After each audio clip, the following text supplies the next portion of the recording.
be able to hang out with little deers and I feel like I'd be able monkeys. to make sure you like my game now at this point. I just need to make it that there's a part with a nice animal that you hang out with. Yeah. This game is really fun, but it's also really hard. I mean that's like that's a pathway. I you feel know, like if my just- mechanics are kind of shitty, as long as I have that part where the friendly frog is like, "Hello there, froggy," and then gives you some instructions, and then he gets but then killed, you- and you have to go on a revenge mission to get all of the things that killed him. Oh, I don't know if I want to suffer. You know. Well, it's He you know, wants it's, to it's suffer. it's a buy raw out. game. It doesn't hold back on the realities of life. He wants to suffer. What are you, the pain demons from that very funny So funny. comedy? Oh no. That's probably Are we something gonna- that's worth talking about. Yeah, we're going to address that today. Oh, I guess we could. Well, by the way, do you go by full fat Matt or Matt? I'm assuming Matt is more efficient. Yeah, Matt's fine. People often Excellent. like call me full fat videos, and I don't really understand that. Like, oh, you're full fat videos. I'm like, yeah. oh well, I guess probably would have so. said that if not for seeing the Discord name. So I was like, oh, there you go. But yeah, Yeah. Have you kept up with good old Rick and Morty by any chance? I haven't. I watched a couple of episodes of season 4, but I think when it dropped on the UK, there was only like a couple of episodes. And I wasn't compelled enough to go and seek them out online. Not because I didn't like the first 3 seasons, but you know, when you just sort of like drop off of something over time. And I kept sort of saying when the whole season goes on Netflix, I'll watch it, and it has, and I haven't yet. But I probably will watch it before the new season drops. New season's dropping at the moment. Yeah. Oh, is it? Um, I'm so out of the loop with Rick and Morty now. It's insane. I'm still rewatching old episodes of Community. hey, I like Community. Yeah. You know, Community's great. I'm at a fork in the road now. I'm like, what do I ask you? I was gonna, you know what? I'm gonna go with Community first. Do you have a favorite episode of Community out of curiosity? Yeah, even though I don't kind of like when all the characters start dropping out. I do really like the Meow Meow Beans episode in season 5. Oh, yeah, and it's man. not got like Troy in that. Episode. Really good. Yeah. Yeah, it's good shit. That's So funny. season 5, right? Yeah. And I love Kugler. He comes funny back, work, doesn't he, in that's all I season know. 6? He does. Yeah. Yeah. I wish he was in it more. He should have become like a recurring character. Yeah, season 5 was full of like the floor is lava episode was Whole rough episode. Yeah. and It's just kind of weird post season 3, like you haven't got like the full roster anymore. Do you know what I mean? Yeah, or like season yeah. 4 is obviously the crappier writing, and then when you finally get Dan Harmon back, we're just like dropping the cast like flies. It's a bit of a shame, but I don't know. I still enjoy like the later seasons, but it's just like I think Arbed is weird without Troy. Well, example. I've got the super controversial opinion that I enjoyed bits of season 4. You know, this season 4 is parts of it I like. You know, I think it's fine. Yeah. A lot of people like hate season 4. Brie Larson was in season 4. Ew. I She know. ate Arbed?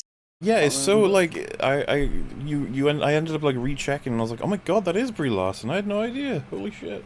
Doesn't quite look know, the same. Here's a little story for you. When I was like, because I watched like the first 3 seasons of Community, then I dropped off. And when I went to rewatch all of the seasons, when I got to season 4, I legitimately like fell asleep the first time I watched it because it didn't seem the same. There was something wrong with it, and I fell asleep while I was watching it. Wait, so When like I for the whole woke up- thing, or? I watched the first couple episodes, and then I like fell asleep. And when I woke up, I think I'd watched like more than half of it. That's an interesting use of the word watched. Mm-hmm. Yeah, that's true. It played while I was in the room Well, asleep. your eyes might have seen some of the bits of light through the skin of your eyelids that kind of represented what was happening in some way. Maybe. That's going to count for To be something, fair, Jay. I did have I had like a podcast on once, like as I was falling asleep. And then I went to re-listen to it when I was awake. And like all of the stuff that I was hearing, I couldn't tell you what like they were gonna say next, but as soon as I heard it, I was like, oh yeah, I remember that. It was weird. Because it was a very bizarre experience of like listening to it again suddenly made me remember that I'd heard it before. But like I couldn't tell you what was going to be said next. It was very strange. I think the worst is falling asleep in a horror film or when you're watching a horror film because you just get woken up by like a loud jump scare. You go back to sleep, loud jump scare, like that's just the rest of your sleep until it's over. Oh, I get that. You, with just you go back to sleep. streamers. That probably won't happen again. And then you're waking up to them getting slashed to death, and you're like, well, I don't care, because I didn't get that scene earlier showing me who this guy is eating cereal without, you know, getting a Wait, nice is this a dude. nightmare? Oh no, wait, I'm awake. Horror films. So anyway, Horror. that was one of the forks in the road. The other one was going to be, was it Rick and Morty, I guess? Oh yeah, so, Yes. literally the same EFAP that we checked out your video, we covered a video saying that Rick and Morty episode, the new one, was bad, and we were like, you know what? Not only is it not, but Rick and Morty really hasn't had a bad episode. It's like they are on point with their format, and they are effective, and even the episodes we don't like the most, we still consider them to be pretty solid. But man, that following day we watched an episode, we were like, ooh, that was bad. Like, and it's The one surprising. after the one I saw, or No, The You one saw after the that? one Yeah. after the one you saw. Yeah. Oh no. Where is it bad? so It's real bad. the jokes are really like falling flat and obvious, and also like super lowbrow. And I know people will be like, "Oh yeah, lowbrow for Rick and Morty, that's unusual." But it's like, I mean, if you only have lowbrow, it feels a little bit different. And if you don't, What's the premise? Oh. The premise is that Morty comes in a big cum harvesting machine, and then all of his cum sort of like goes crazy and tries to take over the world because Rick does an experiment not knowing it's Morty's cum. it's an Okay. army of cum Yeah. creatures that try and take over the world. Yeah. The Is it not kind of Compost. similar to when they get like the bad versions of themselves separated out? It's different to that. At least in terms of It's how worse than progressive that. they are. Definitely worse That's a than lot worse than that one. it. I like that episode a lot. Yeah, so the episode that didn't just do that like on the comedy end, but we actually felt like feels like these characters not themselves. A lot of stuff feels weird. Stuff's going on. We were like, you know what? Hiccup, anomaly. It's fine. We'll be fine. And then we watched the next one, and which was that a demons one? That was the the Demons demon one. one. Which Pain, good is pleasure, God. which is pain, which is pleasure. That was the joke for the whole episode.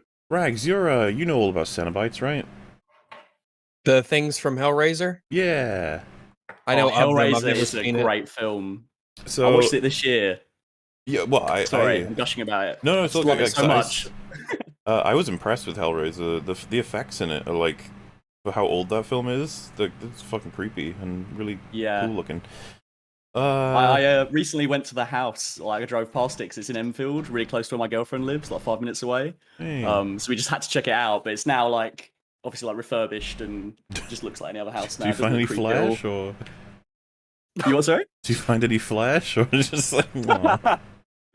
Yeah, I was really hoping the Cenobites would turn up to give me a choice between ultimate pain or ultimate pleasure, but nothing. Yeah. Ultimate pleasure. Ultimate pleasure. Go with that one. That Well, does seem so- like the obvious choice.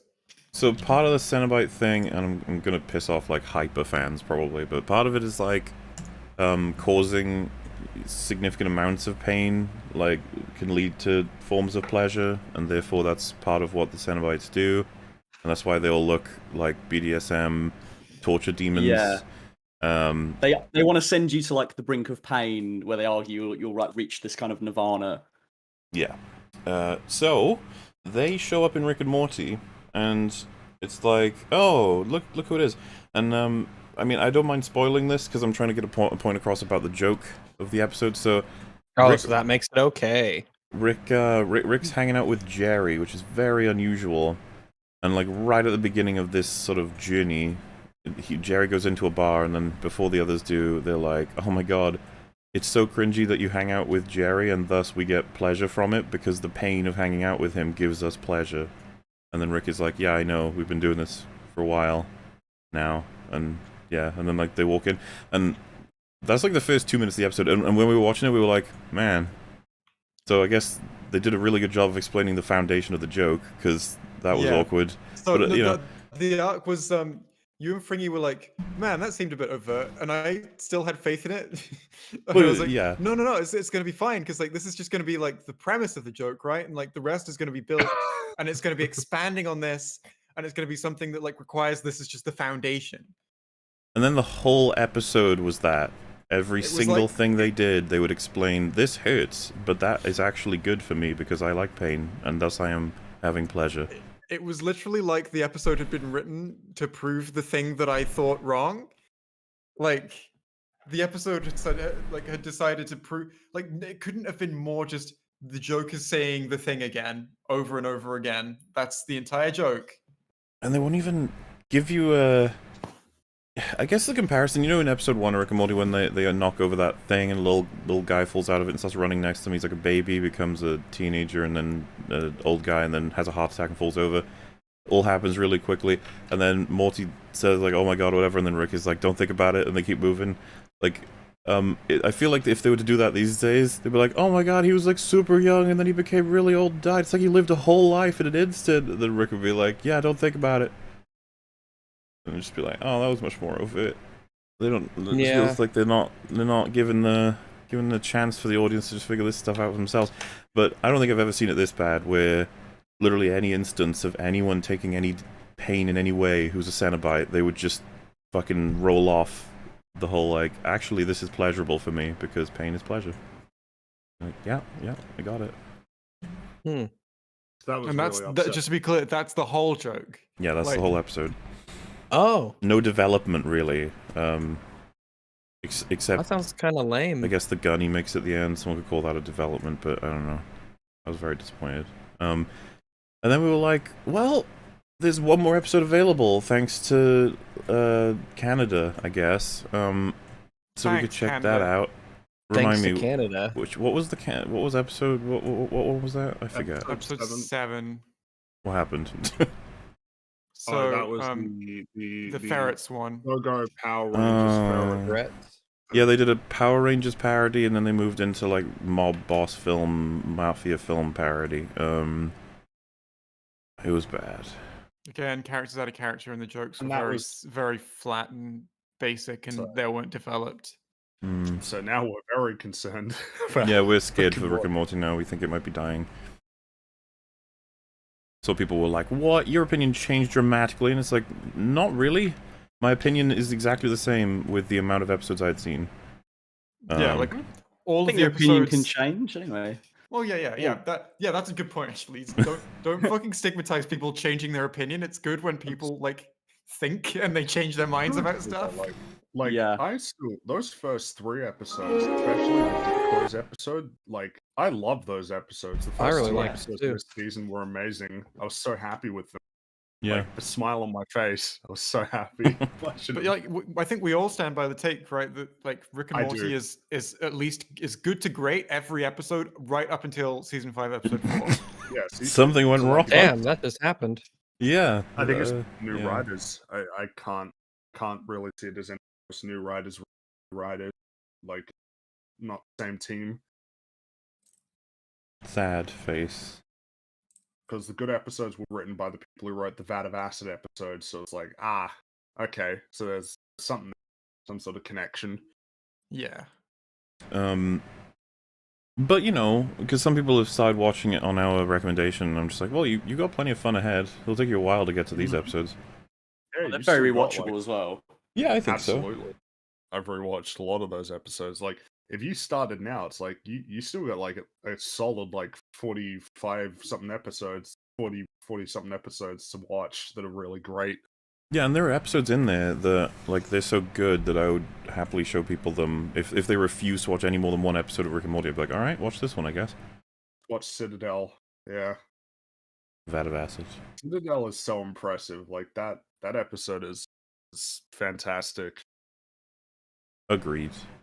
It's like one of my favorite TV show episodes, like, of anything. Which I can segue really nicely into, man, isn't it great when we have good TV shows?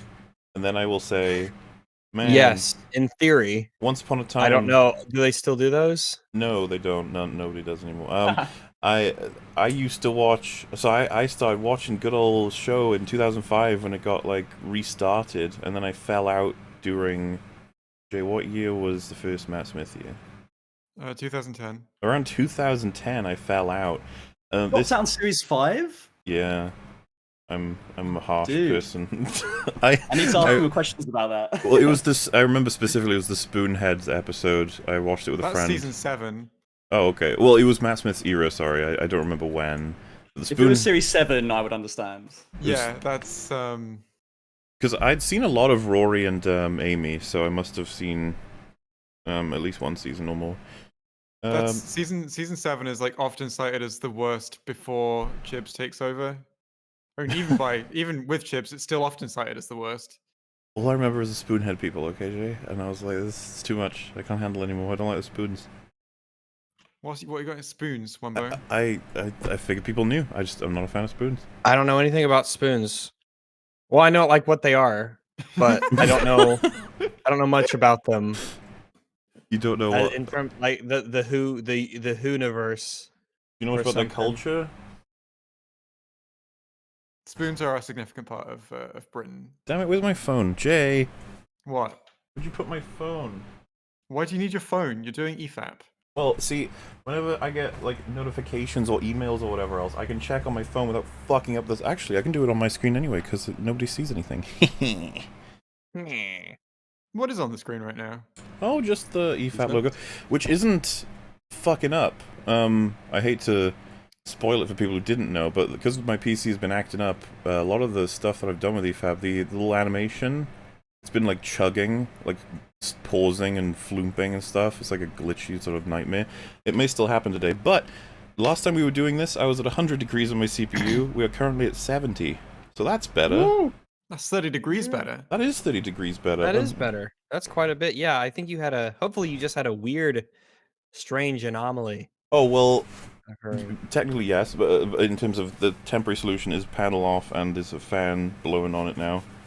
So that's good in the sense of temporary repairs, but yeah, I need to replace the fan for the CPU. One of them is busted. I had a look-see and it's going, one of them is like super fast and normal and the other one is like It's like, oh, you poor guy. And yeah, I know what I just said was very complex. CPU fan. I know someone out there is probably like, what is this technical jargon? But it's like, yeah. Welcome to EFAP Tech Tips. Mm-hmm. Cool where your were CPU. we? Oh yeah, Rags and Frankie didn't even watch Doctor Who at all because they suck. Doctor do what? Actually, I did show Rags a couple of Doctor Who episodes. We've also shown Fringy an episode. Which one? Okay, wait. So with Rags, right? I showed him. We need context for this. I showed him, and with the context, like I gave him proper context for like who's involved in the timeline sort of thing. But Midnight and Waters of Mars, all right? I like those. Those were good. Yeah. Okay. Fringy, Jay, tell him what Fringy saw. So, when Revolution of the Daleks was coming out, we were all, I can't remember why we were going to watch it together, but we just were, right? Yeah, pretty I much. don't remember. I think, Fringy, you were just around as we were doing that, so you decided to hop in, and that was your first Doctor Who episode. I think the only other episode I watched, like the one New Earth, the one with the cats and the people. Oh, yeah. Oh, yeah. I rewatched that recently. Is it good? Yeah, so I had very little exposure. So I think it's kind of fun. It's good for character. It's not great. It's not got a great plot, but it functions to do what it needs to with its ideas. I do like the motivations behind the cat nuns doing what they're doing. Do you know what I mean? Like it's ultimately for an altruistic goal, but they've just sort of like gone off the beaten track, and you know when the Doctor finds them, like they've gone completely insane and it's trapped sort of so many people. It's about ethics and medical experimentation, really. Is it? Yeah. Correct me if I'm wrong, but the way they cure people is by pouring their diseases into a different body or something like that. Yeah, they're using them as like flesh sacks, and they argue that they have no autonomy and no consciousness, and that's why they can like pump them full of these diseases. And they say to the Doctor, like, you have no idea before you got here, like we were rammed, overrun in the hospitals, like this was the only solution to save anyone. But like they find out basically they have consciousness. Oh my god. And then he gives them the little, I just remember he puts the sprinklers on, they all get saved, I think. Yeah. Yeah. He mixes lots of medicine together and cures them of all disease. Oh yeah, I remember being like, I don't think that's how that works, when he just pours. That's the floompy stuff. The biggest floomp is that, he just solved disease. Okay. Yay. But like, everything else is like, yeah, the character's all right. The problem with a lot of one-parters is they sometimes just resolve it with like a magic button in the last 5 minutes. I think that's the problem with Series 7 being like all one-parters. Yeah, there's a lot of that. Oh, well, that's okay, because Stephen Moffat's good at one-parters, like Blink, right? I like Blink. Do you not like Blink? Well, I'm commenting on how everyone thought Stephen Moffat might be able to handle it, but he couldn't handle it, because Blink was good, and then his seasons... I mean, you know, he looks good in retrospect, right? Compared to Ghibli? Yeah. I think with Series 7 as well, he was kind of exhausted from the 50th anniversary. I think that's why it took kind of a hit. He was also working on what, like Sherlock and the Tintin movie at the same time as that series, right? Yeah, Really? like Huh. when it was Sherlock and Doctor Who sort of like back to back, I just thought, how's he not going to get exhausted? And then of course Series 7 came along and it was trash. Well... Oh, that's how... What did you guys... I'm pretty sure, Jay, you kept up a bit with Sherlock, right? What's your take, Matt, on Sherlock, the BBC series with Benedict Cumberbatch? I don't think it ever got better than when he jumps off that building. I think that season 2 finale is really awesome, and then they never knew quite how to handle it after that. It's kind of funny. They're like, our finale is going to be Moriarty shoots himself in the head, and then Sherlock commits suicide, and we're not sure what the twist is yet. Yes. Yeah. In terms of writing yourself into a What corner. the twist was. Yeah, have you seen... We want our payoffs, but we don't know. Go ahead. You know, we want our shocking moments, but we don't know. I don't know. I think I was just repeating the thing that you said. We know that people jumping off of buildings is shocking, and that's all we know. And they're looking at two corpses like, now what? Yeah. Well... Oh, those were our characters. Yeah, Did Moffat say that he planned the resolution to that? Because I can't remember, but it feels like he didn't have a plan at the end of season 2 going into season 3. Sherlock. Well, he so conspicuously didn't have a plan for like he clearly never knew how Sherlock survived.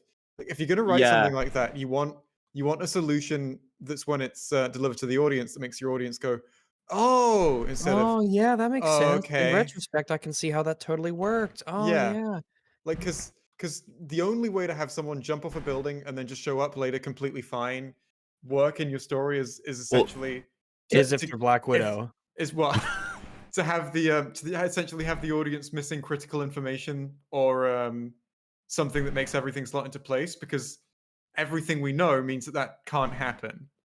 Well, isn't so what happened is that it was really hard for them to write because John was watching it all, right? So yeah. You have to account for that while also figuring out a way to save somebody who clearly fell off a building and got slapped into the concrete and died. And they try to argue that he fell in such a way that John couldn't see him beyond a van, and then he landed on like a crash pad, and then they switch his body out. And I was just like, what the fuck is happening? I remember just because I wanted to know how they sorted that out writing-wise, and I was just like, I am not impressed. I invented a form of very soft concrete. They didn't ever commit to a solution though. They essentially had like they presented loads of potential ways that he might have done it that all sounded far-fetched, and then said it wasn't any of those, and that was it. It just feels more like if Austin Powers was in that same situation, that would be the resolution. Do you know what I mean? Yeah. Like all the smoke and mirrors and the crash mats and stuff. It's so ridiculous. I landed on my mojo. Did you see the H-Bomber guy video? It's one of my favorites from him for Sherlock. It just annihilates the show. I like that video. I'm guessing not. What is he? What's his premise? Oh, basically the whole show sucks. So you might even change your mind on the first 2 seasons. Oh, really? He did love my opinion of the first 2 seasons. He hated all of it. And in fairness, he does his due diligence. He goes and checks out a lot of Sherlock content, and then talks about what he thinks that, like, I think the main point is that you get given the information you need to figure it out, and then they put it together, and you're like, oh shit, instead of a boomerang. A stepladder. Yeah, a huge amount of the argument is that classic Sherlock stories will present you all the information you need, whereas to solve the mystery yourself. Whereas Sherlock, the BBC show, will show you a tiny piece of the puzzle, and then Sherlock will arrive, tell you that it was very hard, and then give you loads of information that the viewer never had that he used to solve it. And then how they keep ratcheting everything up when they have no idea what they're actually going to be ending the story with, clearly. Like, and there's lots of evidence for that, which I find super interesting as well. Weird. Oh yeah, so much of it's just bait. That's strange for an investigation show. Usually you start with the end in mind and then work your way back. Like, you know the full mystery. Well, so that here's the way thing, you Frankie. can go through. When they killed Moriarty Yeah. at the end of season 2, they were like, fuck, that was Moriarty. We need him back. Yeah. And they keep baiting him that he's coming back, but he never actually comes back because it would be meaningless. Yeah, that was terrible. You can't kill someone and then Yeah. bait the audience into, oh, he's coming back, and then actually go, no, he was dead all along. It got Sorry. so close to baiting him back that they had. Oh, what? So they got. There were so many like little. Are you fucking kidding me? Moments. There's like a moment where like they cut to him stepping off a helicopter at the location that Sherlock and Watson are at, and then like after like a few seconds of the scene where Moriarty's stepping off the helicopter, and I'm going, what the fuck is going on? Why Moriarty is here? He's alive, and then a title Emotions. card appears for like 5 years earlier, and you're like, Yeah. okay. Yeah, it was really disappointing. And then they also have an excuse that there were some video recordings of him made because someone before he died got him to make loads of facial expressions into a camera so that they could program his face like a puppet. And that's how actually there were video recordings of him after he died. He's not Batman. Like, you can't get rid of the Joker, and then you've got this whole rogues gallery. Like, once you get rid of Moriarty, that's kind of like it I for the dunno. big boys. Didn't Moriarty only appear in like 2 of the original Sherlock Holmes stories? I know, but like when you're adapting it, I just feel like the first 2 seasons set him up to be like the big bad, and Yeah. from there on, I only kind of want to see what they're going to get up to with each other. I didn't want to see like it's Mads Mikkelsen's brother, isn't it, in season 3, and then I can't even remember who the villain is in seasons 4. Oh, it's his sister, isn't it? Yeah. They're Yeah. both so forgettable. Well, that's the thing. They clearly I'm were never like, forgetting that character. So wouldn't it be Jesus nuts if Moriarty shot himself in the head and that was a part of his plan? And I think that's all they were lost after that. That was the idea, and then they didn't do anything with it. yeah, Like, I weirdly, feel that's like at the some easiest point, part to get away with. Sorry, what were you going to say? someone just said at some point in the writers' room, "Yeah, no one will expect that," and that was the end of the conversation. Yeah, it's Frank, weird. you should totally watch Sherlock. You'd love it. I think I might have. You know what? You've just I think I watched like the first 2 episodes of that show a long time ago. I remember because it's Martin Freeman is Yeah, in it, right? Mm-hmm. Yeah. So I definitely. I'm pretty sure. Like, when did that show come out? Like, how long ago? 2011 was season 1. yeah, something Right. like that. So Dude, the I release think I schedule of watched this around that. show has been bizarre too, right? They take like 2-year breaks every once in a while or whatever. They're done now, right? Oh yeah, sorry. It was 2010 summer season 1, and then yeah, you're right. They took like over a year-long break. It was like January 2012, and then it was 2 years, I think. Oh no, I think it was 3 years. I think it was 2014 and then 2017. They even did an I could be episode where wrong. they're in like Victorian times or whatever, right? Oh yeah, that was like Oh a yeah, Man, special. British TV. You get like 3 episodes, and then you got to wait 2 years for the next 3. Yeah, It's not like you don't have them just like churn way that they do. which you would in think would America. result in better shows. Well, I think that's the misconception, right? British shows fewer episodes. They're really good, right? And I think that's a logical conclusion to jump to. And a And lot of of them course are we- really good. Well, yeah, you think about like Fawlty Towers, it's only 12 episodes and all of them are golden. It's like, Oh yeah. that's worth a lot versus like, I don't know, like 24 episodes of Big Bang Theory in one season. What are you suggesting about Big Bang Theory? What? You Oh, like no, computers? I thought you loved that show. Big Bang I feel Theory like- is. I the feel death like of I used to cinema. really like Big Bang Theory. That's my that's my like Your hidden almost. And sin. you know The weird what? thing is, I You feel know- like. Sorry, go on. I Well, cut you off there. the real awkward part is if you sat me down and got me to watch Big Bang Theory, I'd probably be laughing. Like, it's one of those. It's one Yeah. of those super awkward because I know it's not good, but like there's parts in it that I just laugh at. Honestly, It's I think Big Bang Theory is underrated. Not in that it's good, but in that like I think people it's say it's like a overhated. 2 and it's like a 4. think it's overhated. It's looked at as a 2 and it's a 4. That's probably fair. Well, it's just really weird because It's like Far From Home. Yeah, I sure. don't like. Yeah. I guess it's just because when you look at that show, it's like, oh, this isn't. You're just like referencing things. Like that's not. But there are actually like legitimate jokes in that show that I feel like were that are almost glossed over because like, a lot of it is just jokes and reference to, like G.I. Joe or Transformers and stuff. People like to take some of the unfunny scenes and like remove the laugh track and be like, yeah, this is what the whole show is. When no, there are scenes with like good jokes in them. They're just. I guess the problem is if you remove the laugh track from like Seinfeld, that would probably really hurt the pacing as well. I don't know that it's fair to totally change the pace of a show and then point out how awkward it is. Yeah, because like any show with canned laughter is designed to use the canned laughter. You can just like strip it out. That's true. Right. Because if you got rid of it, you just write it different. Like Community would be structured very differently if every time they told a joke there was like canned laughter and an awkward 2-second pause. You know? Yeah, it dictates all the pacing. Yeah, definitely. I don't think I've ever actually watched a whole episode of Big Bang Theory, but so I had a bad start with the joke I always reference. I think I've done this on EFAP before, but where the girl walks in and Sheldon's playing Mario. She's like, "What you doing?" He goes, "I'm playing an emulator," and then it's a laugh track, and I was like, "Huh?" Yeah.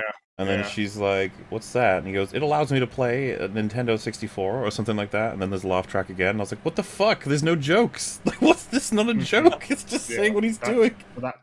That's the issue with Big Bang Theory is that there is a good chunk of the humor just look nerdy thing. Haha, isn't that funny? They watch Babylon 5. Isn't that funny? Oh, Haha, we think it's actually think like 1989, and it's fun to laugh at nerds because no one's a nerd. I think the joke in that scene is that you're not supposed to know what an emulator is or a Nintendo 64, so the nerd has just said two things that are still not a joke. completely unhelpful. It's more of a joke than it was before. No, it's more confusing. Well, I guess what I get confused. Or maybe it's more confusing to know because now you're trying to figure out how. I mean, I think that if we're being charitable, I think the joke in that scene is that he is supposed to have missed the social cue in that he has no idea that she has no idea what the fuck he's talking about. Well, yeah, I mean that's generally joke with him is that he's completely like social. Still not a good joke, but no, I remember fucking I can't remember what episode it is, but it's like Smithers, I'm home. It's just laughter. He goes, "What already?" Right. And then laughter. They go, "Yes." And then laughter again because the fucking like shitty. Yeah. Was that the film festival one? Or was that something else? I can't. Did he get like, his own cable network? It could be. I can't remember if it's out of the film festival. I'm kind of like conflating them. Probably yeah, because the film festival one was his when he filmed his Steven Spielberg fucking movie, wasn't it? Oh, his non-union Mexican equivalent. I remember that. Yeah. I guess. Go ahead. It's all a blur. Like I don't remember it much anymore. The Simpsons, which is kind of. Oh, I love The Simpsons. I remember all of that. I remember all the jokes in that one. Oh, sorry. So, did you mean The Big Bang Theory? Yeah, Big Bang Theory is a blow. The Simpsons, I remember. I remember jokes to like the words, the exact words and timing. That's how much I remember The Simpsons. Like, I've got to admit, like I've seen like probably like 5 seasons of the Big Bang Theory when it first came out. I could probably tell you like the plot of maybe 2 episodes. All I remember is there was an episode where they go bowling with Will Wheaton, and like Will Wheaton is a psychopath in the show. That's like the joke. I remember the episode where Penny gets like addicted to like an MMO. I remember that, yeah. And then there's one where Sheldon plays in a card game tournament, I think, against Will Wheaton, and Will Wheaton beats him by lying about his grandma. That's right, yeah. Because he's evil. To be fair, I like that Will Wheaton. I kind of respect the chops on Will Wheaton for agreeing to just play himself, but as a piece of shit. But as a piece of shit? Yeah, so like they have Will Wheaton in the show playing himself, but he's an asshole. Remember? I like that. That's just a genuinely funny thing to do. I think. Yeah, I like that when do that. Any actor's willing to do that. Well, I mean, you might remember Paula and BoJack when Jessica Biel it's just the whole thing is shitting on her career. Like that was Oh yeah. that takes guts. Yeah. Because her career just. Where did she go? Does anyone know where Daniel- Jessica honestly- Biel is? Daniel Radcliffe is great in BoJack as well. Like I think he what was they great what they in what he was doing, but yeah. what they do with him is funny because it's actually him playing himself and he's playing an asshole. Like, Well, I mean, you know what I think about like BoJack Yeah. in general at this point. But yeah, I kind of agree. I like it when he plays himself in extras. He does kind of like the same deal. Have you guys seen that? I've only haven't seen the that Patrick Stewart episode. episode of Extras, but it was brilliant. Oh, I love the Patrick Stewart bit. Oh, that's one of the Have you best seen bits. the Next actually. Generation? Yeah, I've seen like odd episodes. No, sorry, I was quoting the episode, but Oh, also just Now we know something about you. Banger and it's show. depressing. I think I've only watched a couple episodes of Extras. I remember I started it, but I didn't keep going, which weird. I feel like I should finish that. I think it ends on an oddly emotional note. I was like really come around by That the end of seems to it. be- Also, there's a great Doctor 2 cameo in the final episode. Right. Because the Ricky Gervais like he gets a part on Doctor Who, and it just like smash cuts to him next to David Tennant. He's like dressed like a slug, and David Tennant like throws salt over him after like explaining a load of techno babble, and then it just cuts back to like his next job, and like that's all he's in it. That does sound That's funny. pretty funny. Actually. And like David Tennant plays it like as he would play the Doctor, like really seriously. I've never seen that. Wow. It's funny. They're getting It's out like an actual doctors. scene of Doctor Who, but imagine Ricky Gervais is like the Absorbaloff basically in worse makeup. I don't know. I feel like existing in the community like very deep for ages. I mean, I've seen Show Us Your Tits and I'll Tell You, but I've not seen that. Oh yeah, I highly recommend it. I mean, I recommend the whole show just to get to that Doctor Who bit. I'm probably gonna watch that scene at some point on YouTube. But yeah, I do intend to watch the rest of the show. Definitely. Jay is a hoover of Doctor Who content, even Yes. cameos. So yeah, where were we? I'm gonna have to draw us back now. We're at I don't know where we were. We were at episodes of Doctor Who that I'd watched, and I think I watched the one where she said that's what I call an end conflict. Ugh. Wait, that No, was the one you watched? That wasn't the one you watched. Oh, wasn't it? No, you watched the one where she said, oh fucking, the one where she goes on about not knowing who she is. Oh because yeah. her And she- memories aren't what she thought they were. And she detonated a TARDIS, which is like a living being, right? Yes. What Oh, episode is that's this? super awkward. Revolution of the Daleks, which you haven't seen, right? Oh no, I haven't seen it. Yeah, It's not very good. It's like I'm very happy to say it's wildly overrated by a lot of the community. I wasn't impressed. yeah. I was waiting for like the reviews to come out or people I trusted personally to say it was good before I committed back to it after the Timeless Children because I felt that burned by it. And then when I saw everyone was saying at best it was okay, and like even the people I could tell that were like saying they really loved it were, do you know what I mean, like over egging it. I just thought, no, I can't be bothered. I'm not buying you wheeling out Captain Jack to try and like appeal to the RTD era of me. Oh, there are so Just many gonna do it. RTD era references. Like Gwen Cooper, Rose Tyler get name dropped. There's a lot. It doesn't make it good. I agree. You get points Wow. for it. What the hell? They tried So I'm not missing hard much. to get those references in there. Oh, well. Yeah, so I guess we're not alone on that front in terms of damn Doctor Who. What's the Even though I've not watched it full apart, I just get updates from Jay. Yeah, you watched Demons of the Punjab, Resolution, and then Revolution of the Daleks. Yeah, and like you could fix them up, I guess. I don't know, maybe Revolution of the Daleks needs to be flushed, but I mean, Yeah. there's some rich premises in there. yeah, I guess I'm just thinking about how she threw a bunch of Daleks into the TARDIS and blew it up. That still bothers me. I'm thinking about it. I'm just like, oh. And they're all really stupid. I've heard that Captain Jack obviously appears in the special, but that he doesn't die once and come back to life. Is that true? That is true. He doesn't. That's I think. bizarre. Well, it's But he says he's immortal, doesn't he? That's in the trailer. yeah, he does. He says it, but he doesn't. There's no scene. it never comes explaining up. that, showing that. Okay. And he's done now, right? He's not going to be able to get any more Doctor Who. I content. doubt it. I doubt it. Yeah. Because Am I right in saying he was supposed to do something with David Tennant in like Big Finish, but then Yes, well he did, but that's not coming out anymore. damn. Man, that sounds like the kind of thing fans would have been very, very excited for. But I mean, yeah, that's what happens when Oh, I you was get excited your about dick that. out. I don't know. That's what happens when you rub your dick on your co-stars. I feel like you should expect consequences, you know? Yeah. I do think it is a little bit funny that Chris Chibnall really banked on bringing Captain Jack back, and then these stories came back into the public consciousness. It's like, I bet he's thinking, oh, fuck, I can't, like, pander to the RTD era anymore now. Chris, we can't bring him back. And he's like, what do you mean we can't bring? He put his dick on people. Like, oh, what? The thing is, Chris definitely knew he did that. Chris worked with him Oh, closely 100%. in 2006. Well, so okay, so the skit would be he put his dick on people. Then Chris doesn't react. He's like, like he can't.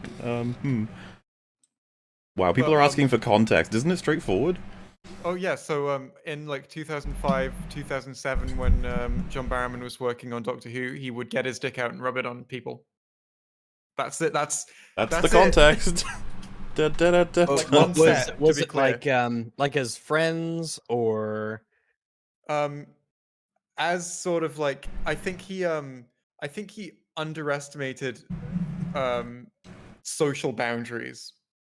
He did it to his friends, but I don't think they were likely as on board with it as he thought they might have been. it's always the dicker who thinks that, and not the dicky. Yeah. Yeah, he should have asked. You know, should have asked, not dicked. Then it wouldn't be funny. That's true. I think it'd be That funny would've to ruined ask the joke. people. So, yeah, we're all very sad about Doctor Who being in a bad state, and we're hoping it can recover, as it's done many times, like a phoenix rising from the ashes. You were saying they can't pander to the RTD era anymore. What's the watched them. RTD era? That was the that's Russell T Davis's the showrunner when what a lot of people consider to be the peak of Doctor Who. It was certainly like the peak of its popularity in like Eccleston 2005 and to Tennant, 2010. right? That's the golden age of the revival, yeah. I think. So people that's generally gets referred to as the RTD era. The episodes you've seen, Rags, are all from the RTD era. Oh my goodness gracious! Yeah, but like they still they've got like they've got a secret person that they're announcing at Comic-Con this like Sunday, I think. Secret person? Saturday. As well, they're doing a Comic-Con panel with Jodie Whittaker, like some of the other cast, Chris Chibnall, and a mystery guest who they've announced as a mystery guest, which clearly means they're announcing a cast member by that. What It makes me really sad how little I care. Well, Yeah. will you be checking out series 13? I'm not sure how it's called. Is it season? It's series, but Yeah. Series Britain. I think it's a no at the moment. The two people I do my podcast with were kind of saying to me, "Oh, well, you know, maybe like 'cause they don't really like watch Doctor Who. They both tapped out in the RTD era." And we were kind of tossing around like, you know, would it be interesting to do weekly reviews on that? But I don't know. I just feel like there's a part of me that after the Timeless Children, I just feel like I should step away from it. I'm not enjoying it. Do you know what I mean? So like, what use is it in my life? Like, if other people want to enjoy it, go knock yourself out. But like, I don't care about it anymore. It's terrible. Yeah, I think with anything you don't enjoy, with anything you do enjoy, and then it starts to crumble, you do wonder if there's a time limit on how much longer you're going to wait to get the stuff that you wanted back, sort of thing. Yeah, and like I gave it 2 seasons of Chibnall. When he was announced back in 2016, I worried, and then like when we first started seeing like the first couple of announcements, first couple of trailers, I thought, oh, okay, maybe it could be good. He seemed confident, and then it turned out to be exactly what I thought it was going to be. I felt like a mug, but then I saw the trailer for Series 12, and I thought, oh, maybe he's turned it around, and that ended up being ultimately worse. So I just think, now, I'm a fool to go back, right? Unless there's some sort of like critical, analytical reason pertaining to my channel. I've got the best reason that I've got to go back to it is Matt, did you like Haunting of Ella Di? Well, it was fine, but again, I think with like most you of that just stuttered season. horribly there. Oh, sorry. I liked it, but Oh, I Jay. think with most. Oh, sorry. Sorry, what did you say, Rex? It sounded like you stuttered The there. joke was you said it so Horribly. fast it sounded like you stuttered. Okay? Ah, You ruined it, Jay. well, I'm sorry. You may now It's all right. continue. Yeah, you carry It's on. just I thought that episode was leaps and bounds ahead of all the other ones in the era, and the writer of that episode is apparently coming back to write a lot of episodes for the next series, so that's good. Oh, really? Yeah. What if the reviews come out and they're all like, "This is the shot in the arm, not too needed," then I will go back. Do you know what I mean? Like, there's no Yeah. fun to me in sitting there whilst everyone else is enjoying it, going, "Oh, I'm not going to watch it out of principle." You know what I mean? If Chibnall knocks it out of the park, then it's a different story. But do I think he's going to? No. I don't think he's going to. I think what's going to happen, most likely scenario for it being what I would call a good season, is that like all of the episodes he didn't write are great, and then his are fine. Like I see it being. I don't see it being a well-structured season of television with a satisfying payoff at the end and good setups at the beginning. But what I do see happening is like there being loads of good individual stories in there. I'm assuming you're desperate at this point to where if a character is established as one way and then they do something that is kind of based on that trait, you'll be like, yes! Yeah. Well, you know. That's what The Villa thing I would Diodati expect was. them to do. Villa Diodati did that with like 8 characters. It was Nice. real fast in like a space of 50 minutes, which is pretty impressive to do good characterization for that many characters in 50 minutes, I think. Yeah, it is a good episode. But I just think it's kind of undercut by it's Ashad, isn't it? The Cyberman. Yeah. The way Yeah. he just gets like wiped off the map in The Timeless Children was Yeah. weird. So he gets introduced. He's a great character, great villain in an episode. Then in the next episode, he's there. And then in the next episode, he dies. But the master just like utterly bodies him. Like it's like he doesn't even break a sweat getting rid of him. And you're kind of Yeah. sat there like, surely Ashad's got something up his sleeve, or this isn't the last we've seen of him. But no, like that's just it. He just goes off the map. Like, honestly, he could have been like, if they'd kept him around, he could have been like Davros to the Cybermen. But I He really just like wasn't, the you know? idea of having like a recurring Cyberman character as well. yeah, he could have been that. He could have been, because he's not, he's not like a ripoff of Davros. It's not literally Davros for the Cybermen, but as in just the same thing, as in a character who was often with them. And it was weird. Did he not want to? I'm trying to remember it here. He wanted to like strip the Cybermen of their like human components, to make them like pure robots. Yeah, that that was it? cringe. Like, what's the point? The whole thing that makes the Cybermen interesting is the dichotomy between the human side and the tech side. But So that he only wants to happened make in them the Timeless robots. Children, so that doesn't count. Wait, so he wants to make, like, robots then? Yeah, he wants to just make robots, really. And he wants to do it by pulling the human pieces out of the current Cybermen. Well, he made a new design of Cybermen that wouldn't have human pieces. Oh, okay. So he's making robots. Yeah. Just robots, then, I Yeah. guess. Alright, well. That you just know. sounds like robots with extra steps. I would say that's the dumbest Cyberman idea in that two-parter, but then of course we get the Gallifreyan Cybermen afterwards. I mean, they're Hey. a functional idea. They were cool visually. They probably put that out in promotional stuff, like, what could possibly have led to Oh, this? No, they didn't. Oh. They were No, they're like a really, reveal. they were really. Actually, point of praise. They were really restrained with the promotional stuff, and like, it's been like the most restrained era since the revival of like not giving. That's stuff because they away don't in have trailers. anything to show. That's because they don't have But they anything. do. They have plenty. to show. Cyber Lords, they could have showed that. No. They didn't show. Like most of the episodes, they wouldn't give away like what the alien looked like. That was new. For like most of the next time trailers, sorry, it would be. I think if they had, it would have been the pating and all those kinds of things. But like they didn't give away the dregs in the Orphan 55 trailers. They showed like one of their hands. The next time trailers were very short. Didn't give plot details. Didn't give like alien enemy details and stuff like that. They were just like, we're in a place. There's going to be an adventure or something, and that's it. They were. There's gonna be an adventure or something. They gave That's just they the- gave that's away the a ad. lot less in the trailers. Yeah, it always just came across to me like it was because they were clutching at straws. Like, what substance is in each episode? What can we show off? I don't know. I feel like you can cut together a pretty good trailer from most Chiba's episodes. Really, Yeah, at that point. TL I Jay know. had a good As an trailer. exercise, I would love to see you like cut an epic Series 11-12 trailer. I Do it, actually- Jay. There's a lot of spectacular shots in it.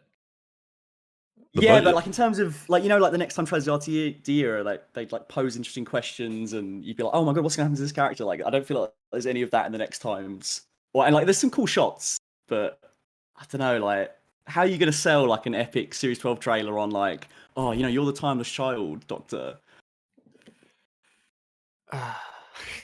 Hey, No, everyone loved that's it. not getting in.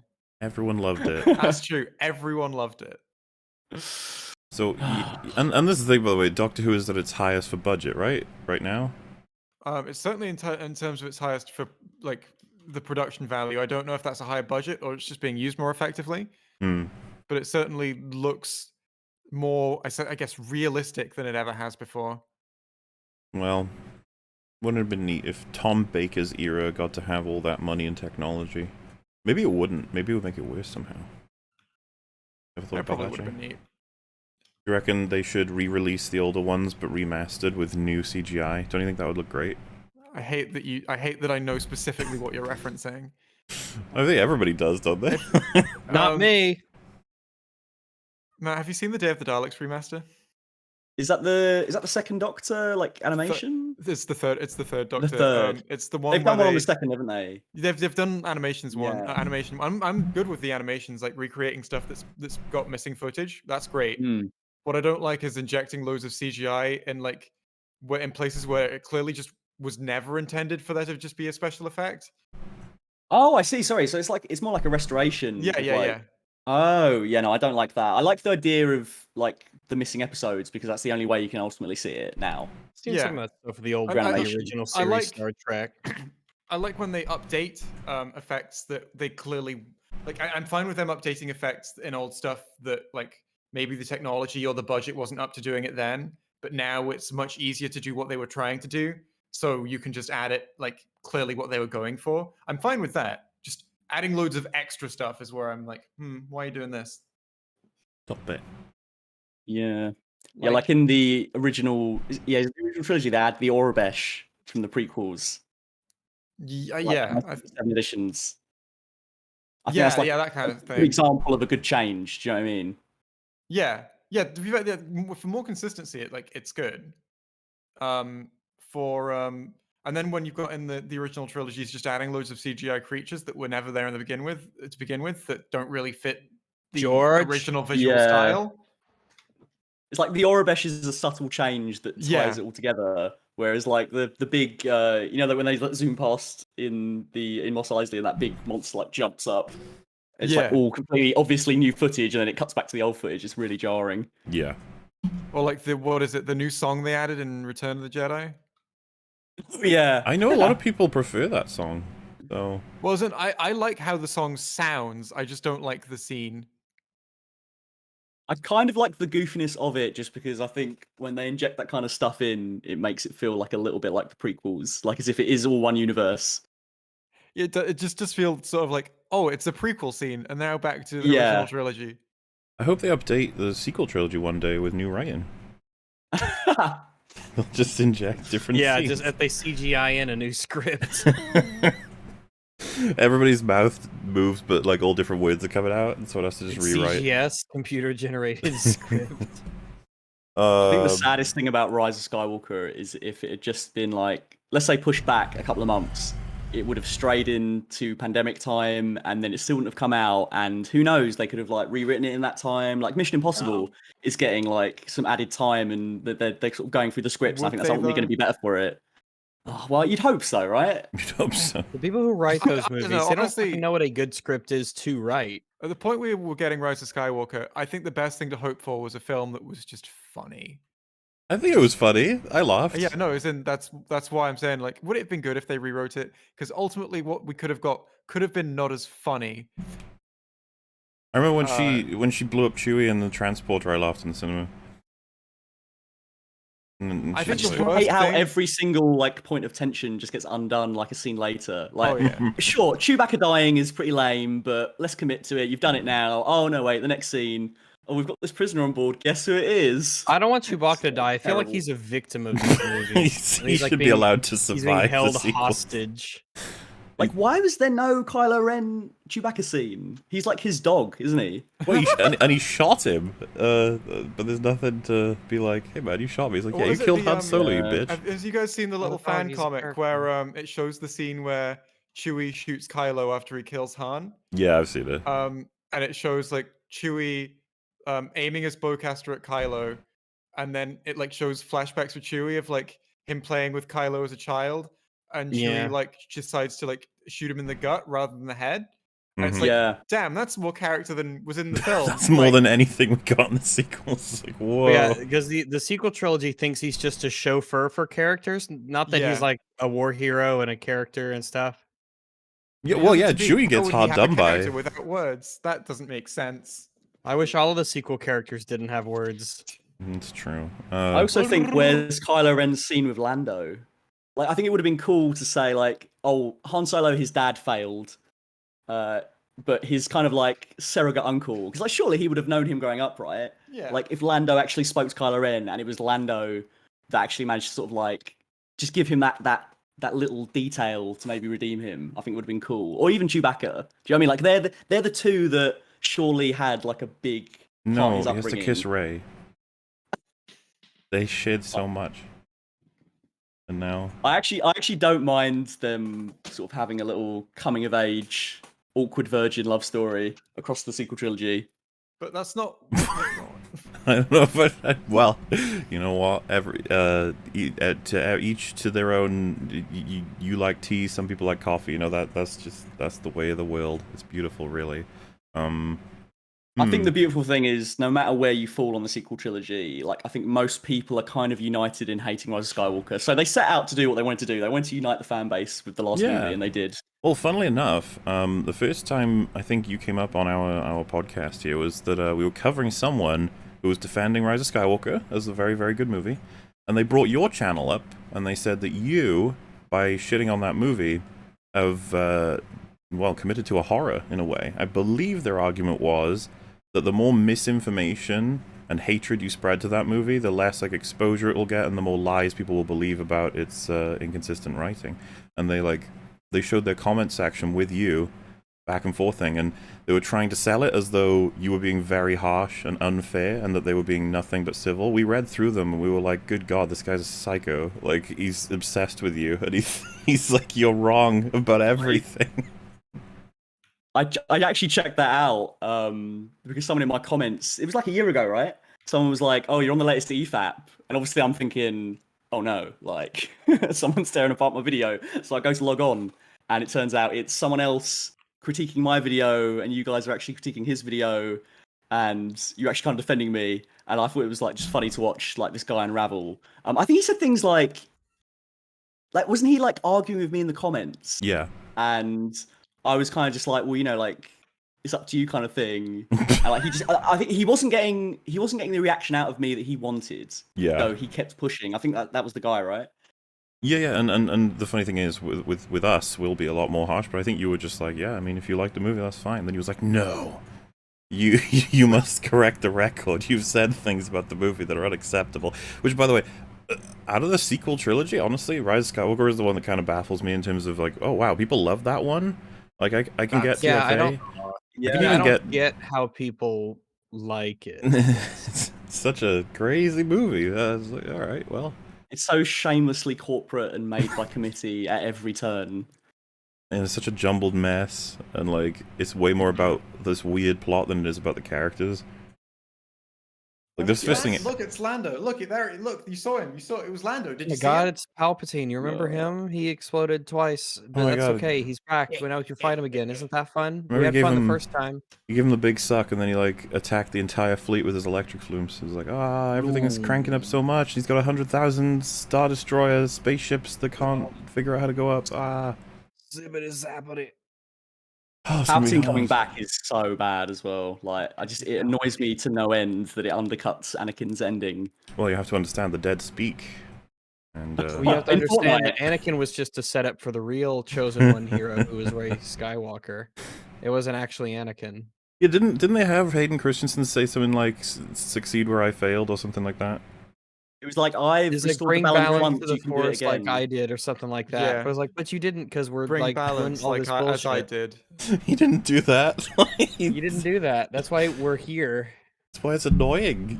Because you're like, Return of the Jedi, the Emperor falls down that hole, and then he slips out through a little compartment in his little dinky ship and escapes. Or he did die, but there was another emperor on a different planet, so we still don't really know exactly what the answer to that one is. That was a fun I time. love the idea of audiences in 1983 watching this villain fall down like an impossible chasm and then literally explode, and then the thing he's on explodes as well. And J.J. Abrams thought, "Yeah, he's coming back." Did you know that scene after the Death Star blows up? It wants the end? Question mark. Question mark. The Whoa. end. Tune in next decade to find out. Who truly knows if this is truly the end? Interesting. Can his atoms doubly reassemble? Like, I know. and bringing him back to life is just an open admission. We don't care. We don't care. Fuck it. It does. Nothing matters. You Well- like Palpatine, right? Watch our movie. They would bring him back again if they knew it would be the biggest source of money. Like, if they knew it was a guaranteed thing. Yeah, they don't give a fuck. Be like, well, you see, none of the people you've seen so far are the real Palpatine. Turns out that was just a clone of the real Palpatine. And then in Palpatine hasn't 2040, actually appeared in they'll be Star like, Wars "Oh, yet. He's still... Well, what if there's just the multiverse? There you go. Oh, that might Pal- be what they do. Palpatine is Star Wars' king." Oh, you know what? There we go. We're slotting right in. Beautiful. So then, relatively recently, the MCU's been moving right along, and it's like, you know what? Star Wars, that ain't our thing anymore. Disney's like, we're gonna focus on the MCU for a while, even though Star Wars is making a We're comeback gonna soon ruin enough. something else for a while. So I don't know if I haven't seen all of your coverage on everything, but we here at EFAP really didn't like WandaVision, Falcon the Winter Soldier, or Loki. We kind of hated all of them, and we've got extensive discussions on all of them. It's not just casual or anything. We went through all the episodes, and there's stuff we like, but oh boy, there was lots of stuff we didn't like. And of course, when we finished Loki, we were like, oh man, we should cover someone who likes Loki. And then someone was like, well, the Full Fat Videos guy, he reckons that Loki's not only good, but it's what Doctor Who should probably aspire to be at this point. It's like a fix in a way. And I was like, no way. And so we covered your video, and that catches us up pretty much to now. I guess we should probably talk about Loki a little bit. Like, I'm curious. The thing I found super interesting about your video was you didn't like the Doctor's history was retconned, right? With the Timeless Child. Yeah. Yeah, no. So, well, I don't know how to really connect. They're not really the same thing, but I would imagine it could cause the same frustration, but we're going to have a different sort of POV on this. But like, one of my biggest issues with the show is that we're not watching Loki. This is a completely different guy who doesn't even remotely match what I understand to be Loki's characteristics. Yeah, they put him on a super, super, super fast track to a complete, basically reversal in character in the first episode. I think if you've watched Avengers 2012, at least relatively recently, he's quite obviously Joss Whedon built him to be the threatening villain in that film because that is his role, and that means he says and does a lot of things that are quite like, ooh, oh boy, horribly evil. Yeah, and so yeah. if you need to transpose him into a plucky protagonist who is kind of like heroic in a TV show, and you need to do it fast, I can see why they made the choices they did, but at the same time, I think they're terrible, and I suppose that'll be the first thing I wouldn't mind talking to you about. How do you feel? Well, I actually don't subscribe to this theory because I think it's really weak, but there was like a slight retconning of the original Avengers more recently. I think it was in like a companion book. It sort of implied that the Mind Stone was actually influencing Loki, and that like once that was free of him, that's why like in the later movies he's not as evil. And that's just like takes away all of his autonomy. Talking about take away autonomy. He never had autonomy. He never had autonomy, mate. You know, that'll be topic 2. That's fine. So we'll get to that. Yeah, I hate that idea because it's so thoroughly enforced by Thor 1 and Avengers. Like his motivation, every action he takes is very thoroughly explained. There's no, you know, it was a Mind Stone, really. Yeah, that's what it was. No, like, it's never implied at all. And like I really like his arc from Thor to Avengers to Dark World. I do think like post that. Do you know what I mean? Like he's a fun character in kind of like a scene. Like if there's some hijinks going on. Like I liked when he meets Doctor Strange and stuff. But I found more often than not we've sort of done the most interesting things we could do with that character up until when he gets killed by Thanos. Yeah. And of course, people would cite that he was pretty evil before he even got in contact with the Mind Stone, right? Like some of the stuff he did in Asgard when he was at his low point. Not only condemning Thor to be banned from Asgard, but also essentially like baiting the death of Odin, and then backstabbing the frost giants to come across as though he's a savior. It's like these things are not becoming of an honest or a good person. And then Avengers just doubles down, like he does a shit ton more. Like obviously it seemed like that was the idea when he's dropped by Thor, or at least he lets go and falls into the void or whatever. He feels like, you know, fuck Asgard, they're not my people. And then that's what makes Infinity War's little payoff so good as well. But like he opens with zapping people with his like scepter thing, throwing like knives into people's necks, and as Black Widow made clear, he killed 80 people in 2 days. He like digs that device into a guy's eye, and he tears down Black Widow like furiously while smiling, and all this stuff is really hard to brush away with, well, you see, it wasn't that he enjoys causing pain, it's that he enjoys being seen as strong, and he is kind of a good guy, actually. Yeah. I don't know if he's like yet a good guy, even by the end of the season. But what I do actually really like about that first episode is getting to see that slideshow. I know obviously like there is an element to it that's like, we're just watching the older movies, I get that. But I was trying to sort of like contextualize it from your own perspective, and I do think if you were like as arrogant as Loki, and you really like you say to people openly like, this is what I'm going to do, you know, no one's going to stop me, this is who I am, and then you get played a video of like your decisions lead to your mother's death, like, you know, you might reconcile with Thor, but 5 minutes later, you know, this terrible decision you made like very recently is going to come back to bite you. Like, you think you're this god, but here's a video, and this is like canon, isn't it? Like, they tell him that like this is the way it went. So when he's watching that, he's not watching that thinking, oh, this could be like a, you know, a definitely maybe. This is like, this is the end of the road. And I just think like that would be, certainly for anyone, no matter how narcissistic, would surely be like a moment of an impetus to change, right? Like, you'd be thinking, wow, if I don't do anything different, this is the canon path I'm going on. No, I'm not in any way trying to offend, but I believe that is what they want you to think. I believe that is the surface take for like the events as they're unfolding. But then when you think about a lot more of the pieces of information, it doesn't match. So he is being told. What do you mean? So he's being told about all of these events, and you've shown that this is totally true, under the concept that these people control time and space, under the three lizards that decide everything that happens. So what you're being shown as like your intentions failing and you cause your mother to die becomes almost irrelevant compared to, wait, people are forcing everything to happen the way they want it to? I'm just a pawn?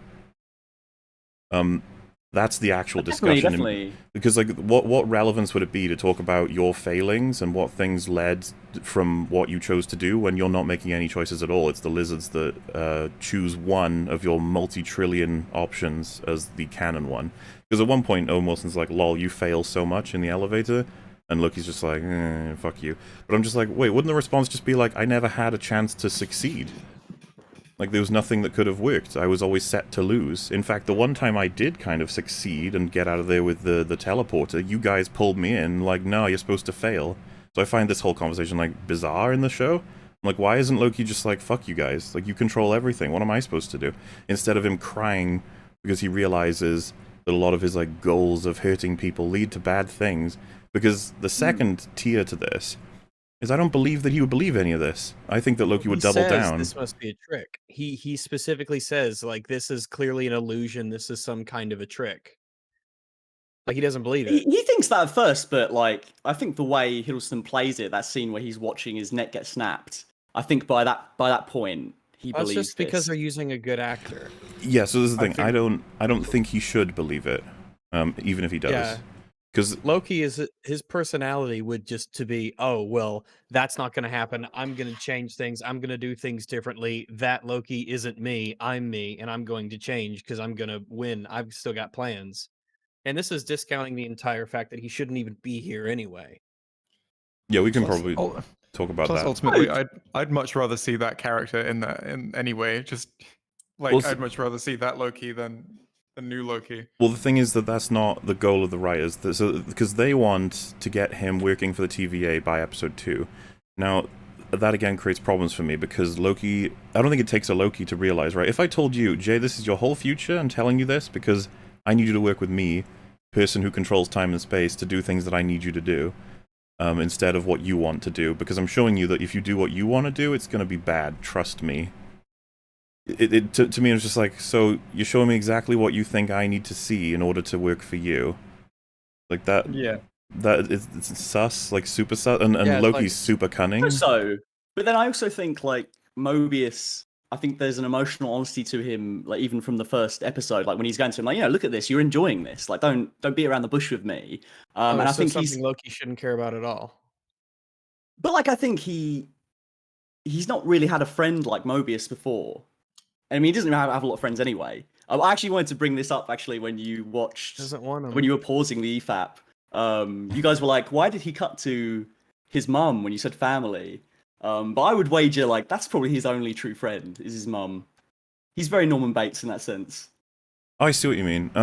The thing is with Loki though, that like he, to me, he's always had offers, but he stays away from it because he's extremely like, he just doesn't trust anybody.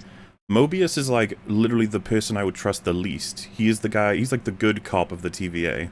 That's how I would see him. And I think that's how Loki would see him. He'd be like, you're full of shit. You're clearly like, your goal is to get something out of me. And they're successful for the most part until the supermarket scene. It's interesting. I guess I really like that that conversation they have in episode 2 after they've come back from Pompeii, and when Mobius kind of like lays out his beliefs, and I just think like I can see why they gravitate towards each other, because for him to be so confident in the fact that he is taken care of by this TVA organization, and he doesn't question, what else could I be outside of this life? Like this is just my purpose, and this is the way things are. And he's so like, he's empowered by the fact that he believes, right? Whereas like Loki, the only thing he believes in is himself. So I think like the contrast there is interesting, and I like that. I think because he's never met anyone like him before. He's never had anyone. Are they alike? I mean, I don't think they're alike, but like I think he breaks down Loki in a way that like I don't think anyone like Thor or Frigga ever have before. And like I think it's really genuine. Like by episode 5, when they call each other friends, I'm like, yeah, like I buy that. after he tortured him, I don't know. I definitely don't buy it at all. Well, I think the concern is that I think that the show thinks that it's reached that point, but the problem is that I'm kind of still stuck at episode 1 with the radical change in his character that I don't feel is possible. I just don't think it's possible. I think Yeah, in the first episode, we have to totally reinvent Loki as a character yeah, to so even I think that begin would to be- give this a semblance of working as a plot. So I think that's the thing, right? Is that if you accept episode 1 and that this is who Loki is, then yeah, I guess I can see all of the stuff that happens after that following, but To some degree. I don't buy it. Especially Yeah, because to this is some like degree, but- 2012 Loki, and a couple hours think that's- ago he was like yeah. invading New York. I would argue, I think yeah, that's 2012 Loki is the the thing, peak of his evil. Like, that is when he's Also, pretty much yeah. committed. Thor, yeah.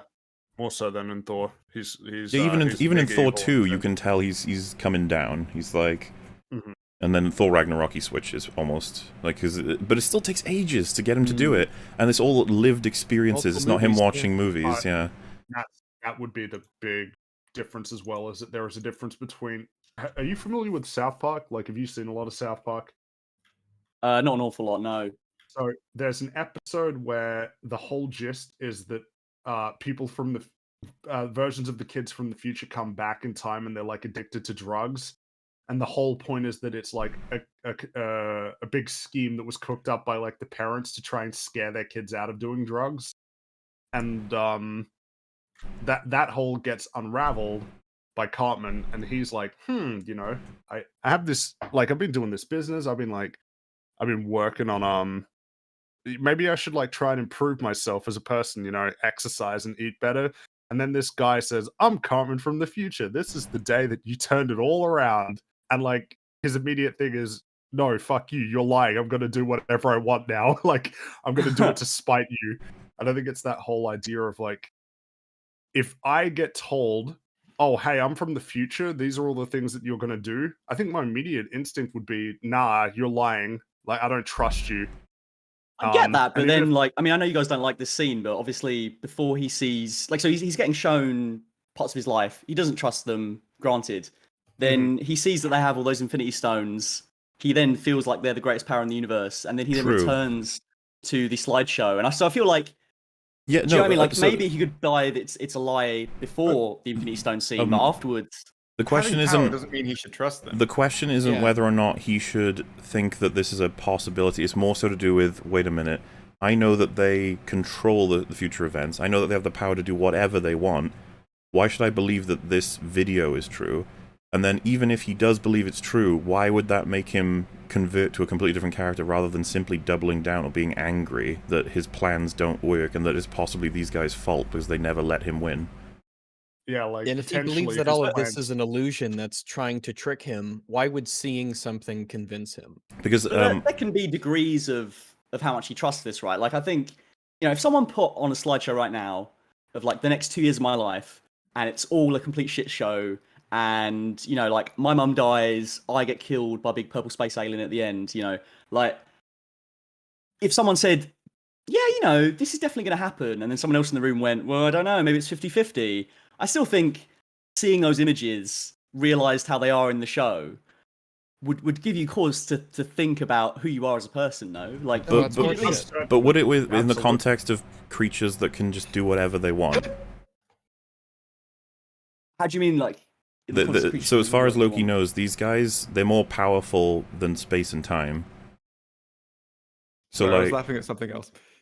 so like, if they showed me anything, I'd be like, I think you're showing me whatever you think you need to show me to get me to do something. And then they're like, we need you to work with us to capture a rogue Loki. I'd be like, oh, well, there we go then. That's the only reason you show me all of this. You're trying to trick me into helping you get me. Loki more than anybody else would think that. I think that's the big issue, is that Loki's thing is specifically tricking people. I feel like, especially 2012 Loki, his mindset the whole time would be, this is like, you're tricking me, you're trying And, to screw with me. Especially when they're like, yeah, Loki, you're destined to lose. You're always, and it's just like, you literally have lost one of me and you need my help to get him. It's like, apparently this is the fucking King Loki. But I don't think That's he true. necessarily like trusts the TVA by the end of episode 1, or thinks maybe they're not Also- going to still trick him later. This is the interesting thing. A friend of mine was like, no, that you're getting the complete wrong read. Loki is now committed to, he's pissed at the TVA and he's going to destroy them. And he's going to destroy them and trick them. Because he doesn't believe that all this is his future and that he's going to change it and stuff. And I was like, that sounds really interesting. I hope that's actually the direction he's tricking them all. But then we get, Well, I could totally see that though, because like, well, so he has. I get he wouldn't necessarily trust them, maybe, but he also, like, what other choice does he have within the walls of the TVA? Like, he can't use his magic. He Yeah, can't no, take anyone on.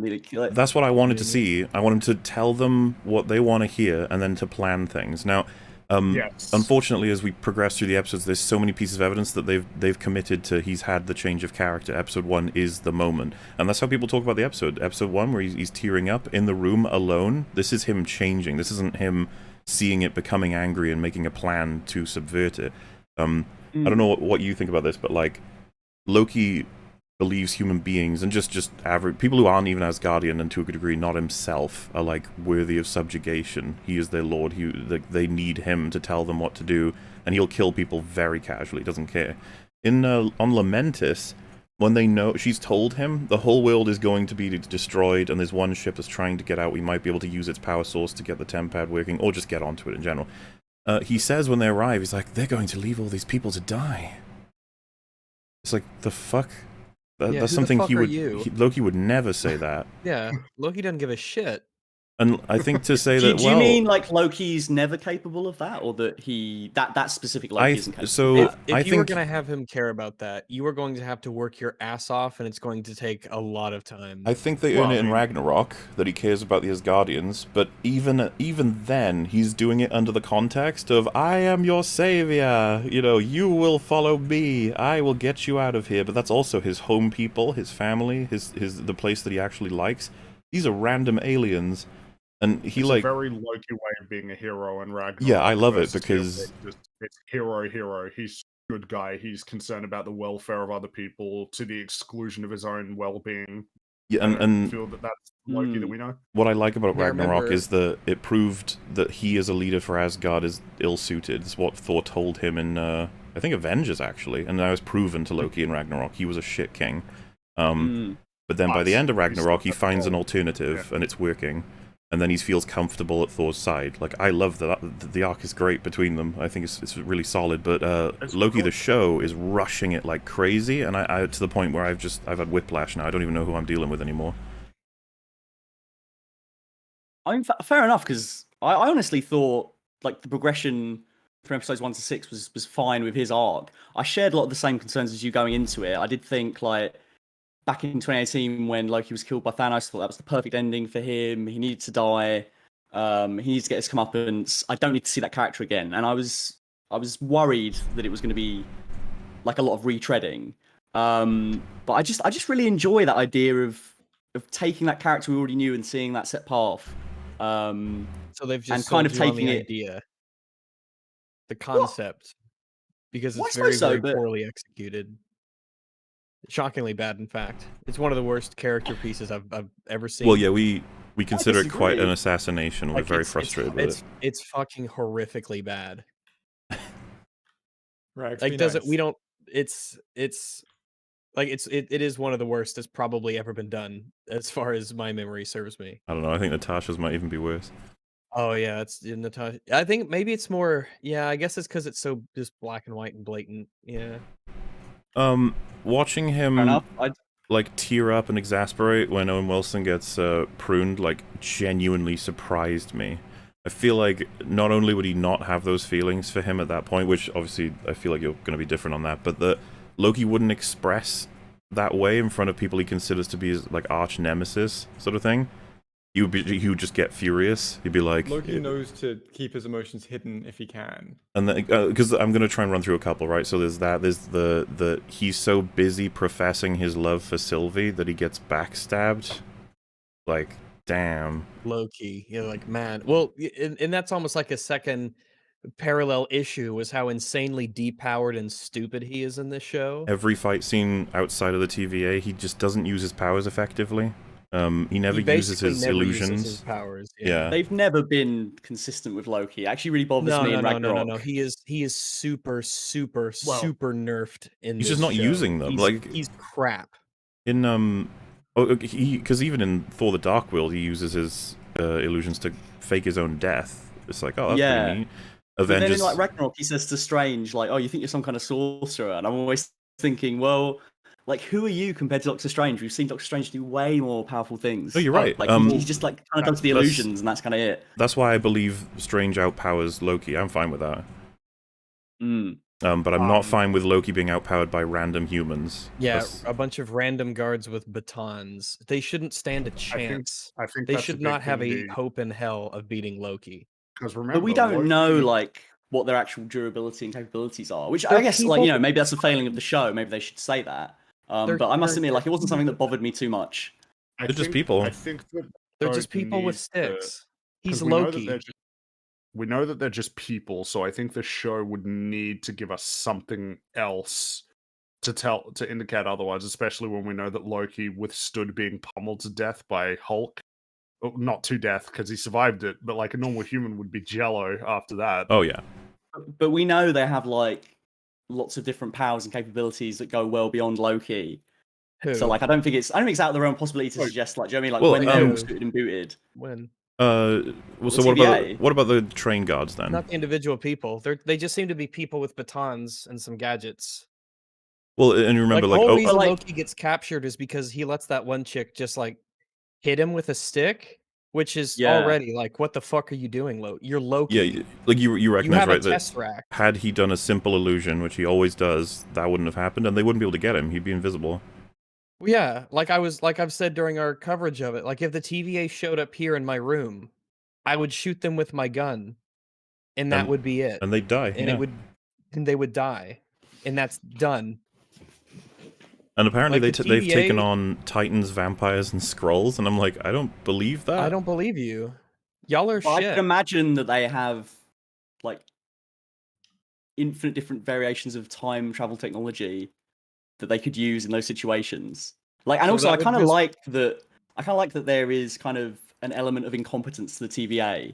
You know, like it's kind not of like the Time Lords, as much as they are this incredibly powerful force, and they have like an infinite amount of Infinity Stones. They also, you know, Loki runs rings around them in the first episode. Like they're Does very he? regimented in structure. What? Yeah, like he teleports around, doesn't he? And they're like trying to catch him, because and then he just he steals ends up one of back their at the. gadgets in a Well, 'cause situation he shouldn't have been in to begin with. yeah, he just snatches it when you'd think like, shouldn't there be maybe a biometric lock on it or something that just automatically anyone who's wearing the neck brace can't operate the technology? Like it's the TVA. The shows simultaneously. It's like the Black Widows, right? They have to be two things simultaneously: an incredibly deadly, powerful force, but also insanely incompetent in everything that they do and are shown to Defeatable do. by our Yeah. protagonist. Like, don't tell me you control space and time. I can shoot you with a gun and you'll die, and I can escape the TVA forever.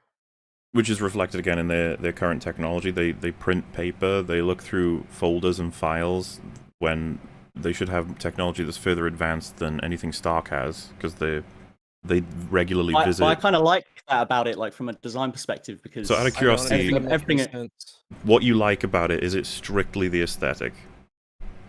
No, not at all. No, I just like about like specifically the TVA having like paper and these kind of like old kind of Kubrick, Douglas Adams looking like rooms and stuff. Why? Well, so again, would that not be the aesthetic? You like that's how it looks and that's what it is, rather than like any functional reason. So for example, I love the way Rapture looks, and if someone was like, do you just love the aesthetic? And I'm like, no, I think that's how it would look in a lot of ways, for a place that is built underwater in the 50s with you know, insane amounts of money and manpower that probably wouldn't have existed back then for any single it person. makes a lot of sense. But also has been run down. There's so many elements to all of the different rooms that come across to me like, oh my god, this is not only lived in, but it's been aged up and abandoned for X amount of time. I can totally believe it. It looks so good. Meanwhile, I'm just regularly confused by the TVA. I'm like, why are they using technology that's so backward for like what they do? Especially when it's like, we need you to, you know, look into an assignment. Here are all the files to search through. Like, why isn't this on a computer? And then later in the episodes, when they actually need to find something quickly, they have a digital filing system. And I was like, oh, so, okay. And yet, So sorry, go on. and yet they print out everything everyone says and store that on files as well. And then they have everything to do with Asgard is stored in like this one dinky folder compared to just the dialogue from Loki, which fills like 10 folders. It's so confusing.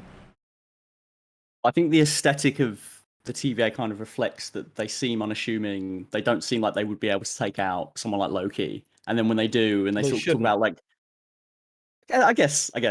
No, absolutely. Yeah, I'm assuming, yeah, there's no real, because unless they get the jump on him, like they appear and go, and he's just like, whoa, okay, you got me. Instead, they turn up and they seem to not even know where he is. They're like, there's a variant. Oh, it's this guy. Oh, there he is. Yeah. It's just like, damn, Loki could have killed all of you by now. And he could have taken your temp pads, and that's that. Because it's not a shock to me that Sylvie would have escaped them. But then if he was if he was little girl Loki, he would have been able to do that. But you know, God of Asgardian God Loki, he's not. He can't do it.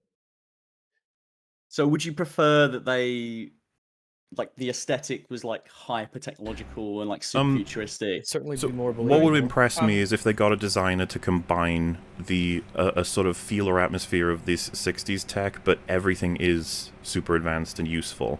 So you maintain as much as you can of this goal of making it look that way, but everything functionally that has to change to match these hyper advanced aliens that control space and tech, like, yeah, that's what you got to do. Otherwise, it's all incongruent as far as I'm concerned. The paper could literally be like a screen, and that you're looking at paper, and the stuff that's displayed on the paper changes. That could be cool. Yeah. And it looks It would like be it's really printed cool on the paper.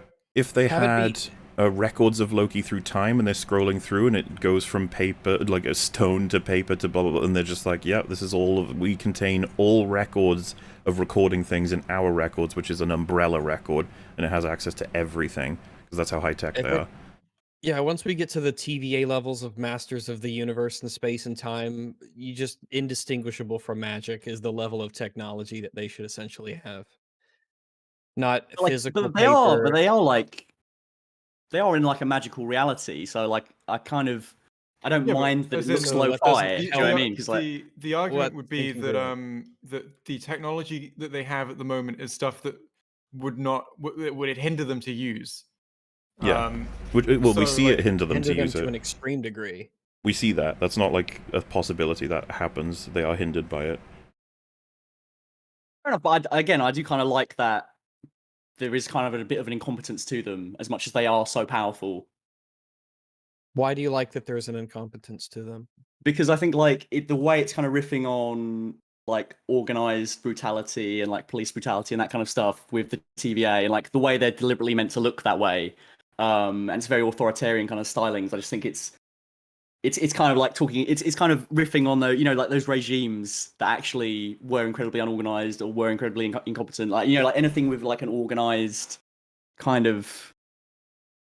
Does that make sense? I think I've word salad here. So that's all meta. Well, that's all out. No, of yeah, it's metaphorical, but like these stories are like it doesn't make sense. But these stories are ultimately like a conduit for talking about what the writer and the directors want to talk about. I don't care what they want to talk about. It's what they present and what they show. Wouldn't you want it? But that's the rub, right? Though, like, I think. Like, I see where you guys are coming from, but if you want to talk about something, it has to make sense in your world. So I guess you want to. Oh, but thematically, well, I don't care thematically. When you see them, supported. When you see them using something, essentially what you've got is that at some point they've made the decision, or maybe not even an active decision, but at some point a process has occurred that has led to them using that thing. And the natural question that a lot of viewers will ask is, what was that process? So at some point, did they decide? I would like to go to the 1960s and use, grab some filing cabinets. Yeah, I guess like specifically 1960s America aesthetic to style the TV. Yeah, it's kind of a question of how do the question is like, when they have access to everything, why is that the decision they make? Why? And like ideally, you should be able to go for the aesthetic. You should be able to go for the aesthetic and the theme that you want to strive for. While also having the decision that they made be one that you can understand as a viewer when you think about that kind of thing. Like I think we can achieve all three of those things. Hopefully. I think that's the big thing is like I really like the aesthetic from a very personal level. I think it looks really cool, and I get it. But it looks neat. we need to do the work to in universe explain why it is this way. And when there's stuff in the universe that makes it seem like if I was running it, that I wouldn't be making these decisions, at that point we start to wonder, like, like it feels incongruous with this world that we have. Like the story that it's like a mismatch between the story that they want to tell versus the story that the universe and the sequence of events up until this point have actually boxed them into telling, and they just didn't care to reconcile that issue.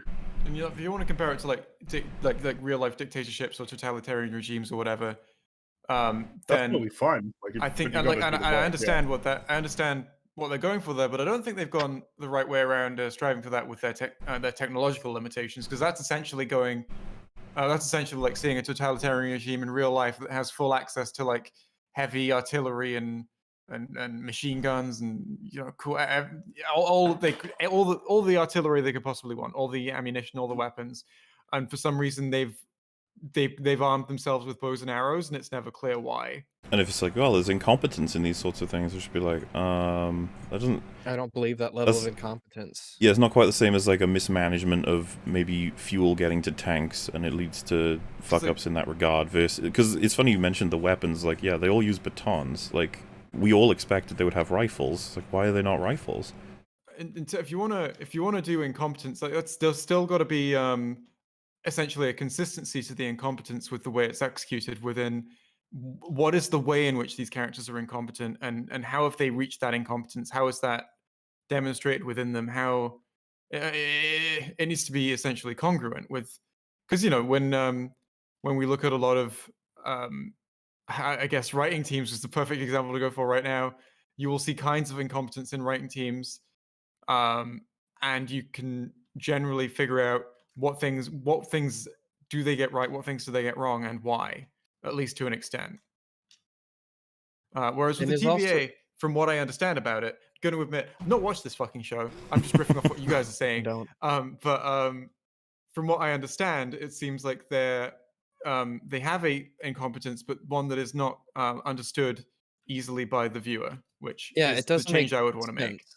It's not just It's like a bureaucratic sort of like logistic top-down kind of, in incompetence to them.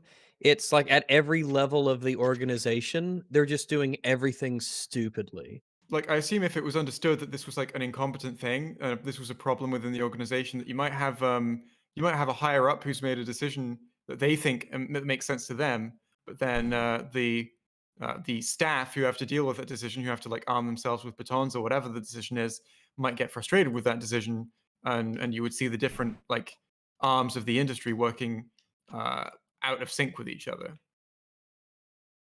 Well, I suppose so, but like, I don't think any of those changes being made would make me enjoy the show any more or less personally. Oh, that's And I know you guys feel fair. different, but I don't know. I guess I kind of see where you're coming from in sort of sense of you want these things to have an internal logical consistency, and Yeah. if it doesn't pass that bar, then you're kind of not interested, Well, or at least you're. You can't my- sacrifice the my logic of sense the is world always- for an aesthetic or my for a sense theme on or that a kind of feeling. thing is always that like I can get into it if it doesn't have logical consistency. Maybe I can, maybe I can't. It really depends on what it is and just how I'm feeling about it and what else the show has to offer. All of those kinds of Mhm. stuff. But Mm. when it comes to the end of it, at the end of the day, there's no harm in having it there. I would always rather watch something. I would always rather have something be logically internally consistent rather than otherwise, because it is. There's no reason not to have it. Oh, I in the guess. I same way guess. that, like, unless to you reframe unless you're it. doing like a parody or a design effect. In the same way that I always want the camera to be in focus, and if it's not in focus, I might be able to enjoy the show. But like, unless they're deliberately doing something with the camera being out of focus, Army of the Dead. what's going on here? Well, I guess to put it another way, you wouldn't. It's unlikely that you would be upset if it made more sense than it does. Like, even if it managed to retain the aesthetic, like it's unlikely that your enjoyment would be harmed if it was made Yeah. more sense. In No one's ever universe. said it just made too much sense. And And like, then none I- of us are gonna sit here and tell you that you have to enjoy it less because it's not Oh, internally yeah. consistent. And I'd be curious to, in every episode when he returns to the TVA, it's a different era. Like, it could be the 20s, 30s, 40s, it keeps changing around 90s, and everything reflects that technologically and stuff. But no characters acknowledge it, and I'd be like, I wonder if that'll make you enjoy the show more. It would make less sense, to be honest with you. But I wonder if that would just make you enjoy it more, because it's just like, oh look, they're doing the 40s now. I can totally tell. Oh, it's the noughties. I totally recognize this tech. They got flip phones, stuff like that. What films and TV shows do you guys like that you feel like connects to you emotionally, but the internal logic isn't bulletproof, but you kind of let it pass because you like the story or the characters that much? The Nevers. Okay, is that the recent thing, the HBO? Yeah, Like, I haven't checked it out. that's probably a good point from Rex, actually, because I like the Nevers, but there's plenty of us we can pull it apart in lots of different ways. A lot of I plot just- issues, but great character work, awesome dialogue, good aesthetic. Yeah. So that's kind of like the benchmark. Like the Nevers, you feel like it does those things well enough. Even though you recognize I like the show, these, but like, it's got a lot these of holes and problems. inconsistencies. Yeah, like Well, I mean, if it's Loki always a were sliding- if Loki were exclusively in character and the dialogue was top notch in Loki, I think I'd be able to forgive a lot of the stuff with the TVA. I'd be like, well, that's complete fucking nonsense, but I enjoy watching Loki But deal at with least it. we have Loki. Yeah, because like in Well, a I guess sense, in that sense, though. Sorry, go on. I was just gonna say, so in a sense, like watching the character be consistent and deal with this insane plot line is still like so that's still a through line of storytelling. Yeah, even if the it's world a is rock nonsense. in a sense, and you could kind of like it's a rock in a stream. In that I think that's what the MCU kind of needs, is that everything is just becoming everything else. There's no through line It's anymore. all waving around. Yeah, because if it switched It's from the all 20s just- to the 30s to the 40s to the 50s, and every time he came back, he was like, "What the? Is anyone noticing this?" And like all the workers are just like, "Huh?" And he's just like, "Flip phones." It's like, Jesus. Those are just comments like, and if I watch him stay cunning, stay intelligent, but at the same time he's commenting on how nonsense everything is, I'd probably be able to deal with that much better. So, do you guys kind of at least see, even if you don't agree with my enjoyment of the show, that all those kind of like Well, logical you can enjoy inconsistencies, it they if you don't want. bother me, They don't bother me because I enjoy the show that much. You see what I'm saying? Like in the same way you enjoy the Nevers. I'm not. Yeah, we understand your perspective. We just want to talk about like. Yeah, I'm not asking you to change your enjoyment. I'm asking if you concede that. So, for example, you're like, I really like the aesthetic, and I'm like, but do you agree that it's completely non-foundational? Like, it's just there to make you say that. That is it. I suppose it could be tied closer to, as you guys saying, like the backstory and the creation of the TVA and why it looks like that. But ultimately, like as I said, it doesn't bother me enough. There's no tie. I don't enjoy the series. Well, fair enough if you think that, but it doesn't change my enjoyment. Well, yeah, cool. Because I was going to say, like, if it did, and even if there was room to say that it kind of it could be to do with when it was in, it's like, well, it was created by Kang in was it the 31st century or something? Yeah. So that can't make any sense unless Kang just has this fascination with the 60s, and it's just like, why wouldn't you have implemented that at all? Like, I guess I don't know how Jay feels about this, but I guess it's kind of a holdover from Doctor Who. Doctor Who does that all the time. There's like something that looks really old, and like they've used a different aesthetic to try and like cover the budget of doing like an alien world or an alien spaceship. So I guess I'm just kind of desensitized to that. I mean, there are some times where I can't think of like. What do you mean? Do you mean like the example that's popping into my mind is the Sycorax ship, which is like this big rocky thing and they all use swords. And I would say we never, and I would like, I'm fine with that, but I think that it's integrated into the story pretty well. And that like the technology is just indistinguishable from magic. The Sycorax stuff, we just don't know how any of it works. The Trap Street is. I mean, that's all like been cobbled together from stuff they found on Earth, right? But it still looks like an old kind of like Victorian street, or whatever, doesn't it? And then it is. It's a street in the middle of London, right? But is it supposed to be the like? Do you not think it's weird they haven't updated it at all? Does that? I don't see why. Does that not bother you in the same way? I think there's a conversation to be had about whether or not it's internally consistent. But I think that there's a lot of potential there for there to be a good reason for it. I'm sure that there are examples in Doctor Who of there just being no reason for the aesthetic, and like, no spring to mind right now, but like, yeah, there's loads of stuff where the aesthetic doesn't match what really doesn't match the aesthetic in Doctor Who is whenever a character regenerates and they've got full makeup and full hairstyles in, I'm like, what the fuck is that about? Yeah, David Tennant comes in with his hair gelled, and honestly, I don't like that as well. I would prefer it if they essentially like. They don't regenerate with makeup on or they're hairstyled. It seems strange to me. Well, I guess that's a kind of a good example, right? Of like the thing in universe. It's like, why would that be the case? And the answer is like, oh, it wouldn't be the case. And then you look at that and it's like, oh, that's a problem, right? But then you'd be thinking, well, it's not like. It's not really consequential. In like Doctor Who, it doesn't really impact the story at all. It's never impacted the story in Doctor Who. So I'm like, that's kind of what I'm getting at. And it's also it's not really like an aesthetic that I like, I don't enjoy. I don't get more enjoyment out of it. If it was something that I thought looked really cool, then I guess I would understand it as a trade-off, I suppose. Yeah, so that's kind of I would wish there was a justification. That's kind of what I'm getting at there. Is it's the whole thing of like you can identify that that's a problem. And it's not really a big one, but because it doesn't really affect the plot. But like in universe, it's kind of flumpy a bit. But like, if that's like a preference and that's cool, and I don't think that there's an issue with like not being able to, or sort of recognizing that there's like potentially an issue there, but still enjoying it. That's not really the and so on a more grand scale, it's like, so with the TVA's aesthetic, it's like it is a really cool aesthetic, and I get if somebody likes the aesthetic. And there's really nothing that can like be said to make somebody not like it if it's something that they enjoyed. It would just be trying to sort of separate that enjoyment of it from thinking about how much sense it makes in this universe. Yeah. If we're all on the same page that there is actually nothing to support why they are in the 60s aesthetic, like that's the end of the conversation then for me. I'm just like, oh yeah, okay, if you agree. But like if you said, well, I still like it, I'd be like, yeah, that's fine. I kind of like it too. I mean, I guess there could be a stronger reason, but again, I think like a diet of Doctor Who for years, where like a lot of the logical consistency is bullshit, like 90% of it. I just think, like when I come in something like Loki, you're gonna trigger Jay. There's plenty of problems, but there's a lot of stuff that's justified as well. Like, as in, again, a lot of it is the Doctor just sort of like explaining things away. Like, you know, when there's like Gwen Cooper, Eve Miles, she's in Doctor Who before, right?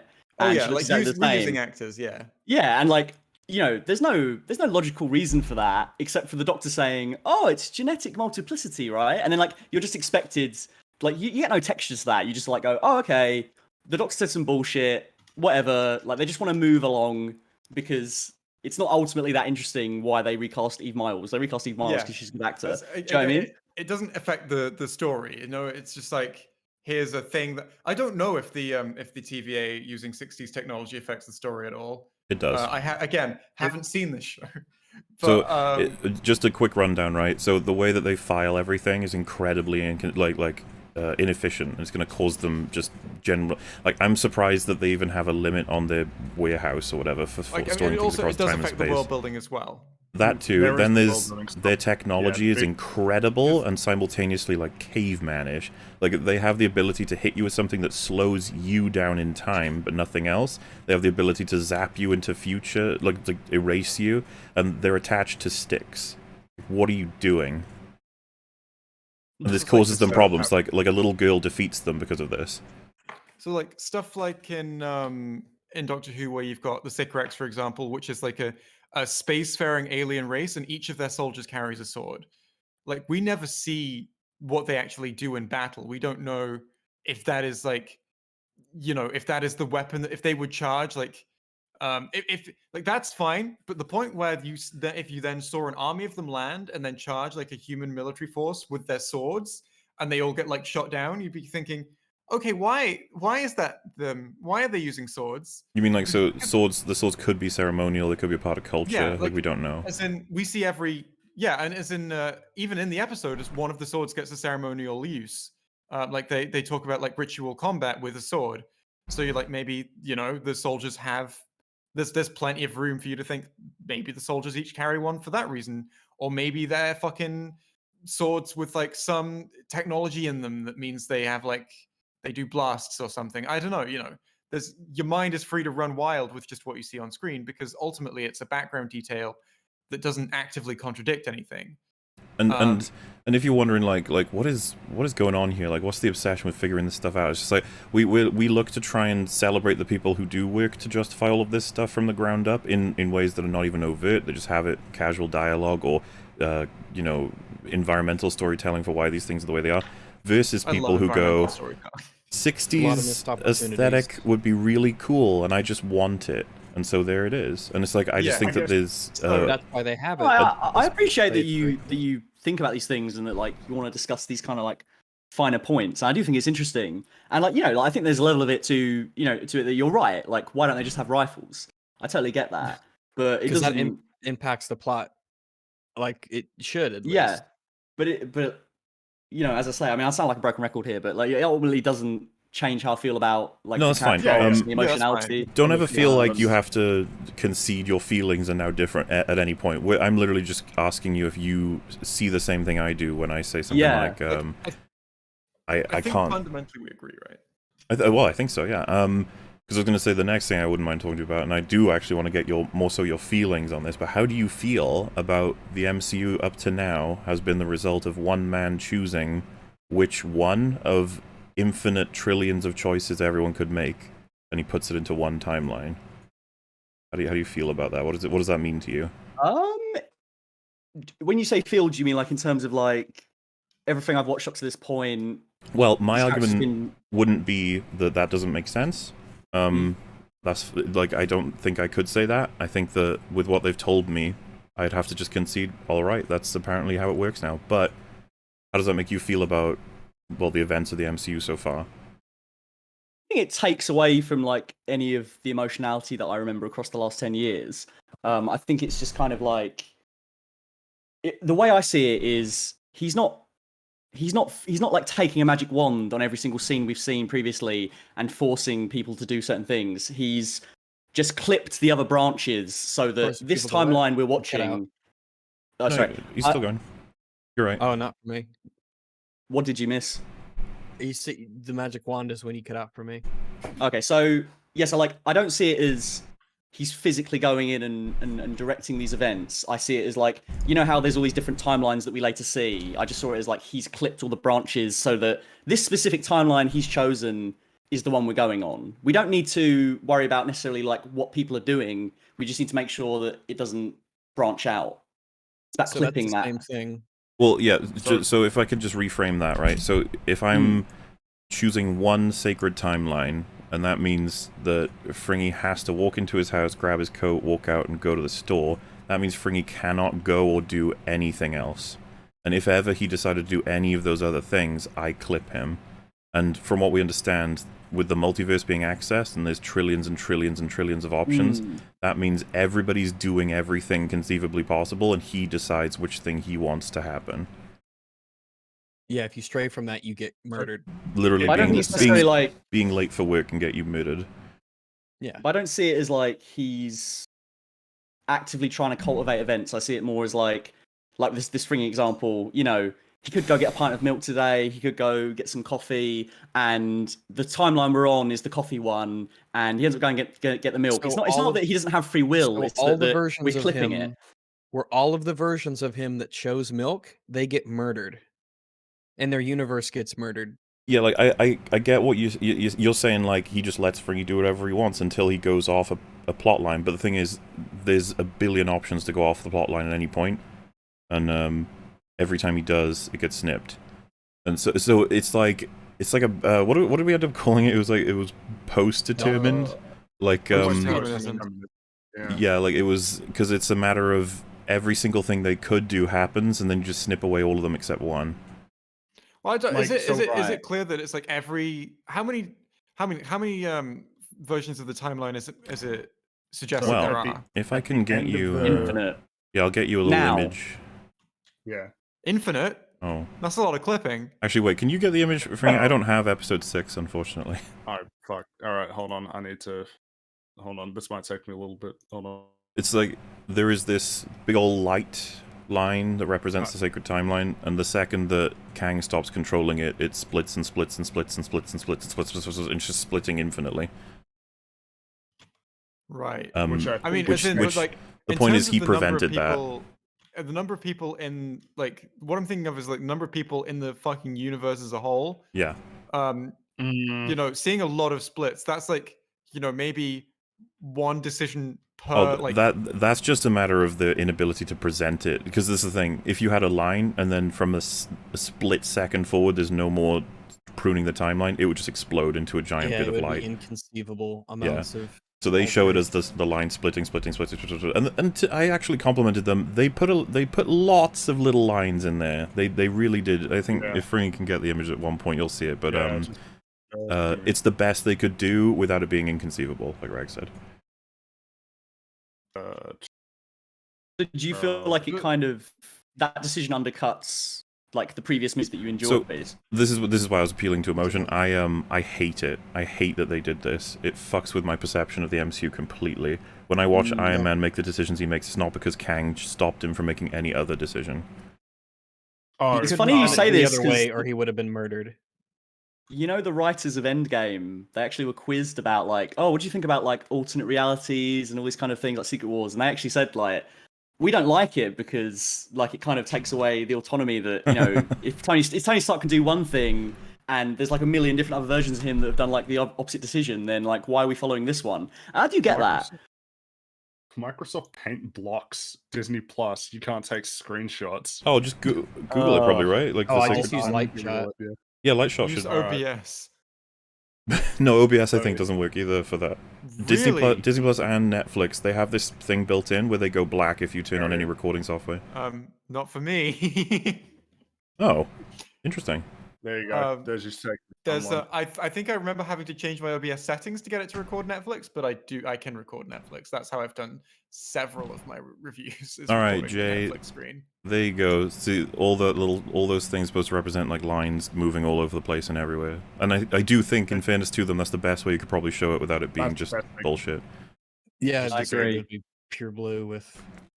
Yeah. Yeah, I'm okay with that. It just kind of the show. It just fucking ruins everything, basically. So in terms of the whole, I guess, the free will thing, the interpretation that I think follows the most based on what the show tells us is basically that, like, if let's imagine I woke up, I brushed my teeth, and then I go get some cereal, and I got two choices, and I pick one, and nothing happens, and it's like, oh, cool. And then I go watch TV, I get the remote, and I press one button, I press the button, I'm like, do I want to watch this or I want to keep checking? And then I check, and then suddenly I get melted. It's like I had choices, but like if I made the wrong choice, I would have died. So I According to don't Kang, really yeah. have, based on what Kang says. So it's like, it's not, if that's not like free will to me, at least in terms of a sort of almost like a practical way of looking at it, in the sense that I had a choice and I Well, exercised my if it- ability to choose, but only Yeah, it's- insofar as I it think allowed. it's perfectly represented by the way the show starts. Loki has the space stone thrown in front of him. He picks it up and teleports out to rescue himself. That's perfectly in character. That's And then exactly they have to, what makes sense. yeah, they yes. have to delete him because he's done the wrong thing. Yeah, what else would he have What done? else? Exactly. Well, yeah, that's the problem. But and of course, what gets super awkward is that the Avengers were meant to do everything that they did, but their plan only works, like going back to the 1970s, to get the Tesseract if they screwed up and Loki got it and got away. Yeah, you're So- correct. So to streamline that out, Loki doing the thing he wasn't supposed to do makes it so that Tony and Steve had to go back to the 70s. Therefore, that should be out of timeline as well, because if you put Loki back, that means they don't go back to the 70s. Honestly, I think that's a really good point. I hadn't thought of that. Like, you're right. Like, Yeah, that does Yeah. follow the chain of events. Like, that needs to happen. The time travel in this show, it's among the most nonsensical I've ever seen, and Tomorrow War? I've seen Endgame. You've seen the Tomorrow War. Tomorrow War. I've seen the This Tomorrow is War still one of the worst. I mean, they clearly did. I would be more charitable to say that they didn't give a shit than to say that they actually really tried, and this is what they ended up doing. But would you say your favorite time travel movie is also the same one with the most logical consistency? That would be favorite, not best, but I would. I don't know what my favorite time travel movie is. Well, off the top of my head, or if I could story. answer that, my Maybe favorite's Time Once a probably Skeleton, I'm not sure. my favorite's probably Back to the Future, but best is probably Primer. If I had to like gun to my head answering those questions. But like, I think that's interesting that you kind of have a distinction between the two. Because I would also say Back to the Future, I think, is the best time travel movie personally. But I don't think it's like bulletproof in its. No, I don't think so either. Logic.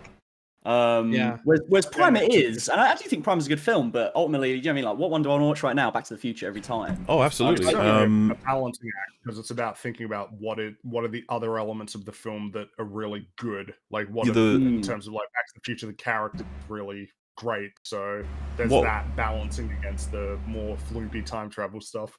Yeah, what we end up talking about when it comes to consistency is that, like, if you nail it, but you have, like, no variables, and so it's a man in a room sitting down, that's the whole film. So it's going to be hard for you to fuck that up. But at the same time, with no multipliers, no variables, and I'm including stuff literally like there are multiple rooms, there are more people, all the way up to it's a complete new fantasy sci-fi world with all kinds of powers, multiverse travel, time travel. These are major variables. And what I mean is the variable makes it a lot more interesting to watch for the average viewer, but now it makes it a hell of a lot harder to keep consistent. Like, that's the trade-off. And of course, there's lots of things that sit in a perfect sort of balance. And I'm assuming you feel like they've nailed it in Loki, where, yeah, it doesn't make a lot of sense in a lot of ways, but I'm really engaged by the sort of stuff that they're showing. Well, I was just going to say, like, I think it's really interesting what you say about, like, there's less variables, like, kind of in a more stripped down idea, but the more you add, like, these things to it, it gets harder and harder to keep it consistent. And I think that's kind of why, you know, sadly, a lot of these franchises that we love, like, they're just destined to die, aren't they? Because they're only going to add. They're only going to add more and more and more, like, lore or like new canons or like different ideas. Well, no, they could just stop. No, they could stop. They could stop, but they won't. And it's going to keep on going and going and going. Like, what does 100 years of Star Wars look like? It's not going to look like your Star Wars or my Star Wars or someone's kid in 1977. One of, if not my favorite episode of Doctor Who is Midnight, and that's number what, like fucking 500 and something like episodes. Or episode 10? I mean, Maybe? like in the grand scheme of all Doctor Who episodes, that's Oh, yeah, really yeah. far down the line. And you could be like, well, in fairness, they're just on a train. It's like, well, they are on a train in an alien planet where if you open the windows, you burn to death. Like, there is still the sci-fi element, and it's still all the history of the Doctor matters to that scene. We tend to say, I don't know if we've come across something where we're like, if you make another story on top of what you have, it's impossible for it to be any good. We usually try and say that there's a chance to repair. There's always a chance to repair, to keep something going. And Doctor Who, I think, is a living example of an attempt to keep trying to bring it back, to keep repairing when older stuff has managed to sort of crash and burn a little bit. But the only way it could come back, like for example, with 2005's the revival of RTD, he just completely forgot about the Doctor saying he was half human in the last like live action project he was in, and I think that was absolutely the right decision, because if you don't ignore like some of the crappier parts and you try and keep like consistently adding to this lore, like the further in we go with all franchises, they're just going to like cannibalize themselves. So it's interesting and that's you said kind of what's that, right? happening Like, with Star Wars, isn't it? If someone in, let's say, Mandalorian season 1 establishes that stormtroopers can't shoot, like they just can't, like they can shoot but they can't aim, they're terrible. Lol, and that explains why they've been missing before. And then I come in as the new writer and I'm like, fuck that, they can shoot. And you know what? They can aim really well, actually. It's just that the past stormtroopers have been really incompetent. That's my canon as far as I'm concerned. I'm not saying that all stormtroopers can't aim. We're ruining their threatening factor. Like, we cannot have this happen. In the same way that if I came in to do episode 9 and they're like, why can't we use the hyperspace kamikaze? I'm like, that was bullshit. That's not something we can do because it makes it so we can't have space pals ever again. And of course, JJ had the same problem. It's like, do you commit to that being an actual viable thing, or do you say, oh, it's 1 in a million? That's one of the ways, like, if you have to choose between two continuities, like, is it this or is it that? So in Doctor Who, for example... Kang. Yeah, well, so this is the thing. If I was to have to make the next MCU story following Kang, I would probably try and repair it so that he was never doing the sacred timeline thing, and that's all bullshit, and he was lying. All of it was a lie. Yeah, that's the best thing you could do with Loki. Loki woke up, it was all a horrible dream. Because this is the thing, we need to erase how much damage this has done to everything else, in a sense, and that's kind of how I see a lot of properties. When you've gone so far and you've had so many writers in, and some that just didn't care, and they were like, nah, this is how it works now. Timeless Child, for example, it's just like, a new writer might be like, yeah, actually, no, that was a completely different person, and the Doctor only has, through an accident, got the memories of being that person when they're not them. And Do you maybe... feel like that would need to be addressed, or would you be happy with like the RTD method of, we're just not going to mention it? I would probably address it. I think it takes more balls to address it and be like, you know what, this is a mistake of our past. And yeah, the fans, I think, will really appreciate it if you acknowledge it as well. And you're like, this is something that happened, and this is what it actually meant. And, but then, do you not think there's kind of like a whiff of desperation in something like Rise of Skywalker, when that character's like, that Holdo move, I could see why it's ultimately bullshit. It doesn't really make sense, does it? What do you mean, like a whiff of desperation? I don't quite understand. I mean, like a whiff. Let me explain. There's a whiff of desperation coming off the film screen from the people that made it, to me, when they say things like that, because it's almost like they're trying really to make sense of it. Yeah, they're really desperately. They know that people didn't like that scene from the previous movie, and now they're like, "Oh, please, like this explanation we've given, like please, like I know that's what you mean. enough for you, right?" I don't think it comes across as desperation. More like we have to account for this thing that this asshole did last movie. So I'm happy to call it desperation. It's like you don't want to be. The writers don't want to be in the situation where they have to write this dialogue, and it's very conspicuous that's the case. And I would argue that they didn't do either of the options of ignoring it or fixing it. They went with a weird third option where they acknowledge it and just say, "Nah, it's too hard, lol." Yeah, you didn't have. We didn't have. That's not fixing it, because what we saw with Holdo, if you tell me that she knew that was a 1 in a million, that was an insanely stupid choice. There's no way she would have done it. That's consistent with her character. No. Well, yeah, an explanation like the one that they gave in The Rise of Skywalker, it doesn't just try and offer an explanation as to why we can't do that all the time. It also, whether you like it or not, is irrelevant, but it retroactively affects her character because it gives us information on the decision that she made. So the kind of fixes that bad writers have to come up with to fix the problems made by other bad writers can make things worse. Like it just keeps gathering like a snowball sometimes, and it makes things worse and worse. Phil, what you're saying, I want to take back to Matt. What you were saying with like as the franchise is just doomed because of this, but ultimately, you can still tell the story of just a chair sitting in a room in the Star Wars universe. Yeah. And the stuff that's, there's not going to be, you don't always have, not every scene is going to be impacted by every piece of lore, there's some stuff that can, like if one writer establishes that chairs don't exist in this universe, but whatever. But the Holdo maneuver destroyed space battles. It didn't destroy Han Solo and Greedo having a standoff or anything. That's interesting. But I think the longer these, sorry. No, go ahead. I was just gonna say, I think the longer these franchises go on, it's like, if you think of it as like a graph, it's just going up and up and up. Like the longer we spend with these, and the more years go on, the more little, for example, you could do a really good story about a chair in Star Wars universe, sure, but the more time goes on, surely the chances that some writer added some little caveat to that chair goes up. Yeah. Until totally true. And this is the thing, I'm a big advocate for ending stories. Hot take, I think stories should have endings. Stories can end. I definitely agree with the observation of the longer something goes on, effectively, the more chance you have to screw something up. I think that any sequel to a story runs the risk of causing issues for either what came before or what came after. And of course, it's all contextual, right? So, for instance, with Falcon and Winter Soldier, which I don't really like at all, a lot of the issues with that story are relegated to a specific part of the MCU, mainly it's Earth, contained more so. Yeah. Mainly one part of Earth, not the mystical part. It's hyper condensed, but Loki, because it's about time and space, it's hard not to separate the issues from everything. Yeah, and it's retroactive. To the beginning of all space and time, it ruins it ruins everything that happened before this show. But at the same time, you could look at it and say it ruins it. But also, I think there's something interesting in looking at all these godly characters who you thought had so much conviction across all these movies, and sort of give them. I think there's kind of something existential in that. No, Tony Stark didn't know what the fuck he was doing. There are powers well beyond any of these characters. That sounds awful. Go ahead. But I guess there's something to talk about in that sense.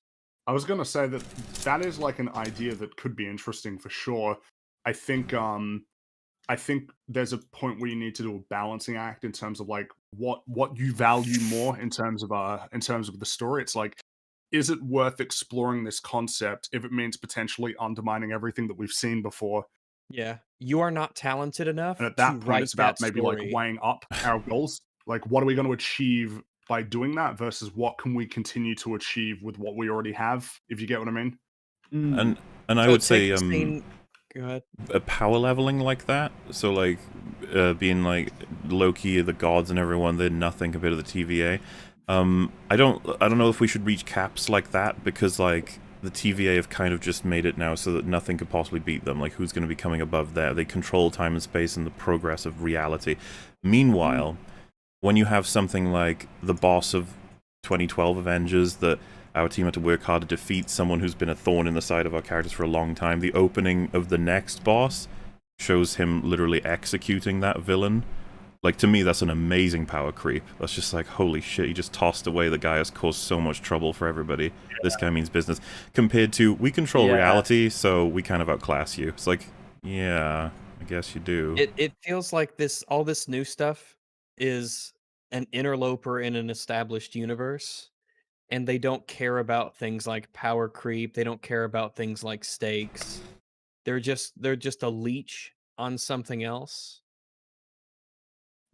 Well, I completely agree. It feels like someone came in and did whatever the fuck they wanted because they were you got me here, MCU, and now I can do my idea. It's look how much damage you're doing, though. It's like kids playing imagination or something. Oh yeah, well I've got invincibility, and then the next writer, main kid comes along and says, "Oh yeah, I've got mega invincibility." Nuh-uh. Well, my space faction, they control all space and time. Oh yeah, well my guy is a magical wizard in a castle, and he controls that organization that controls. He is a castle. He has a castle. He is. Yeah. So it's just what the fuck's going on? What are the stakes anymore? It's all nonsense power creep. Anything is all right. So take the scene right in the first episode where he sees all the Infinity Stones on the inside the desk, right? Mm-hmm. So the Infinity War saga, I guess, spent an incredible amount of time building up how important and powerful these stones were, and a lot of people died and sacrificed themselves, and there was a lot of struggle and emotional work and character payoffs and build-ups and all that sort of thing to get these stones, and Mm. they just sort of made a joke of it. And so it makes me wonder now my mindset is it doesn't matter what they show me anymore, it'll just be used as a joke for something else later. I don't know if it's like a joke. I think it's kind of like, All of this is an accessory. Well, they do make a joke about Well, it. It's I a think paperweight you thing, can. I but think the it's all best just an faith way accessory to. for something else. I think. I think because I'm inclined to agree more with Rags's take that it was played off a bit as like a joke. But the best faith interpretation for them that I could give is that again would be leaning into like on a grand scale. Do you see how meaningless a lot of it is? But again, got to be really careful with that when it comes to storytelling because people do get invested in these stories, and it's Yeah. man, you're like running a big Meaningful, or do risk. you want to be to- meaningless? It's to really me, hard to have them both. when I If hear not, about that, I think of like this. It feels like this sort of existential, like almost Lovecraftian revelation to me of like I could see it as a really, really well done moment of It yeah, could be you a know these really things well like could done. be. you people were tiny. You were fighting over 5 of these or 6 or whatever the number was. While I Um, think you could write that well, I would never Err write on the that in side the of MCU, caution. probably. Yeah, I think it's don't Yeah, a like agree. horrible fit for the I think we're MCU. scratching the tip of the iceberg with like that kind of scene. I think you're gonna get so much more of that in the next 10 years. Like, you know what I mean? Like they're I gonna keep wonder. diving into the cosmic side of it, where there's We've like already, infinitely more and more Because powerful every shitty characters. writer thinks that they're fucking amazing, and everyone Well, I claps would. at it. I think that's the concern is that Infinity War and Endgame, the stakes were the whole of the cosmos, and Yeah. so, and then we follow that. It Well, feels the weird to universe. follow up such a significant, yeah, the whole of existence. It feels very weird to me to follow that up by going the catalyst for that event, like we have them as paperweights. It feels like a really. I don't know why you would do that. Like now, the next time you try and build something up and spend a decade working towards a That's the payoff, concern. Yeah. the next show can just say, "Lol, fuck that. We're just And- going to use this as an accessory to power up my faction And that I it is just power created." creep. And you know what? It doesn't even make sense. You wouldn't take the stones back to be put in a desk. You would just No, nuke you'd them with delete the them. whole timeline.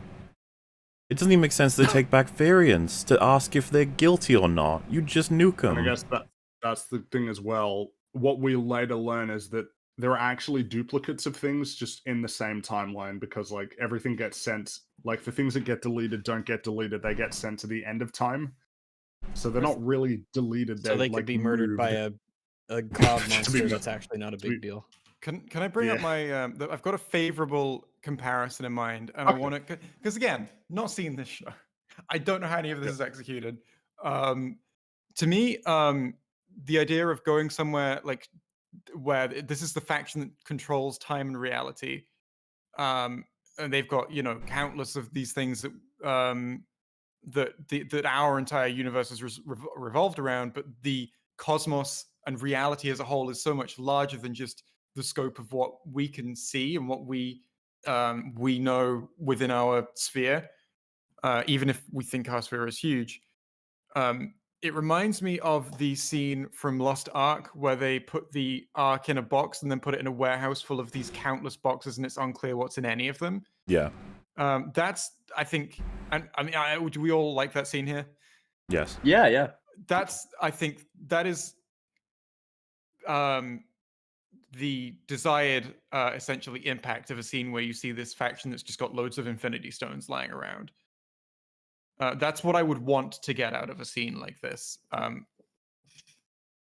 This kind of goes back to the scale and power creep issue, where like that was if you take the Ark of the Covenant thing, that was Indiana Jones and some Nazis and some people, and it was relatively small scale, and you understood kind of everything, which it makes it a lot easier to like, oh, okay, so where is this place and what are these things, and it is like these are, God forbid, mystery boxes, and you don't really learn what they are, and well, it's later on, but like we're getting into cosmic and space and time levels, and just the sheer change in scale is difficult to escape, and it really kind of colors everything about it.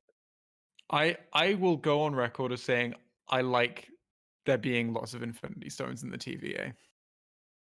I do Why? not. For the reasons I feel I just outlined. Maybe I didn't, but I So- think I I think The thing with the Oh, the warehouse, though, problem- it doesn't make the Ark of the Covenant any less powerful by being among many powerful items. But it's no longer like unique So Yes, in the it same is. way. they're worthless in the desk in the TVA. They don't do anything. I think yeah, that's they're the big worthless part. to But that's they're like a worthless to the display of people their at the TVA power. because they are. Well, but the Ark of the Covenant's not useless to the people who organize That's that true. warehouse. That's true. I mean, I'm not trying to draw why it's there. a direct. I'm not trying to say they're. Well, yeah, they no, are we're in trying to every way figure out the why same, one but- works and why one doesn't, right? I Yeah, it's like understand it's the not value there. insulting. It's not quote unquote insulting to the Ark of the Covenant for it to be there. Like it's being locked up and put away because it is the Ark of the Covenant. Yeah, I think- and it needs to be put away. It would be like if Indiana Jones 5, he breaks into like this super secret government facility and he sees his box with the Ark of the Covenant, he recognizes it, and then it zooms out and there's 17 of them, all the same. And it's like, yeah, we've got loads of Arks of Covenants. I use it as my couch. Like, Yeah, the Ark of the see, Covenant. that to me would be like humiliating the first movie. I think there's lots of that depends on that depends on how they take it. Like there being 17 of them, there being sure that you could do that well and you could do that badly. I am going to assume just for the ease of this conversation that they did the Infinity Stones shit badly because I still do so- think that you can have there are loads of them that they're common to us because get- we get them from lots of different timelines.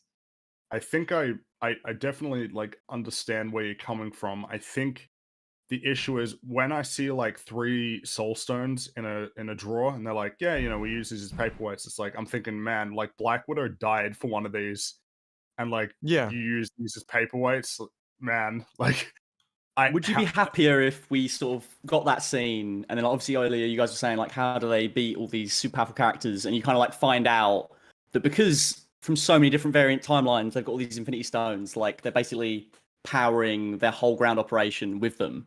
Would that sort of sit better with you? that could help. I think I would still have concerns about how it all makes sense, like how it all fits in. I mean, I've never even Something like- understood a limit on Kang's power. I have no idea how he works or that's what weird he's got too. at his fingertips. And when you have access to infinite universes that you can control at your fingertips, like what exactly is your resource limit? Yeah, because like when you are essentially introducing God, like you know, a God into the universe that you've created, I feel like you almost want infinite power creep. You want something existential that that if your struggles that you've been showing essentially the struggles of the mortal people previously, you want, if you're going to demonstrate this is a god, you're going to want all of those struggles to be so far beneath them that they don't care about them, or that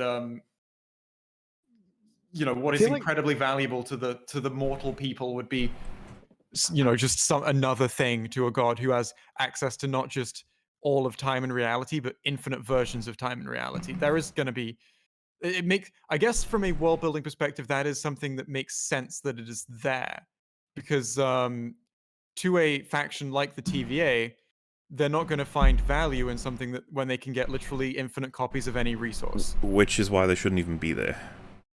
Yeah, I'm happy to say that. It's only or they there need to for, be like- handled much more carefully. I mean, handled in the way that you have to handle it so carefully. I'm just like, don't even try. Don't do this. Like you need to understand that you are going into that. You need to understand that you are writing a faction with what is in essence infinite power. I feel like writers who want to do that are almost like just in love with the idea of what it Yeah, wants to be, and they just have there's no idea of just how careful they have to be with that sort of writing and what it could do to damage the world. I think that's what you do with like existential and like Lovecraftian plots, right? Which I don't think fits neatly into the MCU. I don't think you can do Yeah, bizarre. something like that in the MCU without it's astonishing Well, it's amounts also- of work to justify it thematically within the rest of the universe. It's not even just that that's what they are, it's also that they just do not operate as that in the episodes we see them. Like, I don't believe for a second that this selection of people with batons are also literally in control of reality. It's like, no. Yeah, Because like surely Yeah. if they have access to infinite Infinity Stones, that would be their go-to weapon, right? Absolutely, yeah, and they to work. achieve their goals. They work where they go. They can literally use them if they want to. That's something that Loki doesn't take advantage of as well. But Loki's an idiot in this show. well, yeah, I was gonna say there's so many examples of Loki, and you know what? I don't want to spend too much longer on the Infinity Stones things because like I don't want to take up too. I don't know how much longer we'll have you, Matt. Obviously, I'm gonna try and get through at least a couple more topics. Stick around for a bit longer, yeah. So what I would hope that we're getting to with Loki is that like we could obviously talk about it a bit longer for any of these subjects if you felt we haven't really covered them, but like if I'm at the point where I think that the main character's been assassinated, that the organization that's involved is completely nonsensical, that all the people in it keep making really stupid decisions to get things to happen, and the same for Loki, that the world building is damaged, like the MCU significantly. I'm starting to run out of things that I like. I can talk about Alligator Loki and Richard E. Grant Loki for a while probably. I really, really like both of them. But so like 95% of the show is then like not only I think broken, but a lot of it pisses me off. And so I would be curious at that point, like what am I supposed to draw out of it? And if, say, for example, you said, well, don't you enjoy the aesthetic, for example? I might say yes, but I would again just be like, but it is nonsensical. And I'd be curious, like, what do you think was well built rather than something you simply appreciated, like, for the look? Like, what did you think when you were watching? It was like, oh, man, that was really well crafted, the way that they did that. When you say built crafted, like, do you mean, like, could be like a story moment, a character moment, something... Something that you would possibly draw the difference between someone going, I want this thing here, there it is, versus I want this thing here, how do I build everything to make this event happen in a way that it follows cause and effect rather than simply me plopping it there? I'm trying to understand your question. So for example, like you might have wondered, wait, you know that Eliath thing? Like where did Eliath come from, and how does Kang control him? Kang just says, I control him. Oh, okay. Are you asking me, like, does that bother me? No, I'm asking, is there something in Loki as a show that makes you go like, man, I thought it was so good. So to give you an example, I think that Tony's decisions throughout all of the MCU, except like for a few moments, like all are informed by watching the prior films. Like you can understand him perfectly in Civil War if you watch all of the films he's been in prior. Yeah. If you only watch Iron Man and then you watch Civil War, I think you'd think he's been assassinated. So like the progression changes how things will have to go. If someone came in to write Iron Man for Civil War and was like, no, he hates the government, he's just going to blast away. And Steve, you know, Steve's a soldier boy, he'll listen to the government. So that's how this story should go. We'd be like, you guys haven't been paying attention to any of the writing you've been doing. And I feel that that's how they've done a lot in Loki, especially with Loki's character. So if I was to compliment, for example, like a sense of cause and effect, I would try and pick something that follows along from something we've seen before. And so, to give you an example... Something outside of the series, tied to the MCU, like a previous MCU... Well, it could be that, but it also could be, say, for example, you liked something in Episode 4 because of the way they set it up in Episode 1 and 2 or something. Oh, okay. What... I guess earlier we were speaking about, like, whether Loki has the potential to be good, whether he had that potential. I really like that line from Mobius where he says that he's this scared little boy out in the cold and he kind of feels sorry for him. And the way he reacts to that, because I think that is a perfect trick shot to why in Episode 5 they become friends, because like I think Loki, like, you know, like when he's fighting the Avengers and he's fighting someone like Tony Stark, he feels belittled by him as much as he is confronting him, whereas I feel like Mobius kind of takes the ego out of the situation. You know, he's not trying to like... He's not ultimately trying to belittle Loki. Do you know what I mean? Like, he sees him as someone that he pities and someone that he could see going down a different path. So I think that kind of... all it takes for me is, like, one well-placed line. Do you know what I mean? I don't think it's always necessarily the quantity of the time you have with the characters. That line there, I feel like, you know, after they're reunited and when Mobius finally believes him, believes, like, you know, the real truth of the TVA, like when they hug each other and say they're friends, I feel like that was a good payoff for what we saw earlier. Obviously, is that a good answer? Well, I don't worry about like whether or not your answers are any good. Because like obviously my take on that is I get frustrated with how easy it was for Loki to just connect to Mobius when he's got no reason to trust that he's even like a rational agent of his own. Rather, like at this point, we don't even confirm whether or not he's just a puppet. And then he's of course the guy who forces him to be in a ball kicking simulator for extended periods. And after that, they're like, we are good friends. And then he gets really sad when he dies. I'm barely being able to follow this. Like, I'm almost frustrated that Loki isn't more angry or isn't taking different actions. So, like, it is really hard for me to engage with stuff like that. Meanwhile, watching, Thor in Avengers say, like, Loki, we have to shut it down. We have to stop it. And he's like, it's too late. It's too late. Like, and he puts his head down a little bit and he goes, no, it's not. And we can work together. We can stop this. Then Loki considers, then he pulls the knife out and stabs him. To me, it's like, I could talk for a while about why that's exactly what I thought would happen. But do you not think that that summation of Loki, that he is ultimately a scared little boy, he's not this god that he thinks he is, do you not feel like that's surmised in that Avengers moment?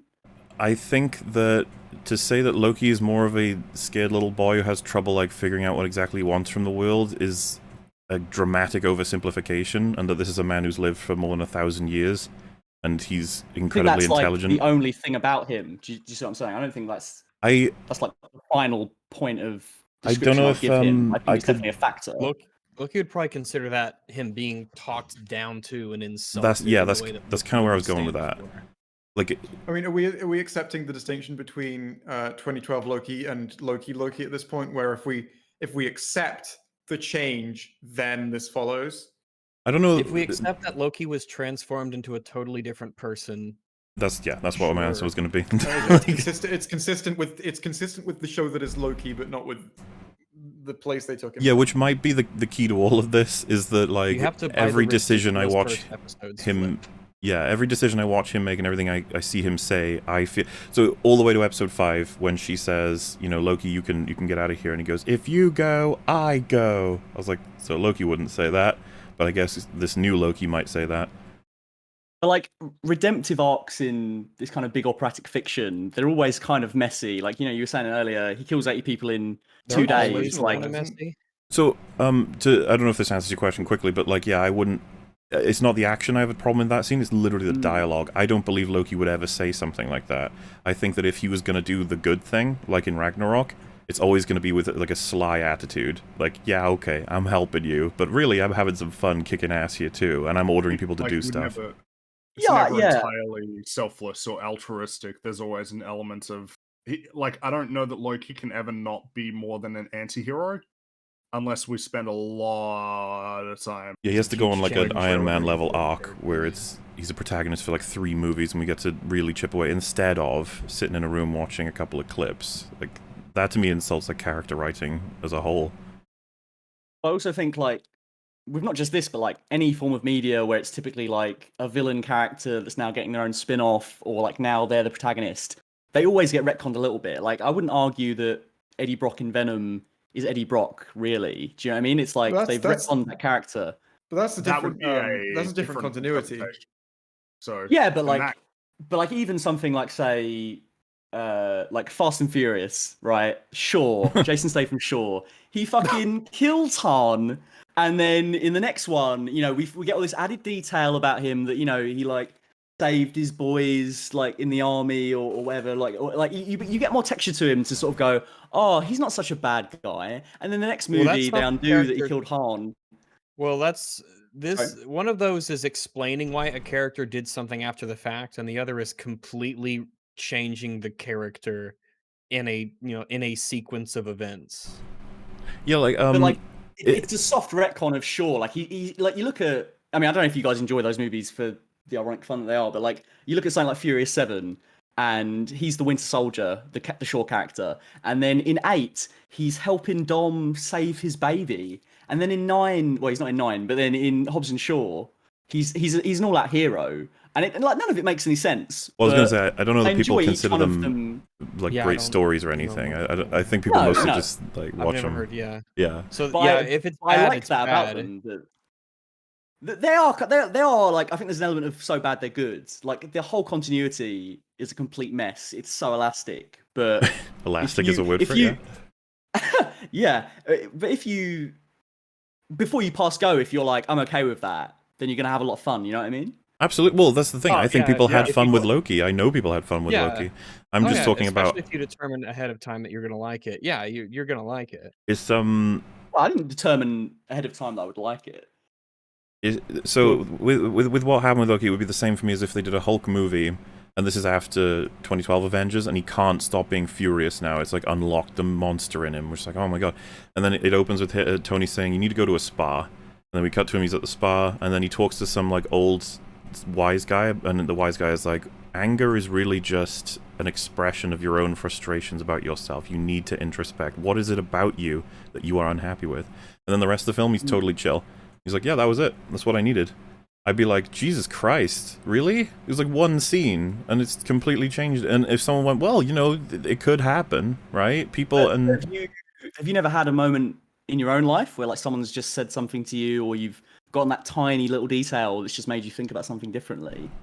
So the counterbalance come would be on. that he's been a rage monster for years, and despite being a scientist surrounded by intelligent people, he can't possibly figure out what it is. And some old guy giving him one piece of advice, to me, that's just like, that just insults everything that's happened before in terms of how effective it all is. In the same way that Loki finding out one of his plans didn't work from people he can't necessarily trust who are trying to manipulate him turns him from what is essentially one of the greatest villains of the MCU into a good guy. That's bizarre. But like, I feel like It's outlandish. it's not a stretch to me that like it could take one conversation with the right person to say the right things to you to make you see life differently. I don't know if But it I don't changes see you from that as, X like, to a- Y. That's fucking can bizarre, accept- though. But it's I like would- I can agree. I think that like it's kind of like, I'm pretty sure I've heard this before. It's the saying that, you know, if you can read like one book or like one sentence that kind of reframes a lot of stuff. But as true as that can be, it would still be a gradual transition into a different person. Yeah, That could be the catalyst for change, but it won't be like because people are stuck in their ways. You know, people are creatures of habit. It's really tough to get somebody to change radically in a very short amount of time. To frame that more positively, people have their ways for reasons. They got there for a reason, and so to bring it down in moments should take at least more so than just a line.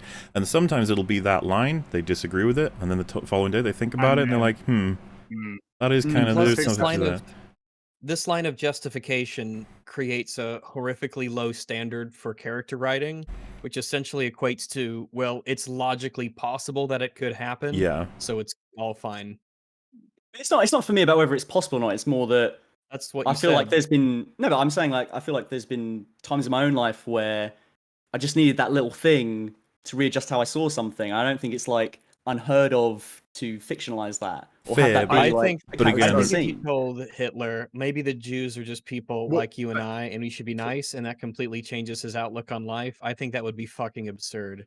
Yeah, so do I. I mean, in the case of that one, like I definitely agree. I think it's just a matter of how radically would I expect somebody to change if they hear the right thing in the right way. It's like I can totally accept that even like one conversation could change a person, but not instantly. Like there would still be a progression that I need to see. Well, And I think in the case of Loki, we need to think about, so that conversation may well reframe his perspective on like, what are my goals? Like, what are my goals? As like the god of mischief, like what am I? If all of this crazy time variance authority is like ultimately in charge of stuff, like, I can see that changing him, but I don't see it turning him into effectively a good guy overnight. I think we need a much longer story to get him there. agreed, and here's a think that's comparison, fair right? enough. Here's a comparison. If you were to watch a season of Doctor Who where the Doctor has to deal with a part of human history in the future, rather, but his, whatever, timeline, where humanity's moved from Earth and they've colonized, let's just say the solar system, even the sun. We're living on the sun, it's so neat. But it's a kind of a dark time for human history, and for some reason, like, I don't need to justify any of this, the point is that it happened. It's ironic if you're living on the sun. Slavery's back, cannibalism is totally legal and often happening, and torture is like a fun thing that everyone's doing. It's like the most depraved and horrifying event, like era of humanity or something. The Doctor witnesses all of this, and then I tell you, the Doctor has decided that it's time to wipe out life, because if humans can't even make it, like, it's just, we're fucked. And the Doctor's going to wipe out all of human life so that they can't be suffering anymore. They can only be, like, a neutral sort of element. And going forward, if the Doctor spots any dark time in a species history similar to that of what he's just witnessed, then he's going to destroy that species. And that is, like, that's I show run for season 14, and that's what I make it about. He's hunting down civilizations and destroying them. Well, like, I guess you'd need to see it in context. I wouldn't love to see that story because that's not what I want to see from Doctor Who, right? But, like, I don't think it necessarily holds zero weight, you know? Like, the way you've described it is obviously an abridged version, but maybe if you wrote that scene, maybe you could give it the necessary texture to go, oh, wow, I kind of see where he's coming from. Maybe it's not overnight, as you say. But oh, well, so if there's definitely something in there. That's kind of where I'm looking to push you. So if I made it literally like an overnight thing, I'm wondering what I would have to do to make you finally go, no, it has to be longer than that. I think something like that where you're dealing with like grand stakes, yeah, maybe overnight is a little strange. I think what I was more thinking of was just like maybe small interpersonal conversations that you've had with people close to you, or like, do you know what I mean? Like maybe even people you didn't get on with, and it's like, I think there's so many rooms for so many conversations you have in your life that could just completely alter how you had an opinion of something. And I do think, like, you know, it only takes like one sentence to do that in certain scenarios. I think you're right, and I think part of that is informed by what happens with Tony in Civil War. It's the right things are said to him by the right people, the right times, with ideas he's already having, and that. But the thing is, like, I can reference you all the events of the MCU for why he made this decision. With Loki, I'm like, I can reference you all the times he's a piece of shit. And then all the times he was a good person are all in the future, so he hasn't done them yet. And then I'm faced with what made him make this decision. It's like seeing his plans fail. And it's like, if anything, that would probably make him double down. So I've got so little to justify this change.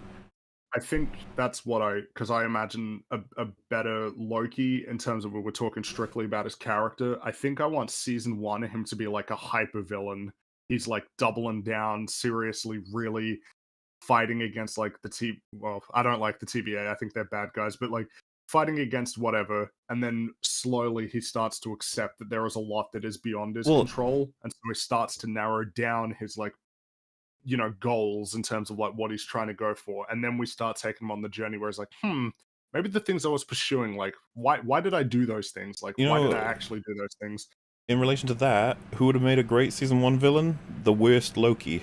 Like, there's a timeline Loki that's just the worst, and it makes our Loki look at him and be like, Jesus Christ, this guy's fucking insane. I don't want to be him. And yeah, I don't want to end up like him.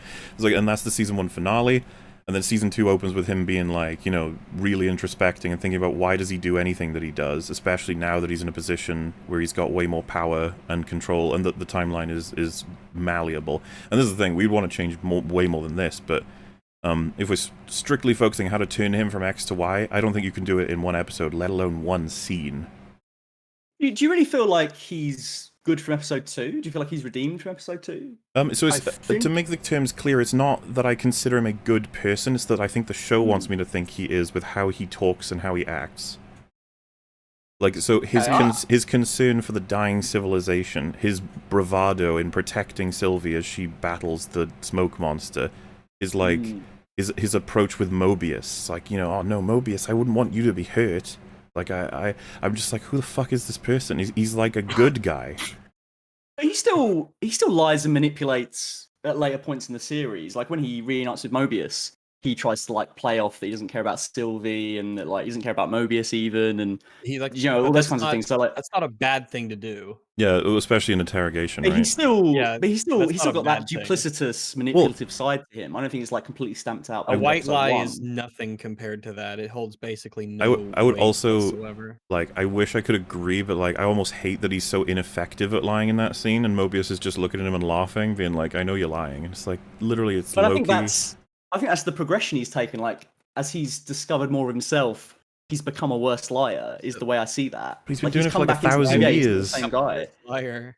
How does that follow?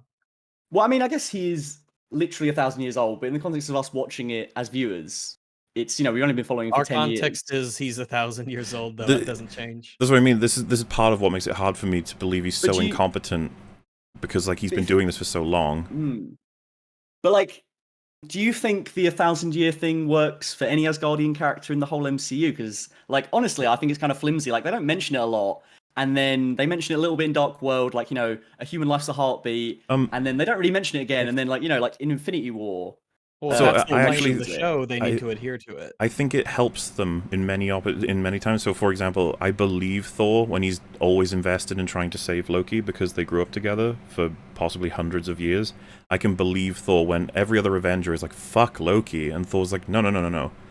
Like we can." The only time I believe, like, I agree with you on all those things, but like they could be the age that they're playing, right? They could be like in their 30s based on that information. Whereas like theoretically true, yeah, but of course, like they're from I think it helps the believability of the world building as well that they're not literally the same age as like Iron Man. It's like, damn, that was coincidental, and that they're like the only. You know, and it helps the way they want us to believe it in the MCU is that Norse mythology is actually built from these real aliens from a different planet that I guess visited humanity at some point. That they are ancient and powerful, and they've been around for a long time to help justify that. Like, it would be, I think, a little harder to be like they've not been around for very long, but they also have all of this history. It's not impossible.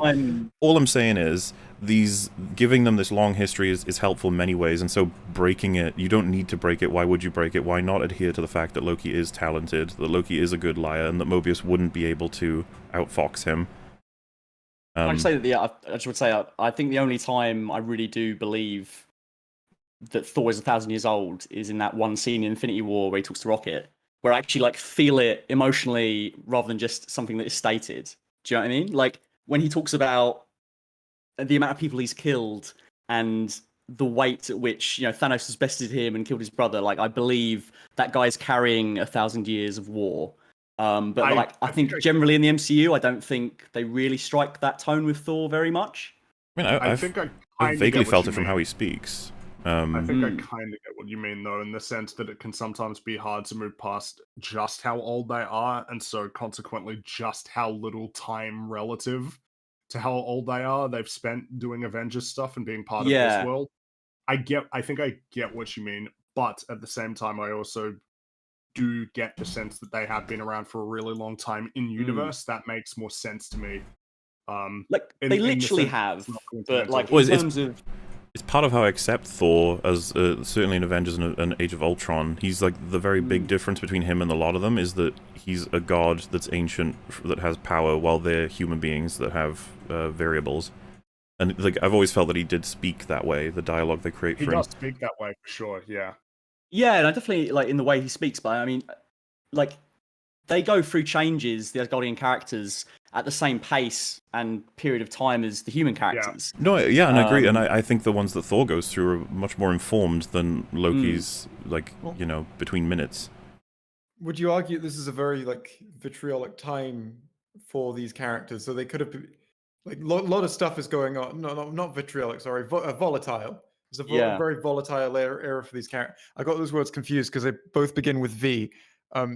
No, it's an era where, like, lots of people are dying, lots of like events are happening in their world, and it's the kind of period that would change a person. Yeah, but it's really contrived when you think about it that they've had these 1,000-year lives, and in the space of a couple of years, like Asgard gets destroyed, Mummy and Daddy get killed, like they find out they have a secret sister, Loki gets killed, like Thor's hammer gets destroyed, like, you know, like I'm okay with that, but like if I really think about it, it's weird that like this is all happening to them now. Like they were Thor and Loki as we know them to be for the first 1,000 years of their life.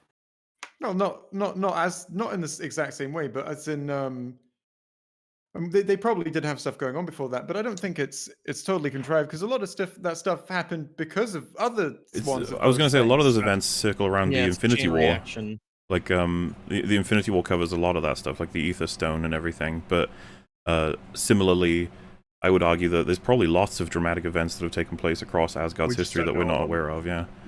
But like, when you think about how dramatic, I don't know, that file wasn't very big. They lose their family, they lose. So these are massive things. To give you an example, I think that there could be an interesting film to watch Odin and his daughter rampage through all of the realms and control them, for him to then banish her when she gets to the point where she's too powerful. That would be a really interesting film. Yeah, that'd be cool. I'd be interested in watching that. And that's the thing. Remember, Hela says that Odin is like whitewashed history, and so there's so much that's probably happened that's like bloodshed, drama, and insanity that we're just unaware of. Of course, if you read Norse mythology, you would you might have some idea of what it could be. Did like Loki fuck a horse? Yeah, Loki wouldn't is the you? horse. Oh, Loki is the horse. Oh right, The yeah. mare. Odin fucked a horse. Odin. Yeah, Loki gets impregnated as a horse. Oh, I think gives birth As to you do. Fenrir. As you do. Can't remember. As one does. We've all had those days. But yeah, like, did you not find it distracting when he says different lines like this, or do you just see it as Loki is a good person, he believes in the sanctity of life sort of thing, he will do what he can to help people where he can, and that now he's doing a sort of a fight for good to a degree? Like, you just believe that sort of wholeheartedly?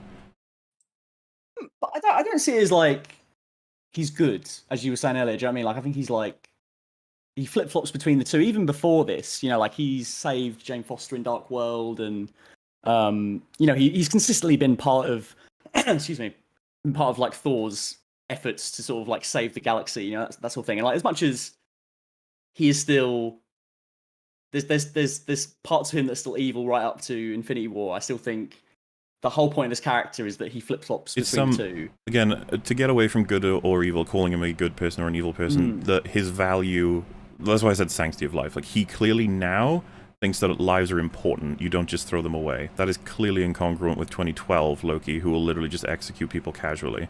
So, do you believe the change? I don't know if he always like had no respect for life. Like, I think, you know, again, like scared little boy thing in Avengers, he's this teenager kicking his you know, chucking his toys out the pram. He's gone into different ages now, but you get my point. Like, he's saying things to get a rise out of Thor, and he's trying to be provocative, and he's trying to prove himself, and he's picked Earth to be the vessel to do that. But I don't think that necessarily means that he always means the things he says. You know, like, no matter what room he's in, he is trying to get something out of the other person. He will say whatever I agree with he you. needs to say. And I think that would be totally in line with Loki, but we see him alone crying at the screen. We see him, it's his reaction to seeing people run around and screaming. It's like, these people are going to die. There's no manipulation happening there. He just, that's his feeling on the situation. Yeah, but like he's always cared about his mother. I know obviously that's his mother, but like, he's cared about Thor. Like, I really like that. That's a huge leap. Remember, so how's that a huge leap? He killed 80 a huge humans. leap to care for your mother. He was like, remember, just like 5 minutes ago, he was invading Earth with an army of people, and he killed a bunch of folks. And like, listening to people scream makes him smile. But like, I don't think just to say, well, he cares about his mom. Well, so did Al Capone. Yeah, but I'm not saying those are two completely different things. But like, people aren't one thing, and of course. So that's why I asked you: do you believe that those two things are incongruent, or do you just believe that they effectively explained that change? I think in terms of the character A to B, I do think they explained that change. Like, across the whole 6 episodes, maybe not from episode 1 to 2. The change I'm referring to happened at the end of episode 3, right? So to go from I will execute 80 people casually because I am taking over this world anyway, and then I will slaughter New York City with my army of Chitauri, versus, oh no, these people, they're not going to make it. They're going to die. They're being left behind. But like, I think when you think about the journey he's gone on, I would argue that not much. So just a refresher for anybody who's wondering in chat, right? So he goes, he sees the tapes, then he agrees to help Mobius. He does some research on apocalypses. Then, but that's they go to the supermarket place. They're plot beats. They're plot beats. Yeah. So, well, they would have to show us what it would mean for him to have changed. They wouldn't just leave that out, right? Or are you saying like there are deleted scenes where he goes through like significant character developments? No, to me, the way I see it is he is humbled by the Avengers. He's humbled by the Hulk. He sees an opportunity to escape. He's immediately again captured. He's then shown, like, you know, like, obviously we could debate, does he trust what he's being shown? Is it real? Just like, for the sake of where I'm going with this. Mm-hmm. He believes this, right? He believes this. He's given a canon future where the person that he is as of today only leads him to ruin. And then from there, I think he finds a genuine friend in Mobius. I think he finds a genuine friend in Sylvie. And I think he is given more reason after seeing how this is how my life is going to go. I think I'm this arrogant guy that knows what he's talking about. And like, you know, like my will be done because I am that competent and I know what I'm doing. Versus, I've been shown that actually everything I believed about myself was wrong.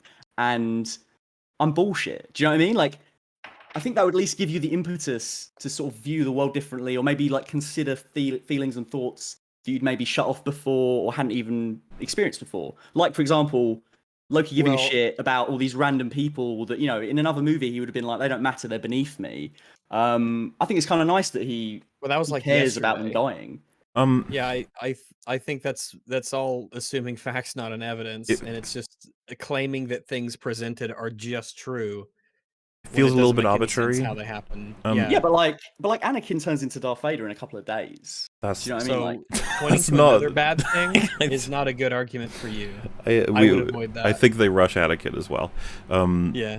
So where I'm going with that, right? So like when he lost in Thor, he lost his position as custodian of Asgard until Odin was going to be back. He lost like any sense that the people there that believed that he defended Odin and that he defeated the Frost Giants was all a ruse. Thor gets the position that he wanted and he's tossed into like the abyss. If you then said, you see, this humbled him and now he's going to really rethink his position in life, or it's going to actually make him really furious because he's lost everything, he was subverted by the very guy that he thinks has always lorded over him in his life, and then he's given an opportunity by Thanos with more power to take over Earth or whatever, I'd be like, oh, there's an obvious one out of those two that he's going to do. And then at the end of Avengers, like that. He loses again, and you're like, now it's going to be an introspection stuff. Right? It's like, well, I don't see why you wouldn't be even more furious again. And then he's like, meets the TVA. It's like, this is the chance to never lose to the Avengers. Like, I will control space and time. If we're accepting all of the bullshit with the TVA and that he believes everything about them, I think it's way more in character for Loki to be like, I'm going to take over this place. Oh, yeah. But like, we've seen that movie like several times. That's a meta argument. Yeah, but like, you need to when you're sitting down with this character, like, you need to think like, what have we not seen from them before? What would be interesting? Well, so there's more than one way to be cunning and subversive, especially when you're dealing with a whole new faction, right? Like, if I said to you, why the fuck did they make Loki a villain in 2012 Avengers when he was a villain in Thor? We've done this before. Well, I see that, but like, for me personally, I feel like villain Loki, I've seen as much as I want to see out of that, and I feel like Infinity War took it to that logical conclusion. But hero time traveling Loki, yeah, I could do a little bit of that, and so I enjoyed the series. So, like, do you know what I mean? Like, it's. I get the novelty for sure, but it's the issue of you've chosen 2012 Loki. He's our guy, who we're going to be following. Sure, so like that just that kind of locks you in. You already just locks you in. I mean, even more so than usual because he's canon bad guy.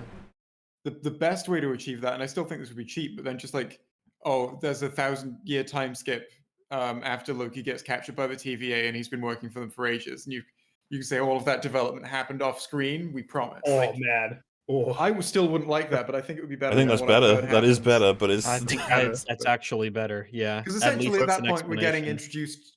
We're getting introduced to what is in effect a new character. At that point, we have to relearn who he is.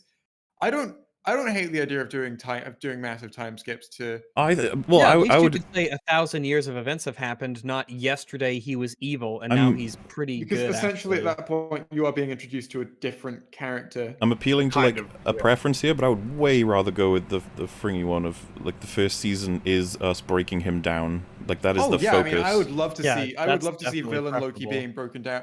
I want to see. I want to see scheming Loki who like has his own has his own goals that don't even become clear until like he either achieves them or fails to achieve them, and is doing all kinds of deception to achieve them. I want to see that. I want to see deceptive in it for himself Loki through a season. And I know it sounds contrived, but the point of this is that I would spend a lot longer to make it not contrived. But I want situations like he's going to destroy some building and there's clearly a kid in there.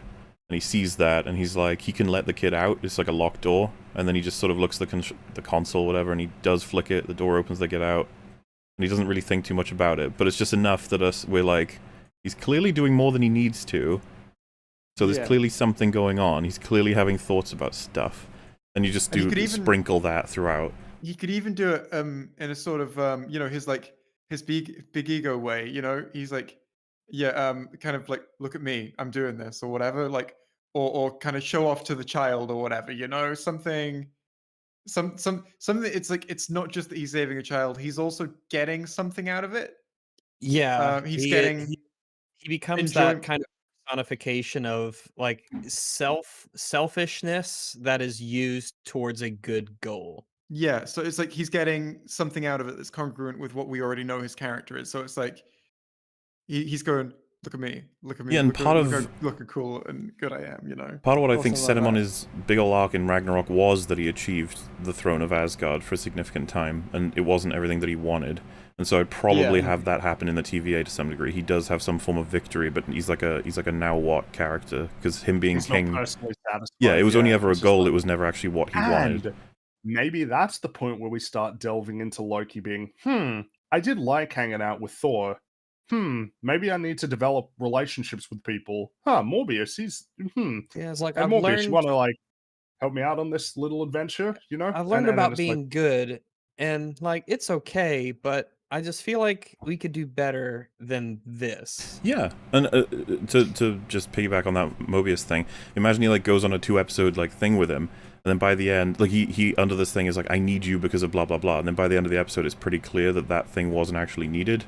He didn't need him for that thing. He just wanted Mobius to come along. Yeah, and it's never admitted to. He's just like, no. And Mobius picks up on it. He's like, Yeah, it's like, you could have done this yourself. And he's like, no, I couldn't.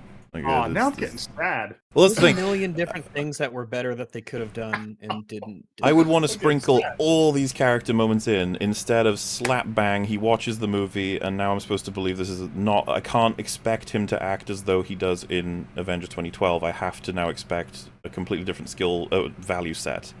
Not to mention skill set. He's very incompetent at fighting. I feel like all we've done right now is pitching holding a fucking dagger. I want him to be cleverer than that. Yeah, well, do you want me to comment on this? Well, so just to finish that off, the competence thing, like, I'm assuming you would like when he was tossed out the train by 2 random gods when he's still capable of doing all kinds of magic. It's just like, that shit frustrates me. Anyway, yeah, comment on whatever you want. Yeah. Go for it. I suppose so, but like, it's no different to like in Avengers for me. It always bothers me that like Tony Stark just flies up and Loki's like, he can see him, he's right in front of him, and Iron Man just blasts him away. And it's like, what? Like, you're Loki, like you had your fucking stick right here. He goes to shoot him.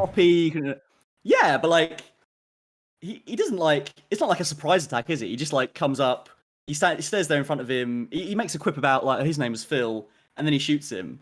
And like I just think it's a similar kind of thing. Do you know what I mean? Like, I can understand. So punked there. I would then we like, I probably want to get into the nitty gritty of like how it's filmed or the way it's done. So he thinks Tony's dead. He flies back up after he was hit by his own machine shooting past him. I would make the argument that Loki's actually partially impressed that Tony's still alive, and then he says, "There's one more person you pissed off." Probably expecting him to say me. And then Phil, that could potentially throw him off. He's still aiming the staff to shoot him, but then Iron Man's quicker. Like, to me, it's right within the realm of possibility, all of that. Like, I wouldn't complain at all. And, Loki's barely hurt by Iron Man's blasts.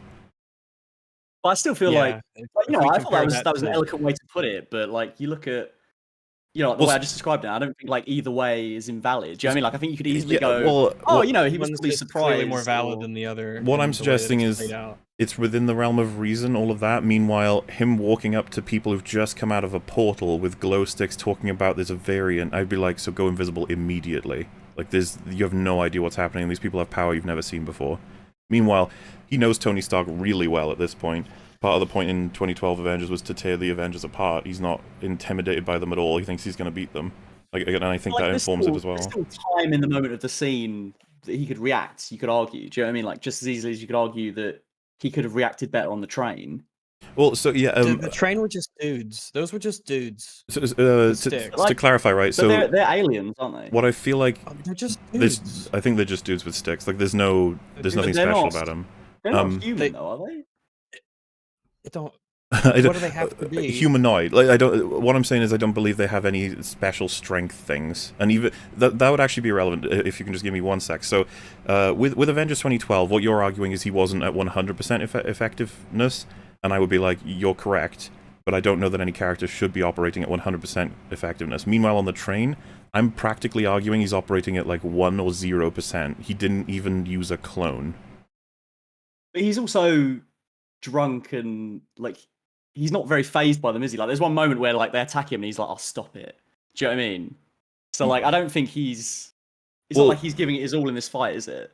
So that I would accept as a variable. Then the other problem comes in. I still think that even when drunk, he would use his magic to his advantage, especially in fighting. I think it would be actually a great opportunity to have his holograms sort of falling over or being like hiccuping and stuff. Holograms are also drunk, like Yeah, he is. yeah, exactly. But also, I think they forgot who Loki is. Like, so he's an Asgardian creature, meaning that like, so he can take punches from Thor. He can lock weaponry with Thor. He can grab humans by the neck and lift them all the way up and toss them. Like this is a man who's pretty damn strong. Yeah. But he can be picked up and tossed by these like random gods, and to the point where he's like, "Wah!" And it's just like, huh. So I totally see where you're coming from with like the earlier examples in episode 2, like the humans that Sylvie possesses. I was like, I don't really understand why they're able to beat Loki up. Yeah. But the aliens in episode 3, even though they're humanoid, I kind of assumed a bit like in Guardians of the Galaxy, there's lots of different races that kind of have like different levels of strength. You know, like how like Spock, so humanoid. I would admit the only way out you have is if they have super strength, but I don't think they do when they fight them later. On Lamentis, in the when everything's falling apart, they fight them again, and they're very casual. Like there's no efforts for super strength. I think what they did when they were filming, they were like, wouldn't it be really funny if he was surprise grabbed and tossed out the window, and then that crushed the tempad, meaning they have to do this other thing on the plot line now, and Sylvie can be like, God, you keep ruining everything. It's like a fun back and forth. But I'm just sitting there like, man, this is the god of mischief. Yeah, he is insanely depowered so that a plot that they want to happen can happen, and that's really depressing to watch. It's a huge erosion of stakes and what we understand about power levels for these characters. And Like, if we were to wanna... shift it to the drunk and singing stuff, I think that's out of character too. I don't believe for a second that Loki on a distant planet with little help to be able to get back with the tempad with someone he doesn't trust whatsoever who's tried to kill him would get drunk. Escape destruction, yeah. And I secondly don't believe that he would entertain a crowd. That's just not something Loki does.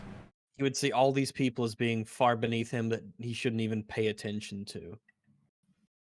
Well, fair enough to think that way. I mean, I would personally say I think he likes attention, and you know, he's also hyper arrogant, so I could believe that he could get drunk and still think arrogance isn't he's going to take anyone on. An excuse for anything, really. Why not? Like, he's an arrogant character. Then an arrogant character can do anything at any time, and you can use arrogance as an excuse. Well, no, just in situations where, like, I feel like it would be relevant. Like not this here. one. In no way would an arrogant character who has that as one of their core traits do what he's doing here. I'm trying to like genuinely trying to spot the through line where he is like, man, Sylvie's asleep. I'm gonna have some alcohol on this apocalypse planet with a person I don't trust in a place where I could die. Like, that's just, you know, I'm that confident about the situation. I just like, that doesn't seem like Loki to me at all. Yeah. Maybe Drax. Yeah. Drax is much more Epicurean, I guess we could say, in like certain aspects. But another character I wouldn't expect would be like Doctor Strange. I would never expect him to just start drinking because he's so confident. I'd be like, that seems weird. No, but I don't think, like, I think that's an oversimplification. Like, I'm not just saying, like, any arrogant character would do exactly that thing. I just feel like Loki would do that in that moment. But, like, you know, again, you guys don't agree. Like, that's just how I see it. We don't seem to see any evidence for that claim that's being made based on his prior behavior. Sure. But, like, you know, like, we're just going to go back and forth thing here, aren't we? Like, do you know what I mean? Like, That's just how I see it. We can That's how present all that's- of our evidence and Well, references. So this I guess that comes back to I've like been doing the same thing. the Doctor Who Not comparison. really, Like, I would probably say that I feel like I'd be able to argue that forever, and I don't know if you just think that is the way it goes. Like, if for example we start up a movie with Peter Parker in No Way Home, and he just starts machine gunning down people, and you're just like, whoa, this is complete character assassination. And I'm like, well, I mean, he could be like, I don't know, really angry. Like, he's just fucking done with people. He knows that Could be his really identity having been revealed means that these people could very likely use that against him. So he's just gonna, he's obviously young. He's angry. And yeah, people make mistakes. Yeah, I want to see the movie where Peter Parker shoots up a school. Like, if Disney were to make that, I wasn't expecting you to say that. I wasn't expecting you to say. I was being sarcastic. But Even I think sarcastic. that would be a strange film. But do you get what I mean, though? Like, we're trying to find more of a baseline than simply saying, well, emotionally, they figured this was the thing to do. Because you just said, like, I understand where you're coming from. I understand where you're coming from, but I think for me, like, all movies and TV have, like, I think it's fun to pick apart, like, holes in things and talk about, like, the logical fallacies and logical consistencies. I think all that stuff's fun, but, like, ultimately what it comes down to at the end of the day is, like, how it connected to me, how I was able to empathize with what I was seeing on screen and if it made me feel anything. But it's not that I don't think those other things are important or that I don't enjoy talking about them. But I guess it's just like, when it comes to something like this, it's like, I'm just going to be a broken record because these things are compatible. Like you can like the idea that I don't think they're not compatible. Yeah. So like you can separate enjoyment from what you think is consistent or inconsistent. I guess I'm sort of a broken record on that as well. Well, I think to clarify, because a lot of what I find value in talking about this stuff is that it can help me identify and explain why I like the things that I really like. So, for instance, when I think about like Hot Fuzz or something, I can identify stuff within the material that is supported by other stuff in the material to explain why I think that it so effectively does what it does. And so that's like the value that I can get from it, because of course how I felt, like, that's sometimes that can be completely independent from like or largely independent from the the media itself and what's in it, based on like something that you personally appeals to you, or maybe like a relationship you had with somebody that reminds you of, or like something in the story reminds you of that, or like a topic that you find interesting. Media can and that fool you, it can trick you, and it can play you. Well, I mean, in the case of this, it's more like the idea of it can just be that there is a story that has ideas and stuff in it that just appeals to you personally, and so it becomes a lot easier to sort of buy into that story. But it's sort of, they both kind of feed into each other, and they sometimes kind of don't, because like what's in the story and how much sense it makes can explain how much you enjoy it or don't enjoy it, and then you can still have your own feelings that sort of develop almost differently from that stuff, if you get what I mean. I can see where you're coming from. I don't think any of you are like necessarily wrong per se.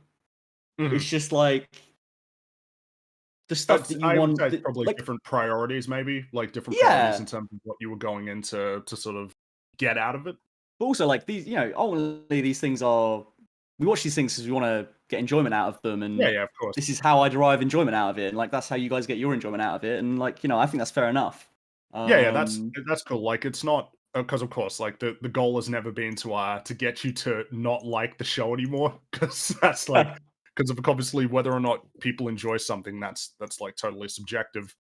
Well, yeah, it almost seems like a just a thing you want to be put out there, if ever. Because, for example, do you ever think you'd find yourself saying, this action from the character was out of character, but I enjoyed it? And if the answer is no, it probably shouldn't be, right? It should be it makes sense that there's going to be times where there's plenty of things that we think don't quite match, and the reason we like it. So, for example, I think it could have been easy for someone to have said, I think the 60s aesthetic matches perfectly, because it's a representative time of like an intrusion of bureaucracy, as well as like an inefficiency with technology that matches the way that they operate. And I could see you saying like, hey, yeah, I kind of see that. And then that might fill the slot for you of why you like it so much, as well as the way it looks. But I think, and this is not some kind of like character criticism, but I think you like it because of the way that it looks, not for much of anything else. And again, that's fine. I like lots of things for the way that it looks, or the way that it is perceived.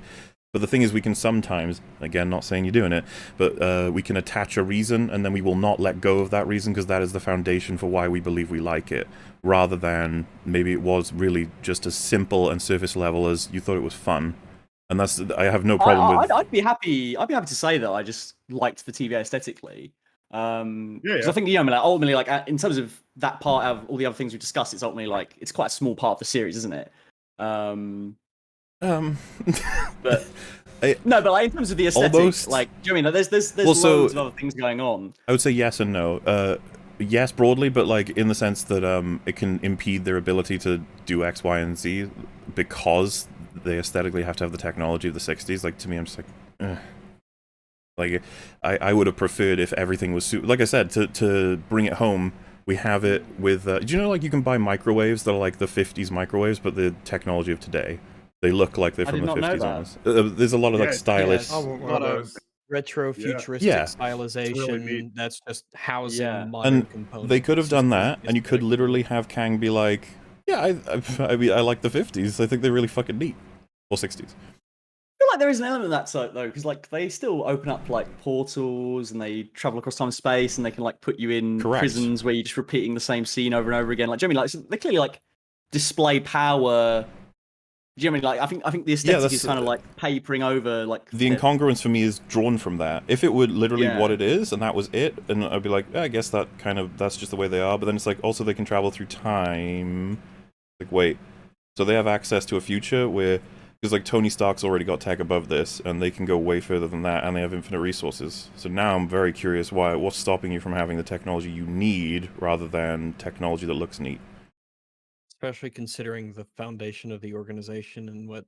Yeah, they try to stop reality from tearing apart, you know? Yeah. So, like, are they stupid or like what? And so the reason why they should have the best of the best based on, because they go to theoretically they go to everywhere in the universe doing this stuff for all time and space. Anything they want. Infinitely. Yeah. Because these universes break off and you can take anything from them and then prune them, so. Yeah, so there's no excuse. It makes them look incredibly incompetent, which means that I can't believe the things that the show says that they can just do and asserts that they do. Because, like I said, if I put tea in my mug instead of Rockstar, and that breaks the sacred timeline, and the TVA shows up wanting to melt me, I'll just shoot them with my gun, and so the TVAs all of a sudden they're not so deadly anymore. Well, then you get the Tempad rags, and then you're unstoppable because you'll. Yeah, like how do they stop a Doctor Strange? How do they stop Iron Man? What I mean, all of the versions of the Avengers that did the wrong thing, did they get eaten by the cloud monster? Like, and that's the thing. Like, I'm happy. Like, even though we don't see those answers, I'm happy when they say like, "Oh, you know, we've taken down like vampires and that kind of thing." Like, I've seen enough of their power to believe that. I don't, because I've seen their power. Well, yeah, no. Well, so the problem, I guess, would be that we're shown. They went after Loki. Would be one of the people I'd be like, how would they take out Loki? And if you go, well, you know, I can believe they have the technology, they might be able to find a way. And then in your head, you envision them portal behind him when he's busy with something, and then they immediately zap him or they hit him with a rifle shot from a distance.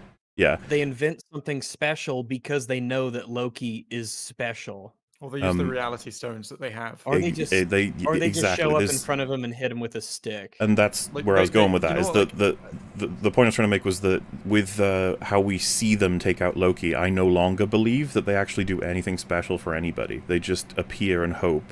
And for some reason that has worked 99.9999% of the time, except with Sylvie.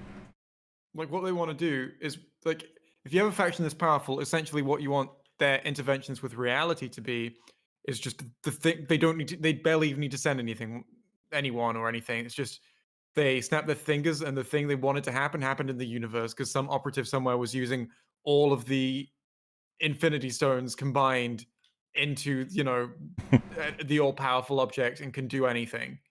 Because that's the level of power that they have. Like a big onion. Yeah. So they make a big onion appear because that's what happens in the sacred timeline.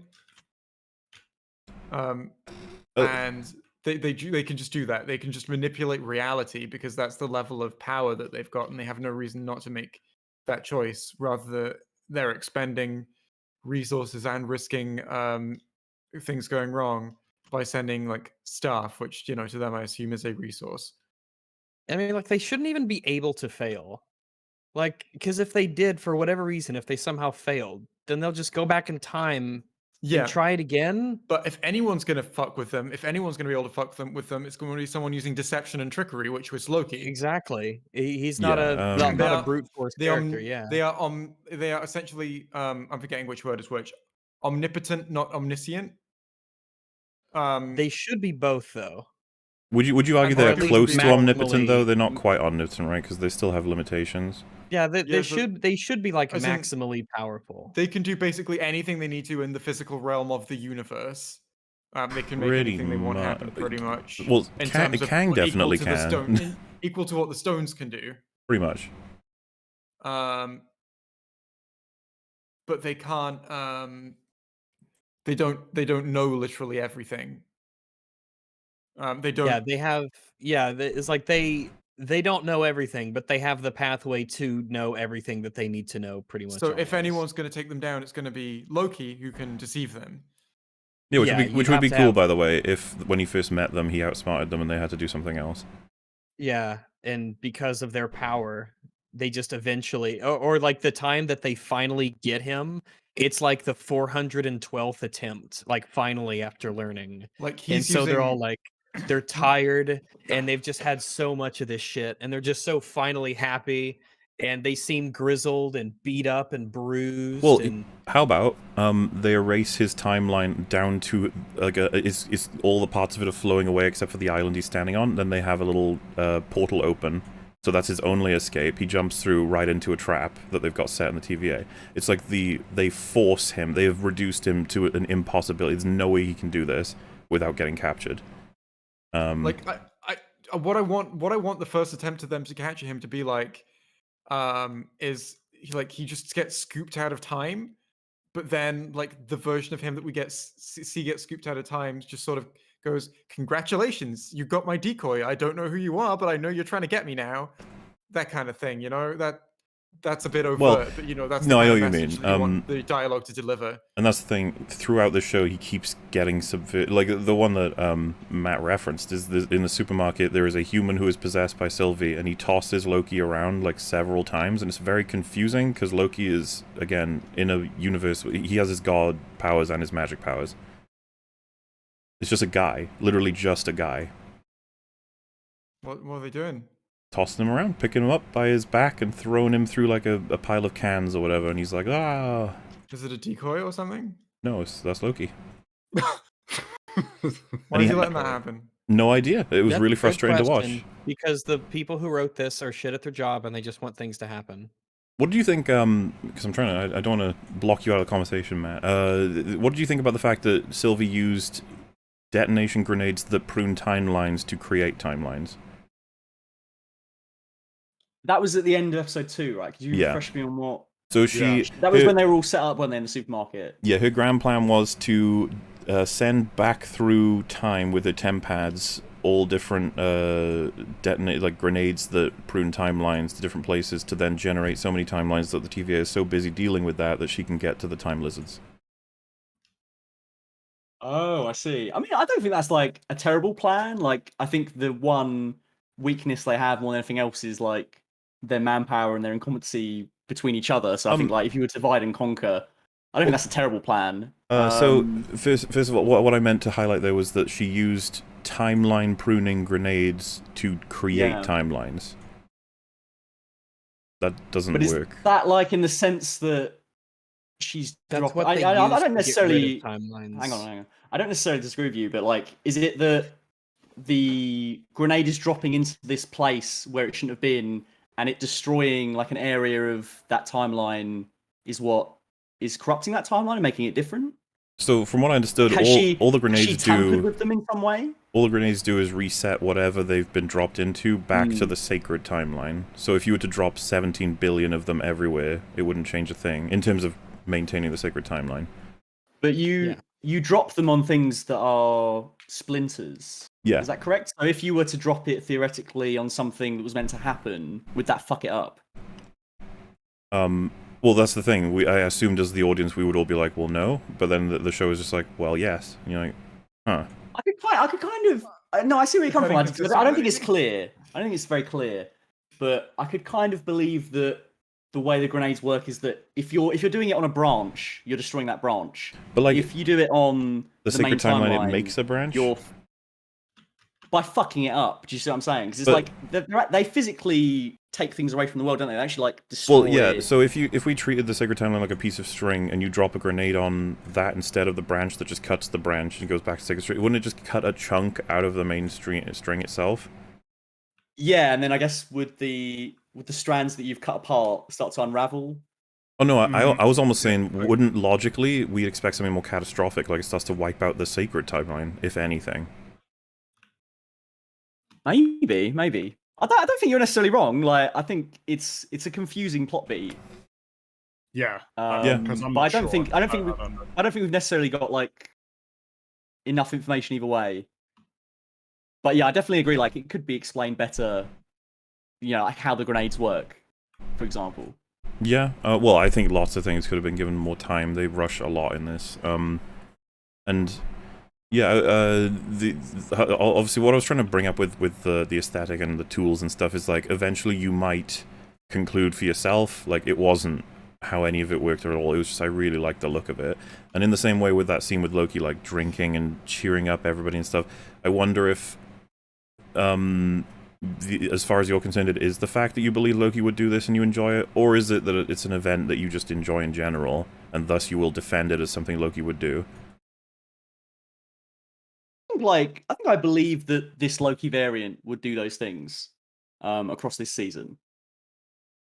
I suppose I can give you that. Like, this is the thing. I'm constantly comparing him to who I believe Loki is, not who I believe they try to switch him to in episode 1. Do you think you'd enjoy the show more if, like, let's say, like, roughly the bones of this idea of the show was an original series without, like, if it were, the previous Loki? If we did the season 1 idea we were talking about earlier, and then season 2 is he's finally revealed by Mobius after they get to be actual like close friends. He's like, what was my future? And Mobius keeps it away from him because he doesn't want him to know how he dies.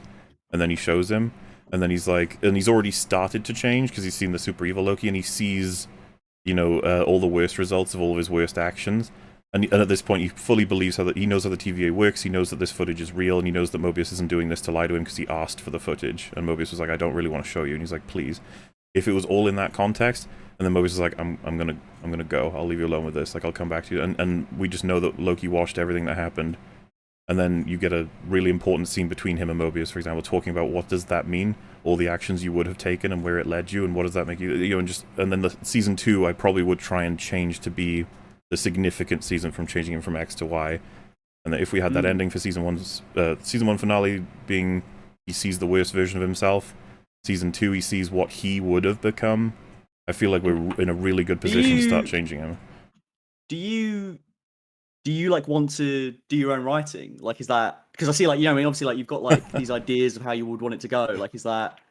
I am as far as would you want to? That's an interest of mine. I don't know. Mola probably. For now, I'm way more interested in breaking stories down to figure out what I think works and doesn't work before I make my own. But I am absolutely not averse to making my own story someday. And that's the thing. I wouldn't want to make a Loki fanfic. I'd want to make my own thing.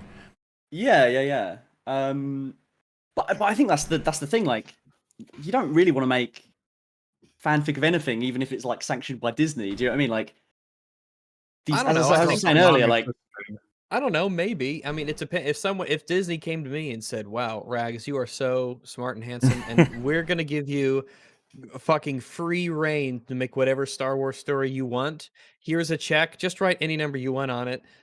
Go and make a show. It's great. These people will fucking clap at anything." I would just be like over the moon. I would be over the moon. I'd be like, man, think of all the stuff that I could do. I could make a name for myself. I could actually make some good Star Wars content. I could tell the stories that a lot of people might want to tell that I want to tell, and I think I could do them well. But Disney's probably not going to do that. Probably. But I mean more in the sense of, like, if it's the choice between that and just making original storytelling with your own cool sci-fi premises that don't like exist on these like 50-year, 70-year franchises, I think it would be all the better for it, because I don't think we'd be sat here going, "Oh, this is inconsistent with this, or this is inconsistent with that." Like, we'd just be talking about like this thing in its own right. Yeah, I might that's want to kind use of other the- people's shit as practice for my own stuff.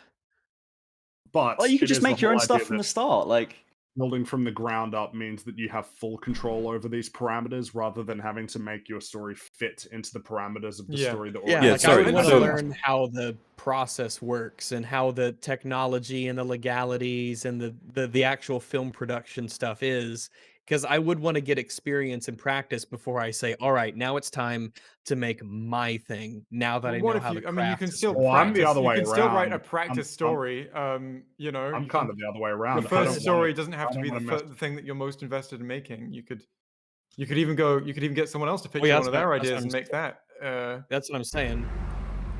But it doesn't have to be tied to an established franchise for it to be a practice. Yeah, it doesn't have to be. So wait, can I Okay, so clarify? why What was did the you question? I Matt? have no idea. It was. Do you say? Would you? Were you saying like why aren't you? Is the question like why wouldn't you be focusing on writing your own stuff instead of talking about how other stories could be better? Was that sort of the question? no. I'm just interested in the way that you're like, oh, it could go from here to here to here to here to here. Like, obviously, like thinking about it in terms of like a structured story in its own right. And I was just wondering, I guess, if like, is that something you're interested in? Like, it was more of kind of a personal question, I guess. Yeah, no problem. I just wanted to make sure I was answering it right. No, I have a lot, because this is the thing, we do it here and there in small ways on EFAP. We like make up stories, tell stories, jokes will often involve stories. The scripts we make for criticism videos will often have narrative elements in terms of you set things up and then pay them off joke-wise, or you have the way you're delivering the script, you get progressively angrier because you've built the blocks in a head to justify why you might feel that way. There's lots of elements that have crossover, is kind of what I'm getting at. I would be interested in telling stories at some point, but I still feel like I'm really interested in figuring out, for example, Loki comes out, loads of people love it, I hate it, why? It's like, let's figure out if it's more than just, I don't like the look of his hair, or I don't appreciate. Does it blah, blah, vex you that a lot of people like it? You see it that way? So I think there's two parts. There's on one hand, if Fringy's like, yeah, I loved Loki, I'd be like, that's fine, man. You know, everyone can like whatever they want. However, on the other hand, him liking it, along with millions of other people, means we're going to keep getting more of it. And that is not a good thing as far as I'm concerned. I feel like the MCU is basically, like, we keep talking about exactly where it's died. I think Phase 4 has killed it now. If you combine Loki, and because obviously we don't want to take thousands of hours away from you, but if we combine the damage WandaVision, Falcon the Winter Soldier, Black Widow, and Endgame and Loki have done, this is a nightmare for a writer to make a strong story in the MCU right now, to deal with what everyone's done as variables. And then we're at like the beginning probably, and still in terms of the overall scope of the MCU, they're going to introduce like 1,000 new characters, and they're all going to be really powerful, flying around all over the place, and they'll just drop bad guys in. There'll be a bunch of secret history. It's inevitable. Been around for thousands of years. To clarify, I'm a big fan of Civil War, and I think Civil War is juggling more than most MCU movies, if not, I'm not going to say all of them, Endgame juggles the most, but still, Civil War's juggling a lot, and it's surprising how well written I think that film manages to be. Yeah. And I think that there's still chances that... So, for example, if they're like, hey, Fringy, we're going to bring you in to make the Daredevil movie in the MCU, and it's going to be... He's going to be starting up right now. I still feel like, well, Fringy could. He's in Hell's Kitchen, and he's minding his own business, doing hero stuff on a low end, and it could be a great film. That would be my... Like, if somebody said, Fringy, you have to make an MCU movie, I'd be like, man, I need to separate it as much from the rest of the universe as possible, because I kind of can't... I don't know. I'm not sure. It's almost like the less of an Avengers MCU movie. Yeah. Well, if it was Avengers 5, that'd be It's so gonna be- tough, especially with all the stuff you have to juggle. Well, and maybe I just want to say, by the way, I've got to go in like roughly 15 minutes. Is that okay? Yeah, that's totally fine, man. Is there anything else? You must remain. Is there anything else you want to kind of like? There was like burning questions you want to ask me or anything like? I figure it's probably more fair to say that for you. Is there, because you saw some of our coverage, was there anything you wanted to clarify or talk about? Yeah, actually, like at the start, when I was sort of like covering the state of Doctor Who and my kind of opinion of it, I think I'm paraphrasing here, but I think you guys are sort of saying like, it doesn't seem like you're committing to one side or the other, whether you're going to say that you hate it or not. And like it seems like you're sort of like walking on eggshells around like the people that like it. Is that like a fair kind of summation of what you guys were saying? From what I remember, you said somewhat. something along the lines of you don't want to necessarily talk too much about what you think is like flawed. It's not for you, and that for the people who do like it, it's time for them to sort of talk about what they liked. Specifically, the quote I remember annoying me, and this is like, I don't get, like this is the one thing in the video that annoyed me. Like the rest of it was just like, yeah, I don't agree with that.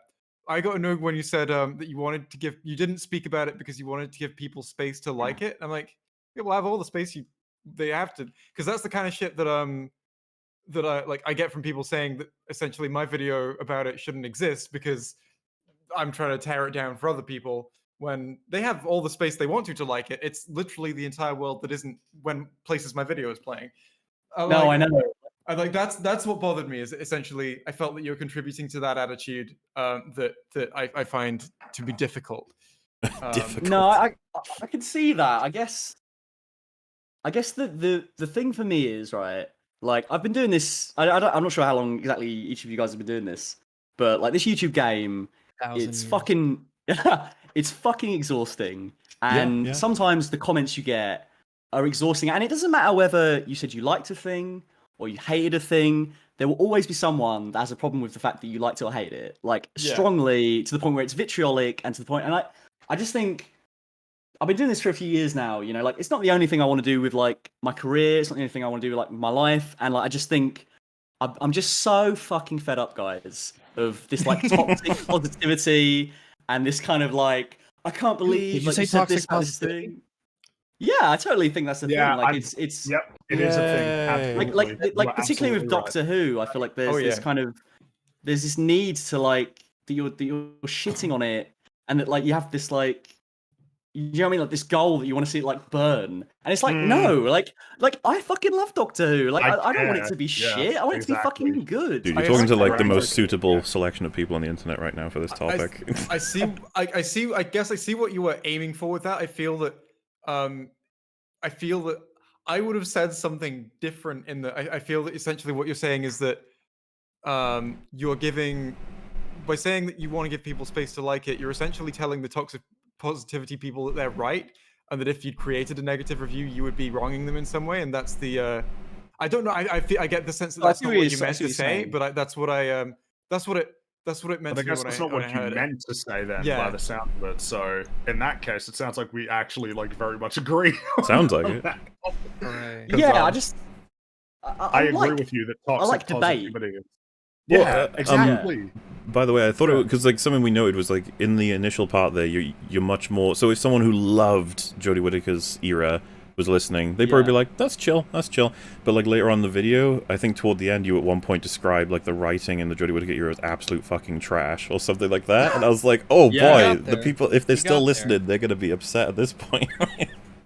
But like I started my Timeless Child video by saying it's the single worst twist in the whole show's history. You know, like so I don't think like I've ever necessarily shied away from saying that I don't like those things. It's just like I think you just get to the point where like these people, like you know, if you want to fucking comment and say I'm being so terrible in just critiquing the cinematography, acting, and writing of a show, then that's your problem. But also at the same time, like I don't want to give these people any room to give me those comments. You see what I'm saying? Like it's like exhausting to me. Yeah. Do you know what I mean? Like I would rather just like give you those caveats and like, okay, I've thrown you the bone here. Now I'm gonna tell you why I think this is shit. And like if you're not on board, like, do you know what I mean? Like, why are you watching the video? Do you know what I mean? Like, I've already given you the caveats.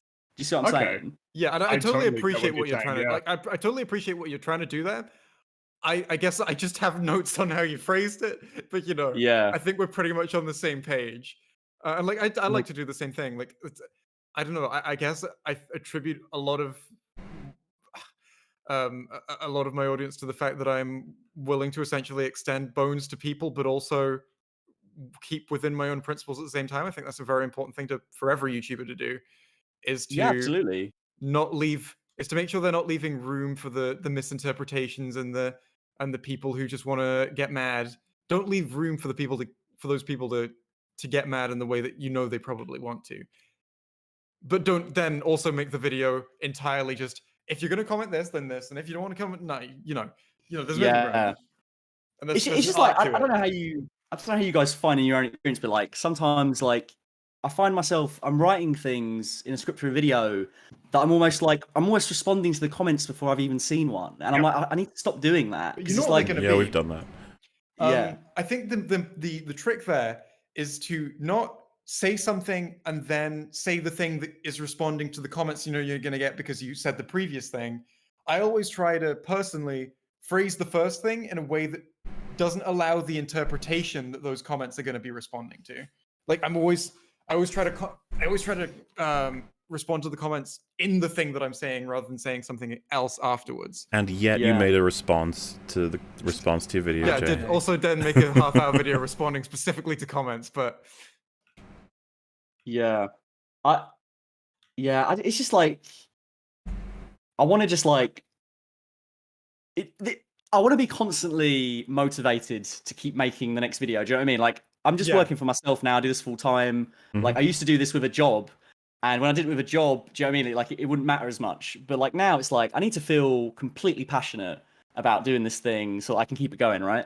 And I just feel like it takes away my enthusiasm, and it just exhausts me to see comments like that. And like maybe there's an element where I've rolled over too far the other way by going, you have space to like it if you want to. Maybe that's fair enough, but yeah, I hope you can just see where I'm coming from in the sense it's like I just want to talk about the show and what's good or bad. Like I don't care about like I try to tell people that they have space to like it. I think the issue I took was that you implying that your video existing would take away from people's space to like it.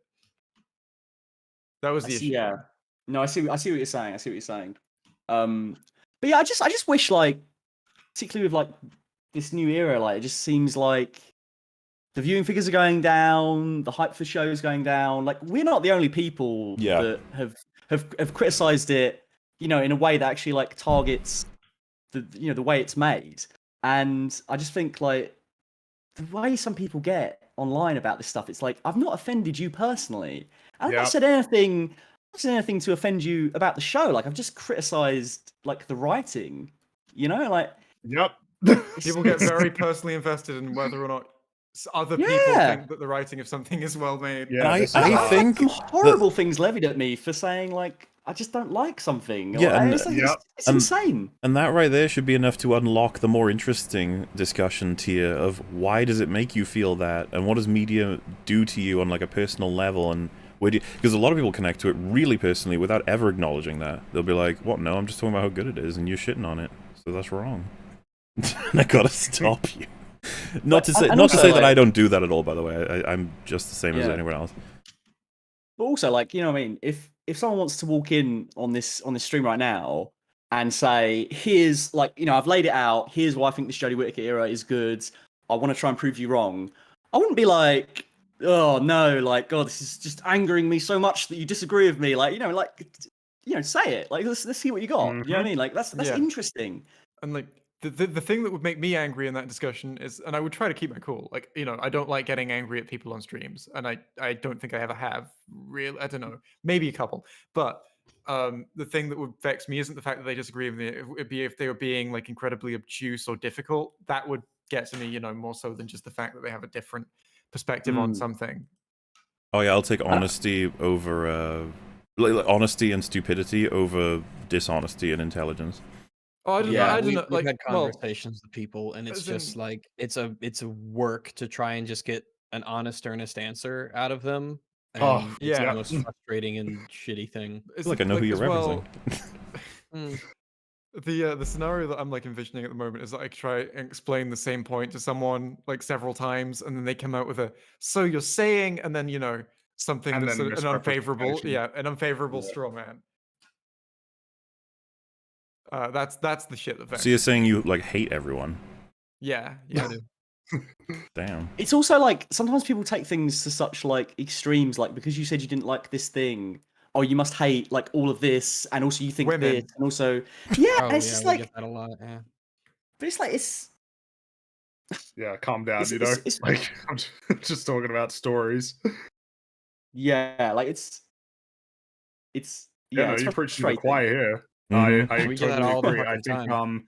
I totally think that when you like toxic positivity, that's certainly a thing. I think that there should be no harm that comes from just trying to talk about media and why you like it and and what you think works in it and what doesn't work. Especially when most of the time when we're dealing, like, I mean, it's definitely the case for you with Doctor Who. You obviously really like the show, and that's kind of why you're so motivated to talk about why you find it so frustrating. It's the same with me for like stuff and Muller and Rags and Jay. It's just it shouldn't. I don't want to see an environment where open conversation about what we think about media is discouraged because negative opinions aren't allowed, but positive opinions are totally fine all the time. Yeah. And it's just like, ultimately, at the end of the day, like, it's media, it's entertainment. Like, you shouldn't be getting like this to each other over like, you know, disagreements of opinion. Like, you know what I mean? Like, if there was something really traumatic in your life that someone is trying to talk to you about, you have every right to just be like, no, I don't want to talk about this and get vitriolic to them, you know? But like, if we're just talking about Loki, like, that's a bit different. Do you know what I mean? It's like, you don't have to like make out People like get very emotionally invested. Yeah, like and take it so personally that you don't like a show or like a certain era of a show. Like, you know, I'm sorry to everyone that likes the Jodie Whittaker era. Like, I wish I could like it. Like, do you think I enjoy like bigotry, not getting to watch Series 13 or like not getting to watch Revolution of the Daleks? Like, the Christmas special of Doctor Who was a staple every year in my life since it came back, and like, I would rather that continue. Like, do you know what I mean? But I'm also not going to like sit here and just like take heap after heap of this shit that I don't enjoy. This is why some of the worst fans, and like, I'm not saying that all of the people who do this are the worst fans, as in a lot of the worst fans come from this group. A lot of the worst fans are shippers because they get really like, that's inherently very strong emotional investment is to want to ship. That's like that's like the fucking love chemical in your brain going, right? You're in there. Yeah. You're gonna like, that generates such fucking vitriol.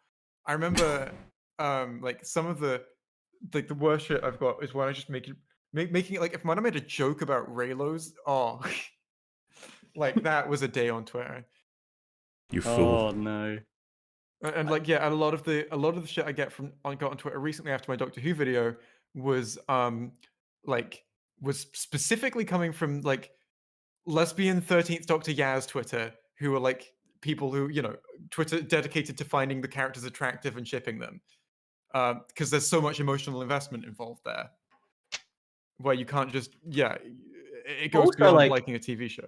But also, like, let's say like you're one of those people, you sit down, you watch the whole 5 hours. Like, guess what? Like, your Blu-rays, you know, haven't evaporated. Like, you can still go on BBC iPlayer and watch it. Like, you can still do all the same things that you did before. Like, you could choose not to even watch it. Like, I just don't understand why it's like, genuinely. It's the Always Sunny in Philadelphia meme where they look at Jay's video or one of yours or whoever else, and they're like, the aura, it fucking pisses me off that it exists. It's just like, go away. The fact that there's a video that's stating it's bad and then that it's sitting there looking at me like, I can't have that. Like, if there was a 5-hour video going over why it was good, I would be interested in what arguments it makes. But the fact that it exists would not be, potentially some of those arguments would vex me, but not the fact that it exists. It could be that person just has entirely different standards to any of the ones that we use. Yeah. And it's like equally like The Rise of Skywalker, right? As I've said a couple of times on this, I think it's a piece of shit. Whoa. But like, if you wanna put it on, watch all the special features, watch JJ try and, you know, discuss how he came to all those shitty ideas in the commentary track, like, you can go and do that. Do you know what I mean? Like, no one's stopping you. I don't understand why, like, do you know what I mean? Like, just say it is as if, I guess maybe that I see why you say like that. I gave people space thing is kind of weird because it's like, it is infinite. You can like all these things, and also like the internet is a wonderful thing in the sense like whatever thing that's kind of fringe that you like I still fucking love Thunderbirds. I think it's fucking terrific. Like, I think a dream of mine would be to make a Thunderbirds movie, for example. Like, no one's talking about Thunderbirds really, but like, you can go find like a Facebook group or a Reddit thread where like there's people like me that still like have an affection for it that you can talk to about it. So like, there's no way like you could be stifled by like a negative criticism, unless of course it's like vitriolic to you personally and who you are as a person. Do you know what I mean? That's when it crosses the line. Yeah, like stuff. It's like, if you like this, then, you know, those kinds of, like, one of the first videos I wanted to show on my channel was someone saying that if you like the MCU or you are like like a malformed child or something. I remember that. That was fun. That was a fun video to respond to. The comment I love the most is when someone points something out or suggests something to you that you've covered in the video, like maybe even like a minute later, and it's like, how did you you commented that, but like you didn't like the answer's right there. You know what I mean? Like it's just watch a little bit more of the video. You know what I mean? Well, people don't realize is that comment sections are just the same 3 comments over and over again for like 90% of it. Me, something funny, nobody, something, ... profit. There you go. That's like 3 of the most common ones in one. Oh, actually, that reminds me as well. That was the other thing I wanted to bring up from the video. Is like, did you guys deduct points from me for saying like, don't forget to subscribe or like comment what you think of this thing? Like, I just want to say like, I see why you took the piss out of that, but like, I genuinely try to respond to a lot of comments. So when I say stuff like that, like I know it can come across a bit like disingenuous, but I genuinely do try and sit there. You know what? I should have referenced the fact that we know you do because we covered you doing it before. So you know what? True, yeah. It's good that you broke the mold, and that's a correction because the common thing is that it feeds the algorithm. They don't actually read the comics, and as I think Fringy said, it's like it's always 3 example questions. Like it's typically like question segment done, and it always feels really. That was about the Captain Midnight video. Was it? Oh, it might have been. That was the Captain Midnight video. I was saying that about. I think you're right. It was the Captain Midnight video. Yeah. The point is, I have no problem with people doing that if they actually read and respond to the community's answers. Like, go for it. And I try to respond to a mixture of positive people and negative people. Do you know what I mean? I don't just want it to be like, oh, if you scroll down any one of my videos, he's just responding to people that agree with him. Yeah, that's cool. That's because you see that on certain channels where they're always hiding the comments, telling them how great they are and how awesome they are, while ignoring the people who have criticisms against them. Name the channels, Fringy. Single out these people. Yeah, no, Fringy. Make enemies. Do it now. And also, like. I think it happens more on smaller channels than that makes sense. Well, you say that, but there are channels that have like 300,000 subscribers around thereabouts who do that. Yeah, I'm sure there are, but I think it's more common amongst smaller channels. I think you just need to be careful with that because it can feed your ego, and you always want to keep it in check as much as possible. I would also like to say, I mean, I don't know what you guys think, but I also think there's a lot of good comments in the comment section. Do you know what I mean? Like, there's a lot of things that make me go, oh, that's an interesting way to look at it. Or like, I'm glad that you just felt encouraged by what I've made. Like, that's really nice. Like, do you know what I mean? Like, and also, like, I wouldn't have continued doing YouTube if those good comments weren't there. Mm-hmm. Yeah, that's fair. Yeah, naturally, there's always people being friendly. That was a good video. It's like, yay, thanks. That's neat. It really depends on what the video is as well. Yeah. Like I feel it depends on how like personal the video seems. Like if people get a sense that you are a person on the other end, you'll generally get a lot of nicer comments rather than it doesn't matter if like that when they're looking at a thing you made rather than a thing that could have been made by a team, right? That kind of thing that feels less personal will get less nice comments, and something that's clearly high effort will get a lot of nice comments as well. Like my most recent video, the comment section is lovely. Oh no, the video before, the 5-hour one. Oh yeah. I enjoyed that, by the way. Oh, thanks very much. Oh shit. I'm gonna have to ask you. I keep getting asked by chat. Just go with your gut. All right, which is better, Christmas or Halloween? Christmas. Yeah. Boo. Boo. You've chosen a tribe. Could I give you a bit of backstory to that? Yeah, go for it. My mum, weirdly, like, it was just me and my mum growing up. My mum hates Halloween, so that was kind of inflicted upon me. Wow. So I didn't trick or treat, wow, or anything like that. So I don't really have like the nostalgic context to ever really care about it truly. Although I like going out now for Halloween. Do you know what I mean? But it's not like I don't think of it fondly as like a childhood memory. Yeah, no, that's fair. Halloween's a fun time. Or, you know what? Both Christmas and Halloween are as fun as you make them. It looks like a fun time. Oh, yeah. You know, I'm cursing my mum. Should let me go out, trick or treat. We're getting closer and closer now to Halloween season. I'm getting all excited for it. It's my favorite time of year. Almost My there. brain legit just auto-completed back It's to the Halloween season second- 2. Like, what? Halloween season 2. The sequel, yeah. What's the second most wonderful time of the year after Christmas? Oh, I mean, I'm a I'm- fan of Christmas too, so. I'm a Yeah, but fan I'm- of late April slot where we get a Marvel movie, and it's usually one of the good Marvel movies. Like late April Nah, is not when we get this the year. Infinity Wars. Yeah, not this year, not in the last 2 years, but back in the day. Yeah, late April. It's a good time for a decent Marvel movie, probably a Russo movie. Well, Well, definitely for Civil War and Infinity War, I kind of agree. Yeah. what do you think Oh, of do you not Endgame? like Winter Soldier? Well, Oh, that's our shit. hot take. You That's know, our super. Don't worry, hot we take. won't do all that to you. We are the only No. people on the internet who think Winter Soldier's bad. Really? Yeah. I used to really like it, but yeah, over time and then recently, our mega hot take for reference is that Spider-Man: Far From Home is better than Winter Soldier. That's the hot take. Nobody in the Ooh. world has that take except for And me. we spent 7 hours justifying it on an EFAP, so Yep, and nobody can argue otherwise. That is firmly established to just be correct. Well, that it's comparison written in specifically. stone. The gods have approved of it, dubbed it holy. So yeah, And if you say anything else, I'll punch you. yeah. There you go. Even if you say they're equivalent. Mhm. Convert Yeah, no, him, well, dude. I don't think it's whatever, possible so- to convert anybody out of Winter Soldier love. Really, it's real hard to do that. Winter Soldier is. yeah.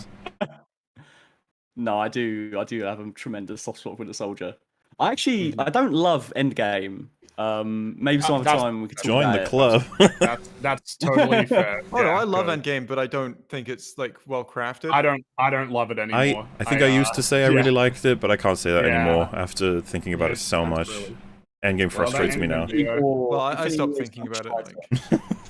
after what was like, that? after Infinity 3 War months of it tighter? coming out, I stopped thinking Yeah. about it. So I like Infinity War a lot more than Endgame. Like I actually Oh, yeah, really yeah. like Yeah. Infinity War. I think it's better, like top to bottom. Like, Yeah, in I- pretty I much think every way. Yeah, Yeah. I'm inclined to agree. I miss Infinity War Thanos. He was cool. I see you got the footage up there. There's Thanos right now. Well, Look funnily at him enough, fighting. I've been playing Infinity War with this far. The whole movie is played. Oh, Oh, boy. wow. has it? Who were you talking that long? Yeah.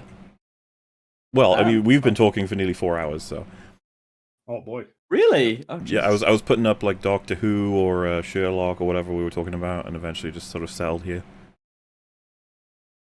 It's been fun. Well, I mean, that's fair enough. Yeah, I hope you've enjoyed having me.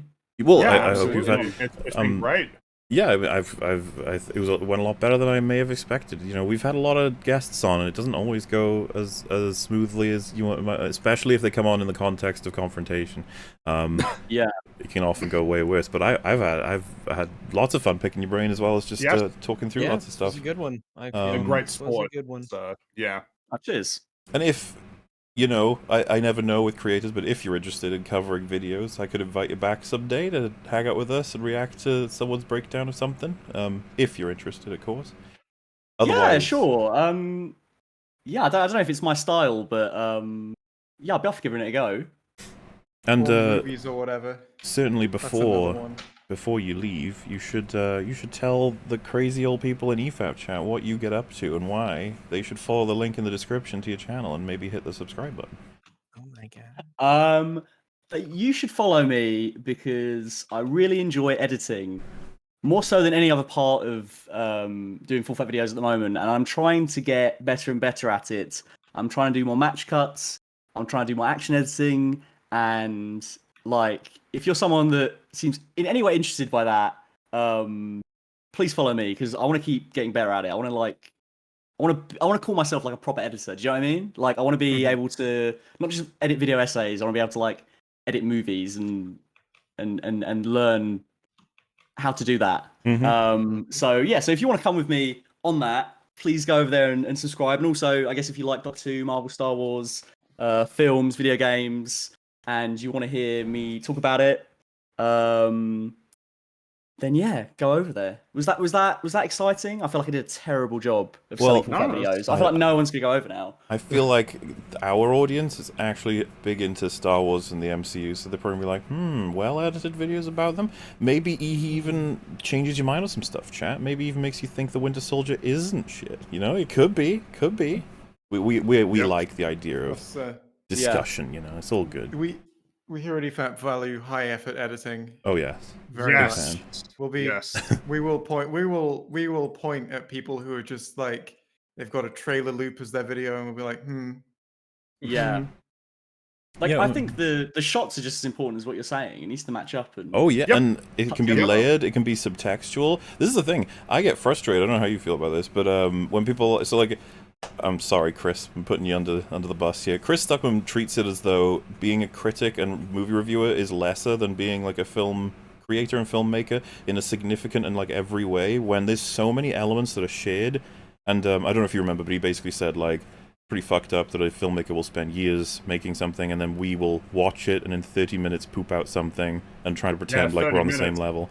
And you sit there as someone. I think it's strange to make a hierarchy between them. Like they do. Absolutely. Yeah. Different tasks. I know that Jay has, but like I've worked on a video for 6 months, twice now. I can't remember if I've done it 3 times or not, but yeah, when you commit to something like that, and then someone's like, you know, you're kind of the vulture. You're picking up the scraps of someone else's content. It's just like, fuck you. Like I worked really hard, actually. Yeah, that's bizarre. I didn't know he said that.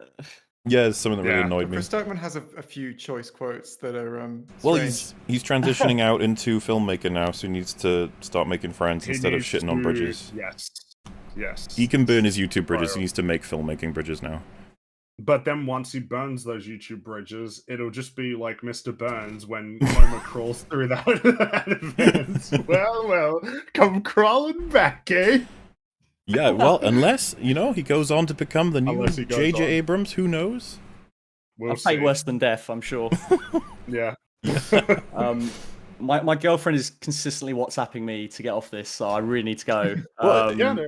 Thank you so much for coming. Thank you for spending the 4 hours. Like I said, you were great to talk to. I hope we've given you a decent impression compared to just people who angrily rant on the internet or something. No, yeah, it's been a pleasure, and I'll happily come on again. Yeah, we'll gladly have you back. Yeah, and obviously, like I said, so people have listened to you and you've given a pitch. Link is in the description to find his channel. You've done all kinds of stuff for longer than I think a lot of us have reviewing media, which brings us to the end. Thank you so much.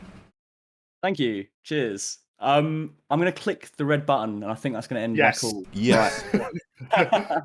I'll see you later, guys. All right, yeah, catch you, dude. Bye. He was a good sport. He was a very good sport. Yeah, absolutely. I think he'd be a top scorer for guests. Well, I don't know what the category is. Antagonist? Kind of. Well, I mean, probably up in the J territory, right? Yeah, Jay, how do you feel? Someone's competing with you for best guests. Wow, I'm going to kill him. Oh, no. Nothing like that. God. Gosh, Jay. So angry. Oh, my goodness gracious. But yeah, that pushes us into, I guess we're going to do super chats. If I can find the fucking controller. Where did I put it? Mom! To play your game you should play during super chats is Fall Guys. It fits the tone perfectly. Fuck no. I will be concentrating on it. I know. Yeah. You should be happy, Jay. I'm playing Legos, and you said you're like interested in information on Legos right now. I'm doing a critique of that game. Of Legos, yeah. I know we were busy sort of talking about Loki, but you might have seen apparently a sequel to Army of the Dead with Zack Snyder returning to direct. That's just confirmed. Fail upwards. I don't get it. I just. Oh, and also his company has a first look deal with Netflix now, so yeah, fell up. What the fuck? I don't get it. That movie, I must have made money. I may or may not have to go at a random interval of time from now. I may just top out and go. Just to be clear. That just you know. If you as long as you get in your little okay, bye, and then disappear. that's all you need. That's all we want from you, Jay. Is that too much to ask? When I have to leave, I will make a random and then. Yeah. I think I understood most of that. Yeah. As long as you're not going. Wait, is my cutting out? Yeah. When I have to leave, I'll make a random sound. Have Okay, you maybe alright. checked It's not like working, is it? settings? It's arguably No, it's worse. working right now. idea. Just check your settings. Can you hear me okay now? Yes, we can Yeah. now. I was further away from my microphone a second ago. I was leaning back in my chair. Oh, that might have been I it. don't- I'm not a microphone expert, so I don't. Yeah, I didn't can't make a tell you. microphone, Jay. I don't know why you're saying I this. wasn't the inventor of microphones. That was Thomas Edison or something. Yeah. No, it wasn't. Thomas microphones. Thomas Edison's a controversial figure now, isn't he? Is Like he? people say 'Cause that he he's white stole or other. what? No, because like I'm pretty sure it's said that like Thomas Edison. It's kind of like in the same way that there was Steve Wozniak and Steve Jobs almost. Like Wozniak created the things and Jobs was like the company guy who sort of synthesized the projects. Oh, okay. There you go. There you go. There it is. So You did it. I think the thing that people say is that like he wasn't really an inventor, but more of like a really good businessman, and that it was other people who were the inventors. So like people like Tesla were more inventors than Thomas Edison. That's what I've heard. Anyway. Yeah. I feel like But Thomas Edison strikes me as an interesting character, so I'm still super interested in sort of him. Yeah, I want to be careful because I've seen passionate pushback being like, actually, that's a misconception that Edison didn't blah blah. I'm just like, okay, fine. Yeah, fine. maybe. But I mean, I thought I was caveating the hell out of that sentence. So. Even still, we've done that before, and people will be pissed at us. Like, you gotta be definitive. You gotta get the Wikipedia out, okay? Yeah, I suppose. But yeah, alrighty. So we'll do today's ones, and I'll mix in some new ones if we can. Hey, mutually, don't know if you forgot, but Full Fat was the guy that was being hated on by that Guide to the Rise of Skywalker guy in his comments. Yeah, I remembered it between episodes, and I was like, oh man, I'm looking forward to bringing this up because it's actually like a little bit of history. Yeah. Interesting interaction. Another EFAP. I just finished catching up with 144. Well, that's the thing. We were actually 2 behind. We are now back on schedule, I think. So, this worked out actually as well because these would have happened anyway. We had these had to be slotted in because of the timeline and stuff. But I think it worked out. It's been fun. Mola, you lesbonius. Hi, Wags. Hello. Any plans to discuss Venom's new Lord of the Rings re-review? Well, so I actually, I emailed him, to come on and have a chat about it if he wanted to. I've not heard back yet, and I think he deleted his Twitter, so I'm not sure if we're in a stage of he might be done with social media type thing. I don't know. But I don't think we'll be Not like... a bad decision, but yeah. I don't think we'll be... Yeah, I don't think we'll be reviewing his review again. I would rather just have a chat with him about Lord of the Rings and, I don't know, video making and stuff. And wish him the best of luck. Oh, this is going to be an interesting discussion. Also, hi, Raggers. Hello. I think it was. Yep. Kick Yeah, Rags. I think it went quite well. No, don't do that. Also, hi, Jay. Yeah, I mean, we did the opposite. Sorry, commenter. Sorry about that. Keeping Rags and kicking Jay. Yeah. Surprise EFAP. Time to touch myself. Oh. You know, up to you, you know? I'm not going to say that's the wrong thing to do with an EFAP stream. Statistically, people have done all kinds of things while EFAP has been on, you know? And that's fine. That's true. That's true. Hello, Fringy, Jay, Molar, and Rags. Hope you're all having a great day. Yeah, so far, I'm thinking things are going A-okay. Yeah. Well, the day started, so it could all go downhill from here, and it probably That's will. true, So, that's yeah. true. This could be the highlight of someone's day. Yeah. We're hoping it doesn't go to shit, you know? Yeah. It's not that bad, But yeah. probably will. And thanks for coming on Full Fat Videos. Yeah, he was really good support. He was nothing but friendly in all the Absolutely. DMs I've had with him as well. And also, it's just super willing to engage in the discussion in good faith that's Goes a long way. Point for me. Yeah. Compared to the I wish we get his name. Twin the one who Piff. said 0% death of the author. Yeah. Like, I don't know what I meant to do with that, for instance. Respect to Full Fat for being a Chad and coming on. Absolutely. Hi, chat. We've been found. No long kidnapped. Okay. Alright. I'm confused, but alright. Gunpowder Milkshake is the dumbest movie I've ever seen since The Tomorrow War. Why can't I have nice things? Hello, Ragnald. Alright, that's Hello. Haven't even heard of that one. that's like John Wick, but Karen Gillan, I think. That's what I've heard, yeah. The thing is, man, like, people love John Wick 2 and 3, so imagine how bad this movie is. Hmm. I mean, I don't know. I'm guessing their action is just not up to snuff. I don't know. Sure. Scrungus Bumblus. I agree with that. That's something. Yeah, that's fair enough. Choke me. I agree, actually. Yeah. Choke me, Mummy J. Uwu. Alright. Again, you know, they are free to say whatever they want in these super chats. Sometimes you're just like, yeah, you know, that's fine. The joke of Rick and Morty episode is that you are experiencing pain from how bad the writing is and thus experiencing pleasure. See, I wouldn't be surprised if they actually tried something like that if it was written by someone competent. Like a meta sort of... The joke was that it was painful in a meta sense, but the problem is that I felt no pleasure. It was just pain. So if it were well written and you're watching people go through all kinds of pain and cringy circumstances, and then they're like, you have some kind of line that implies something about the people watching this, we would be like, oh, nice. Yeah. But no. More stop, I can't keep up with all these EFAPs. You'll be okay. They will be... We had a hiccup with 144 and copyright, but this one should be able to go right onto Moolah as well, because... People used to say the opposite. Is the other... I swear it was yesterday. It was like, where's the fucking EFAPs?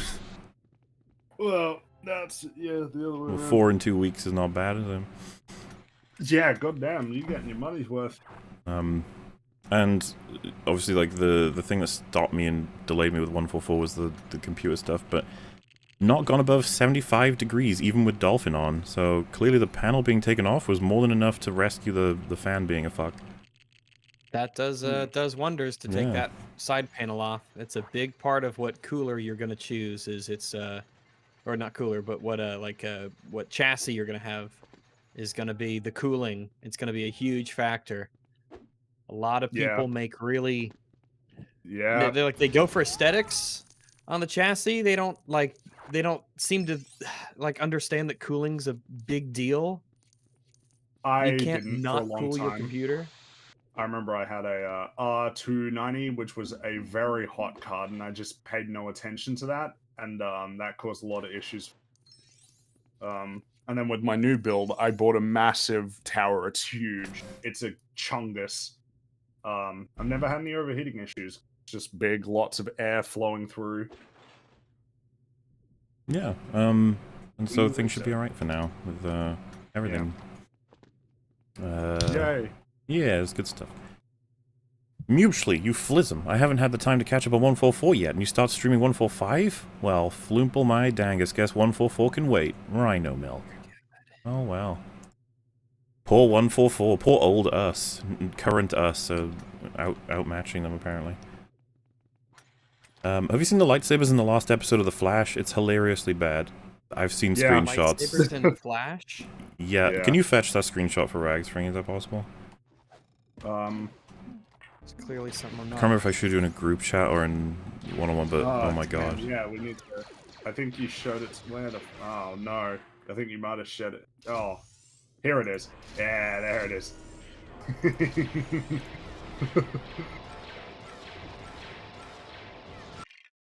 What the fuck? How do you even have that? That's a great question. How's that a thing? How is this a thing that occurs?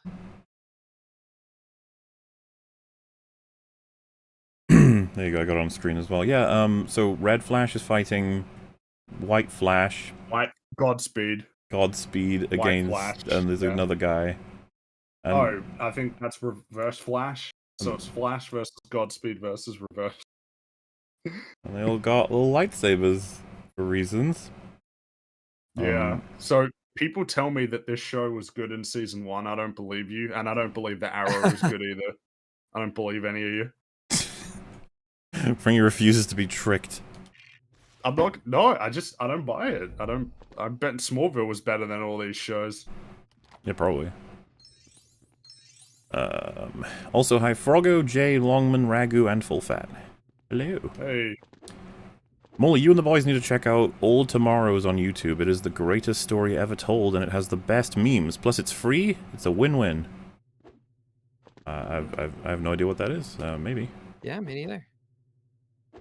Oh, Fringy, just letting you know, but CDPR didn't enter actual pre-production until after Blood and Wine. It was at pre-conceptual production. Sure. I don't buy that. I don't believe you. It ends with just wanted to tell you the facts. Okay, alright, so I am gonna wonder, it seems weird to me to release a trailer for a video game that you haven't even entered into pre-production for. The problem is that it either spins around to incredible marketing incompetence or production incompetence. There is a level of incompetence here that is baffling. Why would you do a reveal trailer for a game that you haven't even started developing yet? Not even started developing, you haven't even entered into... Yeah. Did they have a reference? Was arrogance warranted yet? I feel like it's not even warranted yet. Witcher 2, it's like, cool, you need more than that before you can be that cocky about, like, I don't know. There is some failure there, and I'm not convinced. I'm just not convinced that there was no active development prior to that point. You announce a game that you don't go into active development for until 5 years later. Like, Anthem at least was in development when they told people that they were making it. At least they were working on this thing they said that they wanted to buy. There was a folder called Anthem. It was involved. Well, I remember that the name was called Beyond, and apparently some of the developers, when they found out it was called Anthem, that was like news to them. They didn't know Yeah. They're like, wait a second, what? Imagine working on a game and then it's like, wait, is Anthem? What? Like, didn't have. What does that even mean? Wow, I think they had to create a reason, right? There's something in the game. Why would they say? Like, Why that word Anthem? Well, Anthem is a weird name, right? Because Beyond, it's like beyond the walls of this fort. It's like, yeah, okay. Okay, I get it. Yeah.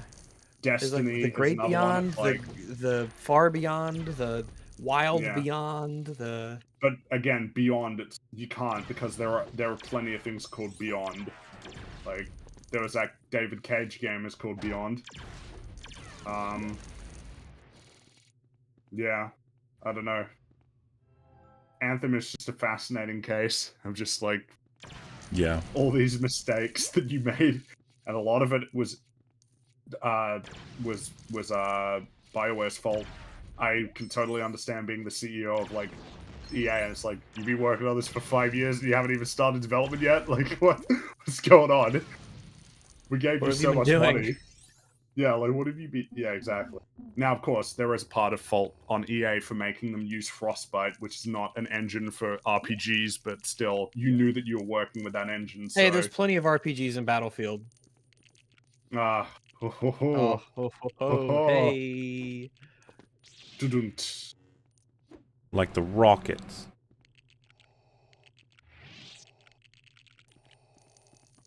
So anyway...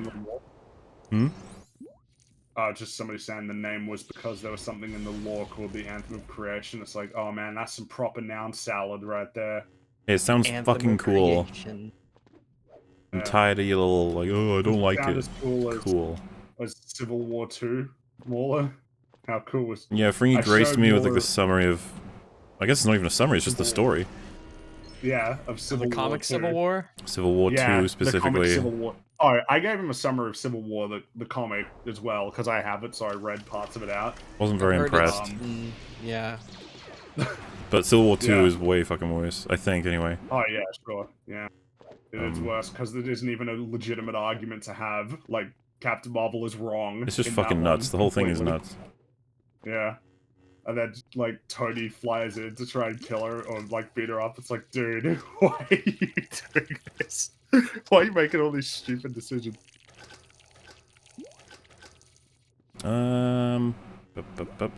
Fringy in Crowsworn confirmed? Is Crowsworn like a new thing? Maybe it's a game that has, like, a plague doctor in it. Well, unless he's a green plague doctor, I wouldn't make the comparison. That's very offensive. It is. I was about to say, and you're right. I'm It is. sworn to crows. Like Jacob Kane? I think so, which is why we should probably get excited, actually. Well, we don't have much of him left. Yeah, you're gonna have to enjoy every last scene we have of him. Yeah, we gotta just soak it up every moment. Poor Jacob Kane is so mistreated by that show. Absolutely, yeah. He's one of the like, strongest characters. Like the John Walker of the DCEU. He should be in the Justice League with his Deagle. Yeah, I'm down for it. Mola, how ready are you for Iron Maiden's 17th album, Senjutsu? I mean, I wouldn't mind giving it a listen, I guess, but I don't know. I'm not following them actively, so I don't know what to expect. Fun fact, one of the Tross defenses you guys covered was made in response to Full Fat Video's Tross videos, so you guys have indirectly crossed paths before. Yeah. Oh my goodness. How about that?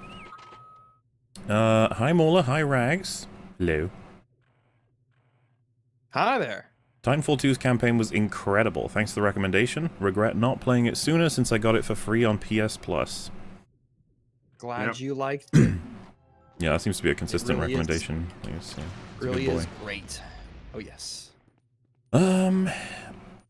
Mola is racism against spoons. We shall spoon him during the day, we shall spoon him during the night, we shall spoon him at all times until he loves us. Come on, computer, fight off Task Manager. The computer's trying, okay? And as for spoons, I don't know, I just don't trust him, that's all. Yeah. And maybe I'll change my mind someday, I don't know.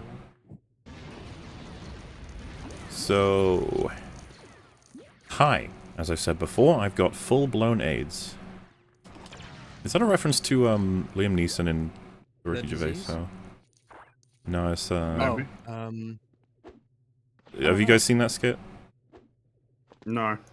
So No, I don't think I have. basically, like Liam Neeson walks into a room. I think it's part of some show. I'm not sure, but Life's Too Short, I think it was. But Ricky Gervais has like a meeting with Liam Neeson, and he comes in and he's like, "I want to do sketch comedy," and they're like, "Okay." He's like, "So." We'll set up like a improv session, like, all right. And he's like, "I'm a store owner," and they're like, "Okay, I'm coming in." And Ricky Gervais is just like, "Hello," and he just goes, "I have AIDS," and he's like, "Oh," and that is the thing to get you to watch the video. Okay, there's a shit ton more jokes, but the idea that Liam Neeson wants to be an improv comic and his first pitch is just saying he has AIDS, it's Yeah. full-blown AIDS. Oh, full-blown AIDS could be the Family Guy song reference. True. Oh, yeah. You have AIDS. You got it's not HIV, but really full-blown AIDS. He has full-blown AIDS. The fact that they just keep emphasizing it's not just normal HIV, like it's AIDS. It's just, man, really hammering it in. More because I care about your mental health. I'm telling you not to see the new Space Jam. Warning, they recast your favorite Arnie character? Hi, Rags. Hi. So, we talking Turbo Man or Mr. Freeze? Maybe Mr. Freeze. Or I think T2. Mr. Freeze is. Yeah, I like Mr. Freeze over Turbo Man. Gotta say. I think I agree with that. Mr. Freeze is a fucking legend. And this thing, I could see the T800 showing up in Space Jam too. I don't know. Isn't that Paramount? I don't know. I'm pretty sure Terminator's Paramount. I was curious if they were just using their own IPs throughout all of that, or if they were using... Probably is just their own IPs, because that's all they have access to. Well, they could pay for licenses, right? They could, but it seems like they want to just do Warner Brothers stuff. Mm-hmm. But yeah, there is nothing on the plans for watching Space Jam 2, but I mean, if you guys are up for it, I'm more than happy to do the double feature at some point. See... I will if you guys I'm not in a rush. I'm not in a rush. Yeah, I'm not in a rush care either. about Space Jam. Because it would be interesting to see the comparison, like back-to-back, of what they've done with the old and the new. And to be honest with you, Space Jam is a film I saw a whole bunch when I was younger, so it'll be interesting to revisit. Yep. Yeah, I like my Looney Tunes, but I definitely prefer just Looney Tunes to Space Jam. Yeah. But I do like Space Jam. Rags, lend Mutually a Snow, it'll help his PC. Yeah, that will help. Yeah, you heard of a liquid-cooled PC, but let me pitch you this, right? What about a pure snow-cooled PC? Wait, everyone's saying my microphone's fucking up? Did anything sound weird to you? It was for a little bit, for just a moment, but it's normal now. What did it sound like? It was just like a little scratchy and just a little robot. Like, we understood everything you said, but it just had a little Oh, bit of a jeez. robotic scratchiness to it for a moment, but it seems to be a-okay. That's probably just more foreshadowing for the destruction of this PC or something. Sad face. Let's hope it all works out. I don't know. But yeah, as for putting snow in the PC, I just need to do it very carefully, you know? Wouldn't want it to leak into the whole thing with water and then frizzle frazzle and stuff. I'm assuming your snow is able to be used very specifically for stuff like that. Oh, this snow, it stays cold. Let me tell you. This, you might say, is this like some kind of a solid liquid nitrogen? And I would say, you know what? That is an interesting yet apt comparison, because this is the pure shit. This is like, if there was a god of snow, this would be it. This is like this never melting snow. It's like magic. It's like Gurgi, he got a wallet of never-ending food. Gimli, he got some hair. Me, pure never melting snow. Incredible. Absolutely incredible. I've never heard a better pitch. I'm definitely going to look into this, yeah. Do you do, like, multiple packages, or is it just, like, the one package deal? It depends on what you need. You're not going to need a lot. Just a little pinch. You got to work it into certain CPU coolers that can use it. It's really something else. Do you ever deliver in bulk to, like, industries that are trying to sort of use it for big projects and stuff?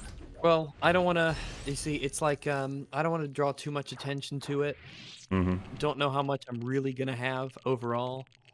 Want to keep it sort of a small, kind of small deal. I don't want the whole world to know. Not yet. Yeah, seems fair. I don't think they're ready for it.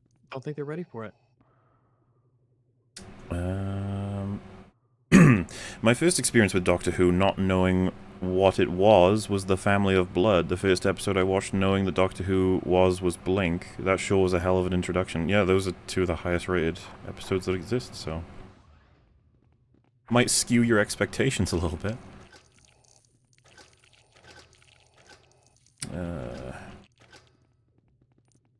How does it feel to know that C-137 Rick and Morty were assassinated? What did we do? Why can't we have good things anymore? Kick J, hi Froggy. Hi Froggy. Yeah, like... I can isolate it to the one episode or so, but if they keep this up for the whole season, like, it'll kill the show.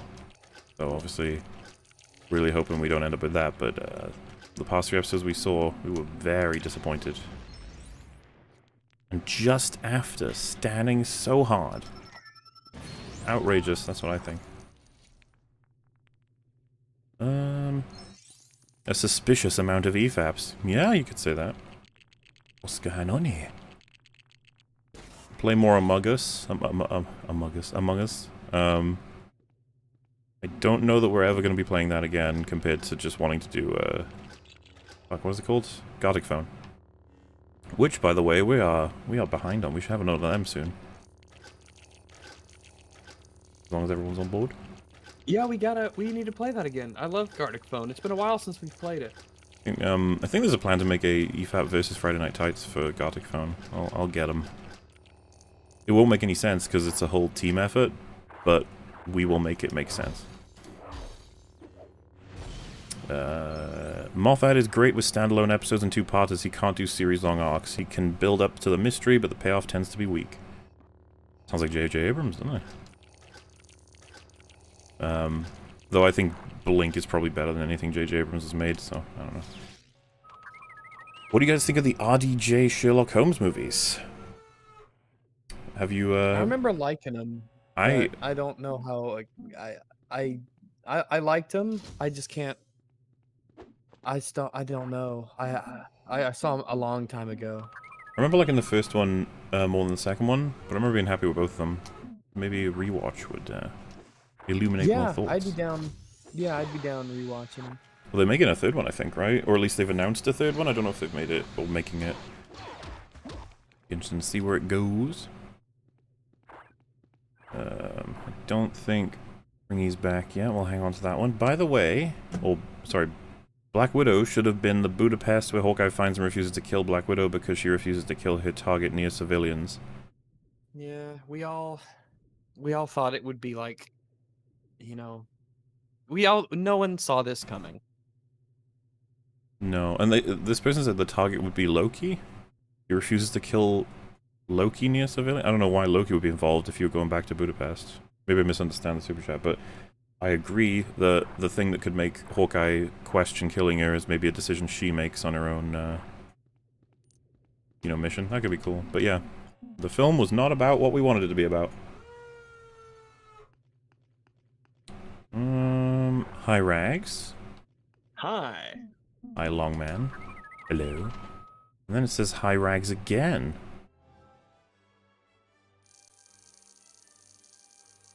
Oh, hello again. And then hi Fringy, which I'm sure he would say hello to, but he's just currently a little bit busy. This is hi Rags again. Hello again. This is hi Jay Kick him. Dunzo. Sorted. Oh, he gone. He's out of here. Then He's another gone. hi Rags. Oh my goodness, hello. And then hi Fat, which, yeah, makes sense. And then hi Rags again. Hi there. A lot of hi Rags. How are you all doing? Doing pretty good. I'm doing all right. Had a nice, Things are A-okay. a nice Doing little okay right conversation. now. Absolutely. Hey Fringy, what would happen if you put your goo into me, asking for a friend? I think I mentioned it on my stream yesterday, but I haven't started doing human experiments yet, so Are they after that happens, soon, I'll let you or? know. Well, I'm busy, I've been working on a video, and I've been working on my comics, so it's tough to squeeze in the time. Yeah, I mean, I guess that's fair. I'm not gonna push further. I don't want to, ruin your schedule as it already is. A little complicated. Yeah, it's already jam packed. Like I got these appearances while trying to do comics and my other stuff. Man, there's not a day off when you're a plague doctor, especially a green one. Also, do you prefer laissez-faire or central planning economics?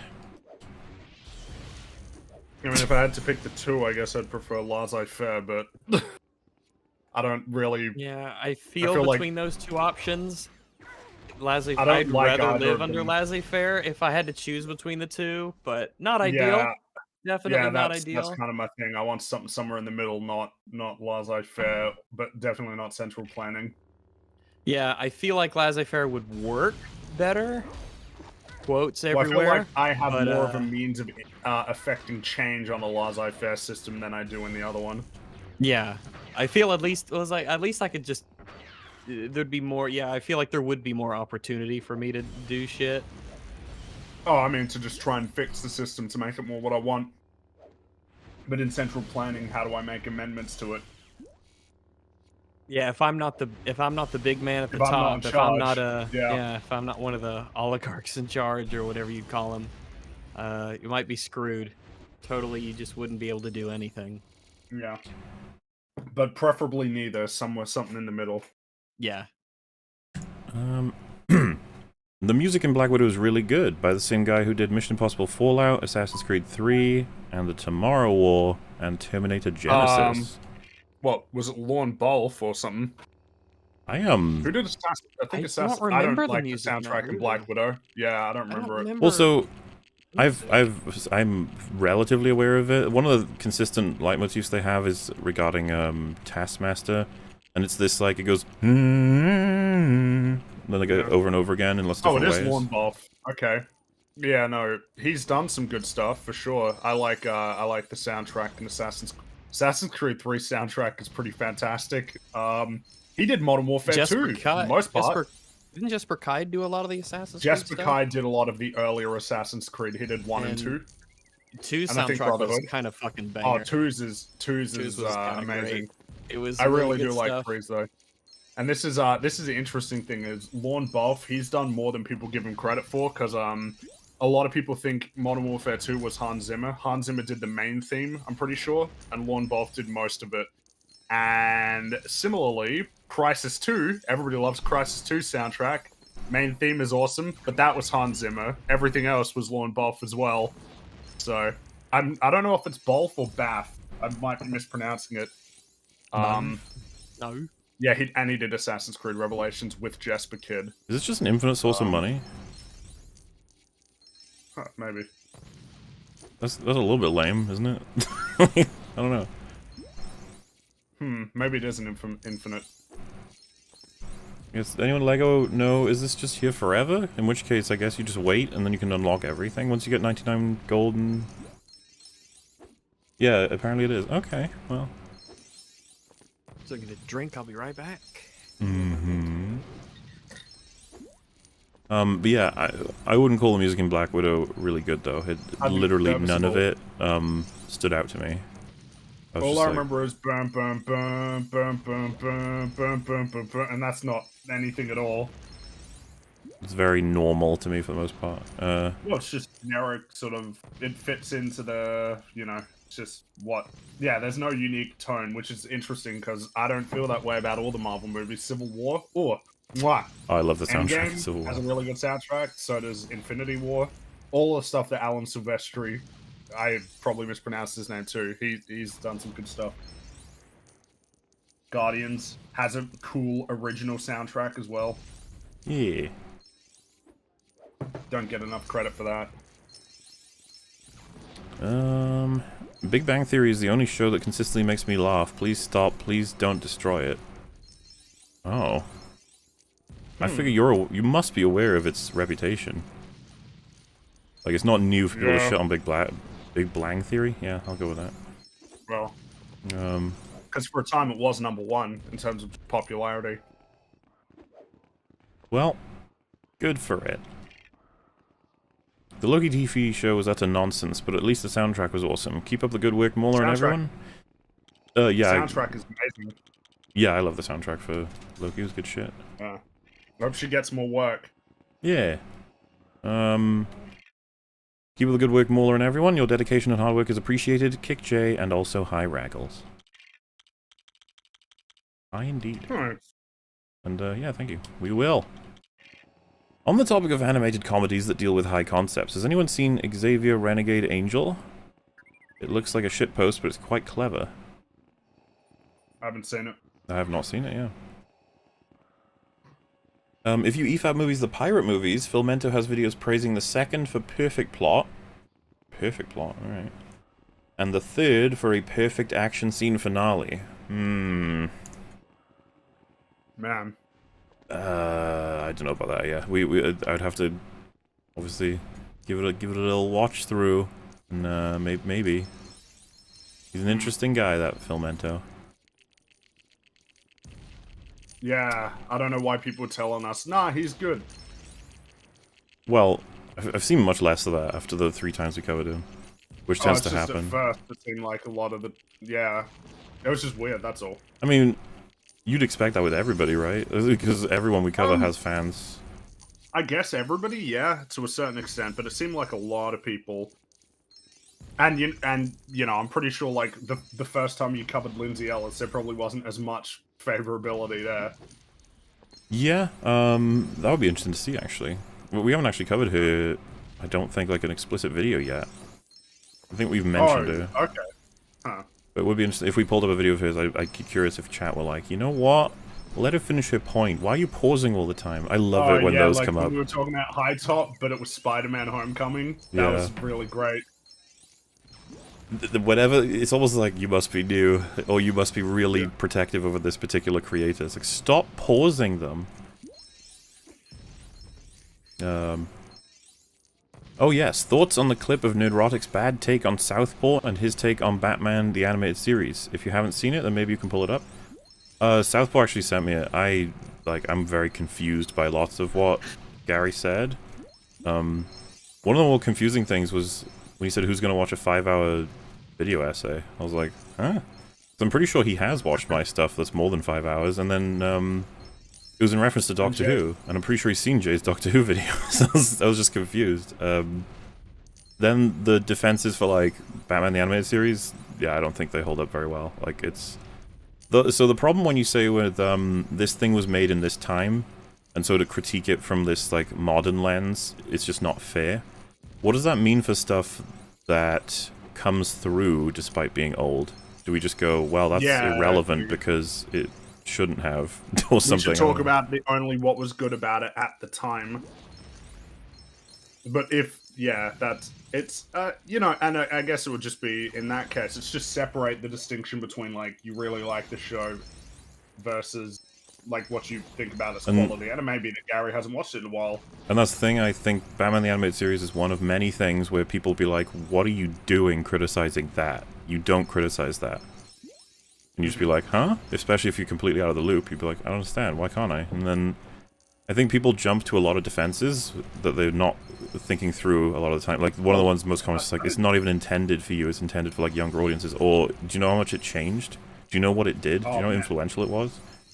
Well, and I guess that's the part where we need to be a distinction. It's like, influential, no doubt. Good, that's a whole different... And even and again, because, like, I like Batman the Animated Series from what little I remember of it. I like it. I like what it is. Mm-hmm. But I don't know how good it is. I haven't watched it for a long time, and even when I watched it, I was like, kid. I would have caught a couple of episodes here and there, probably. I'm not attached to it at all, and so Southpaw being like, actually, it's terrible, or whatever he said. To me, I'm just like, okay, maybe. I don't know. I haven't seen it. Obviously, he's shown me clips that are hilarious, but I mean, who knows what the overall quality of the whole show is. Apparently, there's good episodes, if not great episodes, so... perhaps we shall have to wait for his covering of it if he decides to do that or not. Yeah, I don't know. Yeah.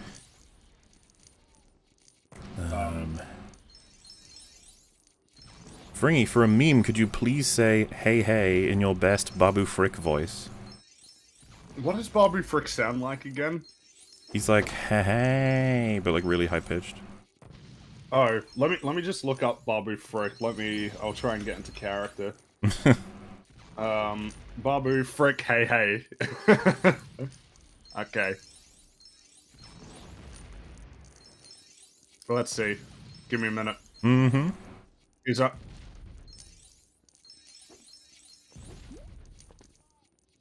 Hey. Wait, hold on. I need to find the... Give me the timestamp. I don't have one. I'm so sorry. Oh, there it is. It's really funny. I mean, he's one of my favorite parts of Rise of Skywalker. So. Hey! Yeah, yep, there you go. You got it. You can snip that out. Hey! There you go. All right, you got it. Snip it out. Put it in your meme. Put it in your meme. Do it. Do it. He just pops out of nowhere. That's really funny. Hi to the lot of you. Thanks, Jay, for keeping up to date with the last couple of seasons of Who without needing to watch them alone. Hello, and yeah. Videos like Jay's make it so that I never feel the need to ever see seasons 11 and 12 of Doctor Who. Like, I've seen that video, it's fine. You need more estrogen for that one? Well, yeah, I mean, I don't... My voice is a certain pitch. It's really hard to get a high pitch. His isn't, like, high-pitched. His is a weird little, It's, like, high, but not in pitch. Anyone else as hard as rock? Let's get started. God. Oh, I wasn't as hard. No, I was just looking to have a conversation. Jeez.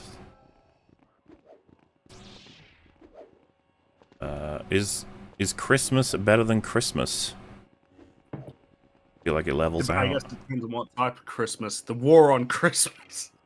My God. We got 20 million. Ah, I can afford it. Times 8. Alright. Just gotta get one more now. Man, this really, I had to make tea. Hello. I made coffee because I'm... I coffee. used the last of the tea that I had, so I'm like, oh, I better do it now so that it's ready. And but what's weird is that because with EFAP time, I can start making it, and it could be like basically it could be done by the time the stream's halfway over. So man, you gotta start now. So I'll have more later. I gotta go shopping. Star Wars Episode 10. Somehow, Clone Palpatine returned. Possible. This is possible. Don't put it past them. What are you doing? What are you doing? Spoonheads? You mean Cardassians? I mean... I don't even know what they were in Doctor Who. They were just like creatures. I think they made people into spoonheads. I don't remember. I just remember being like, this episode's fucking weird. Mm-hmm. Lord Longbone of Muirblington Abbey, have you given any more thought to a Kong FAP? Movie FAP of Peter Jackson's Kong? There's definitely... It's one of those things where, like... So, for example, I think I would have said, even in, like, the first EFAP episode, if EFAP Movies was going at that time, we'll do a Mask of Zorro EFAP Movies one day. And, like, that would have been true, and technically now, it exists, but you guys are still not going to see that until as much as a year and a half from now. Man, the backlog. If we died, there'd be so much content. By the way, we're ratcheting up now with Resident Evil, hoping, there's no guarantees, okay, because of how everything went, but hoping to get the 6 movies done and a trailer for the EFAP movie arc of Resident Evil before October 1st. And then release them, I think, let me have a look-see. Because I think it worked out really luckily this year, well, if it works out luckily. So you got October 1st, 8th, 15th, 22nd, 29th, and 31st. That is 6 days that covers the full month in what feels like an equal way, and there's 6 movies. So, and you know, it'll have consistent memeage, lots of fun to be had. We had a lot of fun. Yeah, and we recorded them fucking ages ago, and I'm looking forward to seeing them. It's gonna be great. Me too. It'll be like I've forgotten so much of what we said and did. Yeah. And then, yeah, we got the War Movies arc still being created, and lots of stuff like that will happen in the future. So, basically, Peter Jackson's King Kong will arrive at some point. At some point. Don't know exactly when. Also, I've unlocked the super mega stud multiplier now. We got a full total of times 3,840. Holy fuck. Yeah. P.S. Hello, Wagsies. Squitches for the good boy.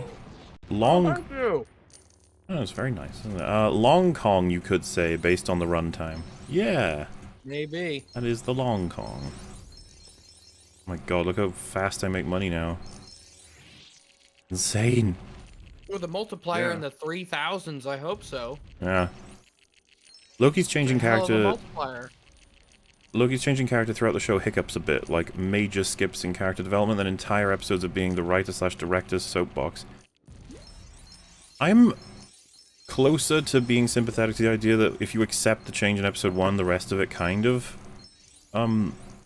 flows better, but like I just never accepted it. Yeah, so. But yeah, they don't. Maybe that's why they tried to do so. I don't want to say work. No. But put so much stock and tried to sell it to people. I don't even say tried to sell it. Asserted that he was a different character in the first episode because you kind of need that. Yeah. Yes, the feelings theft begins. Take them all. I think we may have moved his mind on a couple things here and there about Loki. I don't know. I hope so. Do you guys coom with the door open, Rags? Yeah, normally. I don't think... There's normally never anyone else in the house, as far as I'm aware. So you don't have to really worry about it. And I mean, like, hey. I mean, yeah, something you want to show off a bit, right? Someone walks in. You're like, oh my god, I need to get me a piece of that. Yeah, it's like presenting. Now it's a part. Now that's what I call pod racing. Yeah. Oopsie poopsie, we made multi-dimensional war. Well, that's the thing. That's not it for the Loki talk. Saturday, we're gonna be going over the season. I have to rewatch it for that, by the way. I still haven't started that rewatch. Oof. Gonna be fun. The journey in Loki is pointless. They could have just shown him another montage of his life and gotten him up to par and brought him directly to the end. So we will talk about this on Saturday, but I don't understand what Kang was doing. Why didn't he just teleport him straight away? Oh yeah, right. Saturday's the Loki breakdown. Yep. I forgot what we were doing on Saturday. It felt like that. It felt like that was today, sort of. That was a preamble, kind of. Yeah. We'll go chronologically, and we'll be much more definitive on the flaws on Saturday, probably, and we'll have Gary, Az, and Drinker, so who knows what they will say. This is just a teaser. Yeah. This is just, yeah, that's right. This is the... We've not yet begun to criticize. Rick kind of forgot about his core character traits. Also high ranks. Yeah. Mm-hmm. Hi there. What's up, guys? Working on my Call of Cthulhu campaign. When I caught this stream, my first stream live, I send you my regard from the francophone land of Quebec. Long live the long man. Aussie bonjour, Rags. Oui, oui. Merci. Yeah. Well, I hope it's going well, that little campaign. And thank you very much. Jay, what kind of keyboard do you have? Nice vid.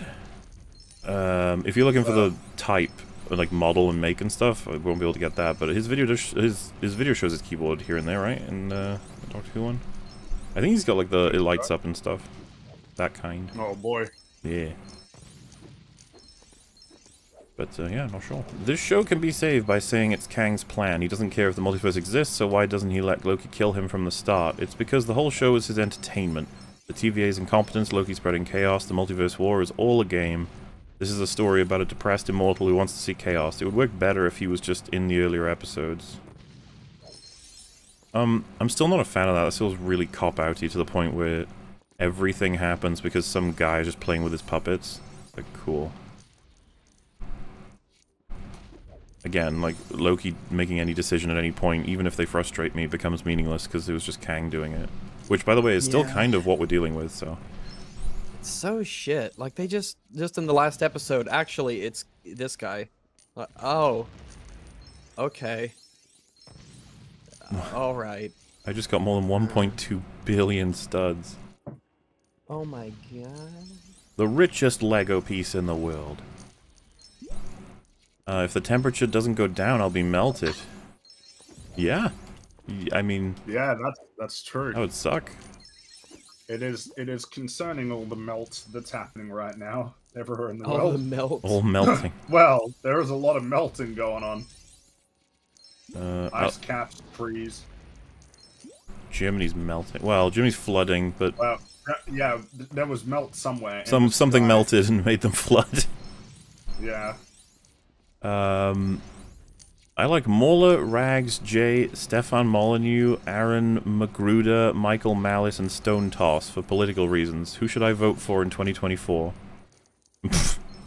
Wait, you like Stefan Molyneux? All right. Well, add Stone Toss. I'm not sure who the other people are. Right. I don't know. Yeah, I don't know who the other people are. Molyneux was he got kicked off YouTube. He Right? got yeeted, yeah. He's an odd one. Yeah. That's one way to put it. He's an odd fellow. Yeah, there's compilations of like some of the craziest stuff that he said, and it's like, oof. Yeah. You are Mega move. what a weird man. I don't know if it's worth mentioning, just the eggs stuff. The eggs thing is really funny. Oh yeah. Talking about how many Covets eggs the he eggs has of left. Like, yeah. Man, this is just That's what he like eats we for all have our hobbies, but we all have our hobbies, but But yeah, I don't think you're gonna find EFAP telling you who you should vote for based on who you like content creators wise. That's a pretty bad metric to vote in general. If you like Fringy, vote for the Green Party. There you go. No, vote the Orange Party. Vote Rags. It's funny. There is a Green Party in Australia. The Greens. Yeah, they're one of the minor parties. Do they touch grass? No. Is that why they're green? That's their goal. The They Green love Party. the grass. That's why they're the Green Party. Kind of. I think. I don't know shit about the Green Party. To all, best album from your favorite 3 bands.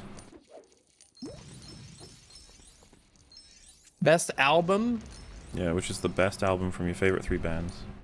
Or, I feel like to make this easier, I will pick 3 of what I think are the best albums from 3 of my favorite bands, rather than like the top 3. So, I love Hypnotize and Mesmerize from System of a Down, and if I had to choose one, it would probably be Hypnotize. Then, whichever... Let me check.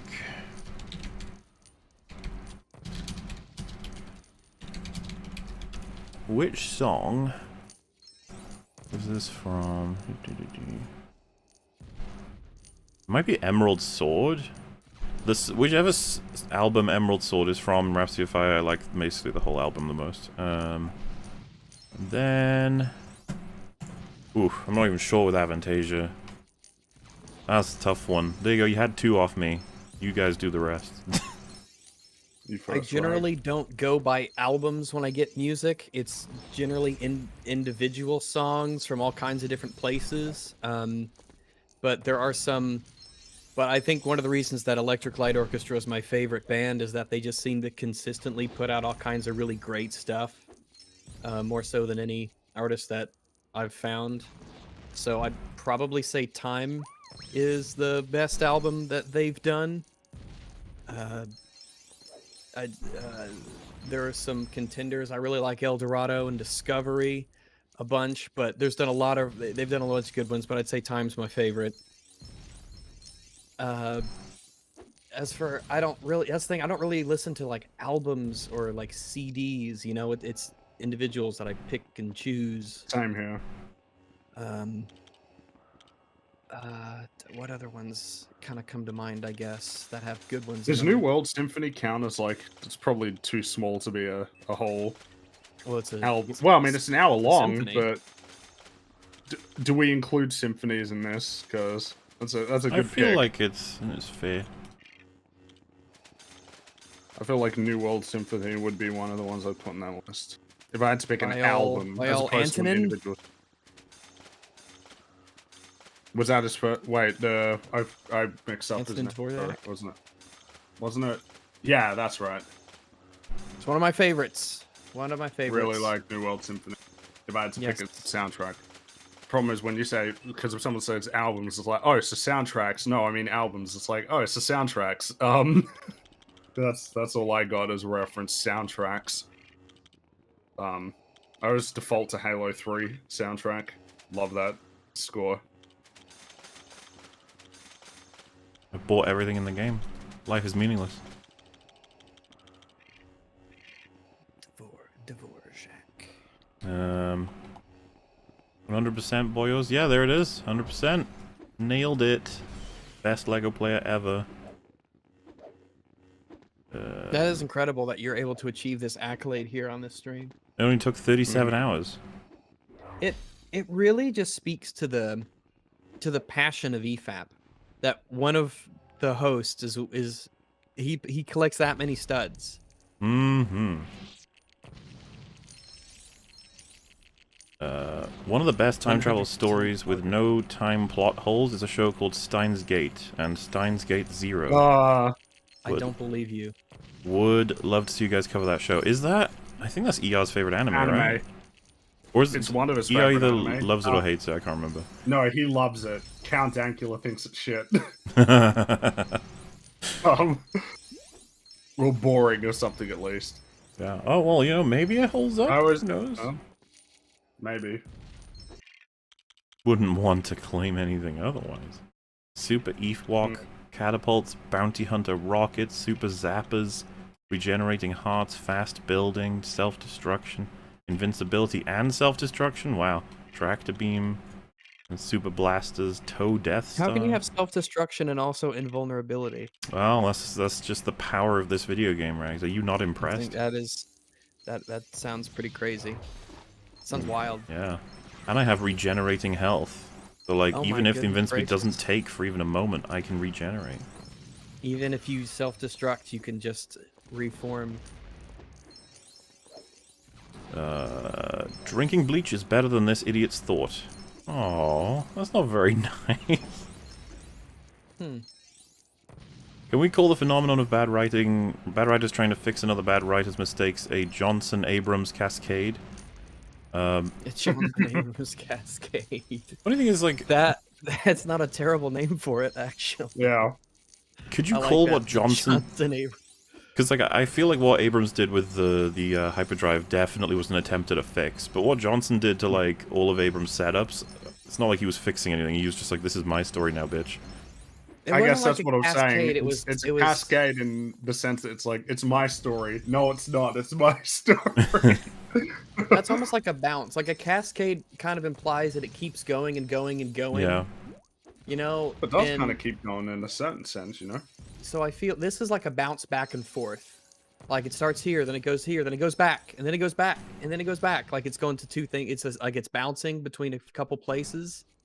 So I almost feel like it deserves that. That's like a different thing. It doesn't. I don't get a cascade kind of vibe to it. Okay. It's like a juggle, maybe. Like it just goes back into the hands and back into the hands and gets passed back.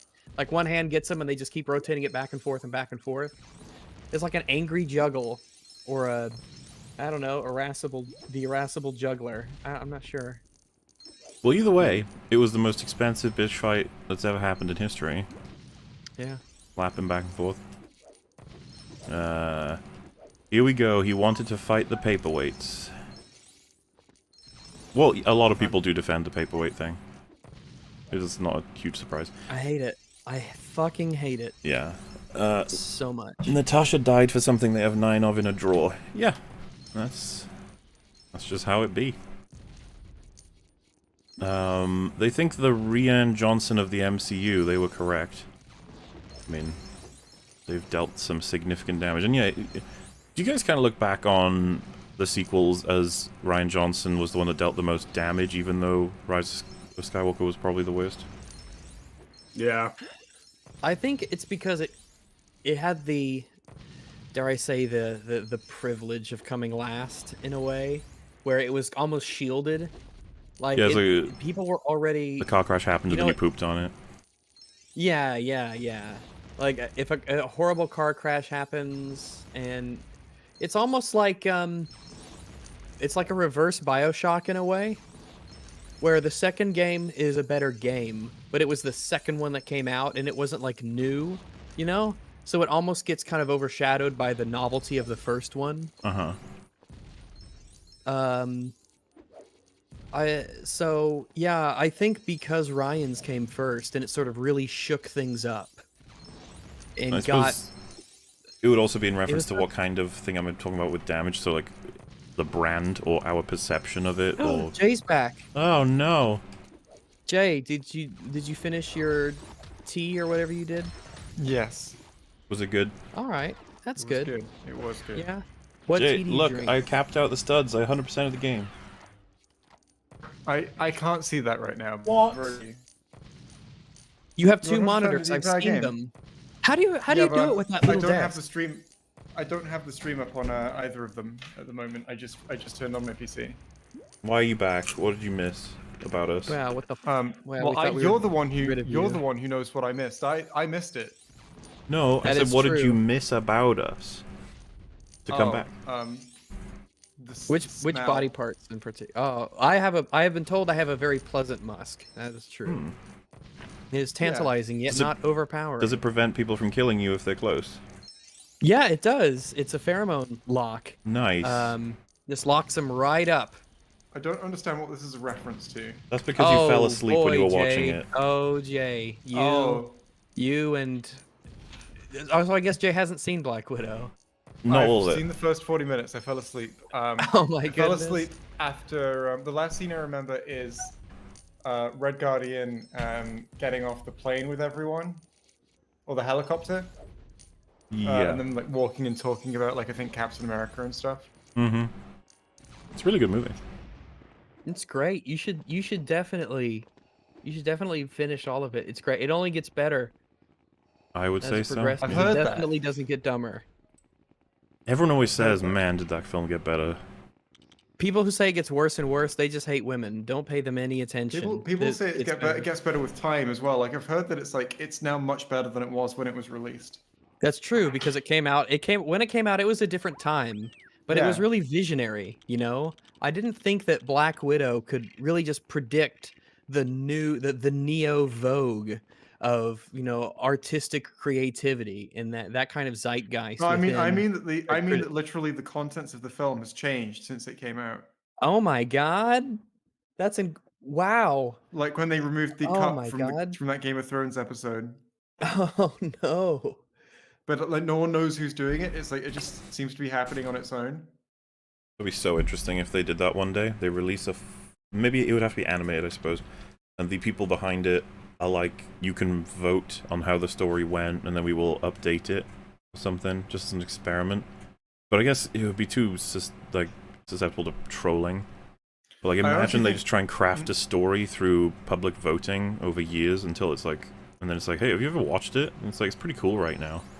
I honestly think that the best thing to do this on would be like a film about gaslighting or something, and then they like update it on streaming services without telling on everyone. Occasionally, you get different versions randomly, different versions on DVDs or Blu-rays or and like, you know, it's slightly different every time you watch it. Essentially, you should pull up the stream now because I'm playing as the best character. Oh, is it the Gonk droid? Better. Oh my god. Let me have a look.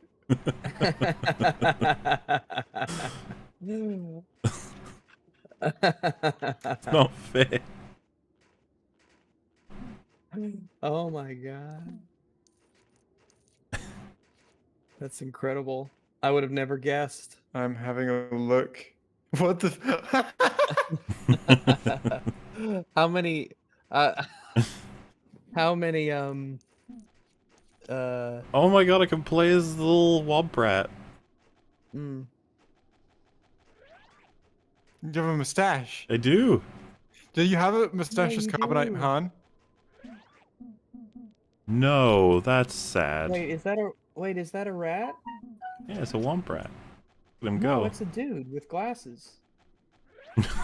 You're right. I got the See Emperor. better, Rags. How do I You're do wearing electric? glasses and you're a dog. Oh, I look at am. that.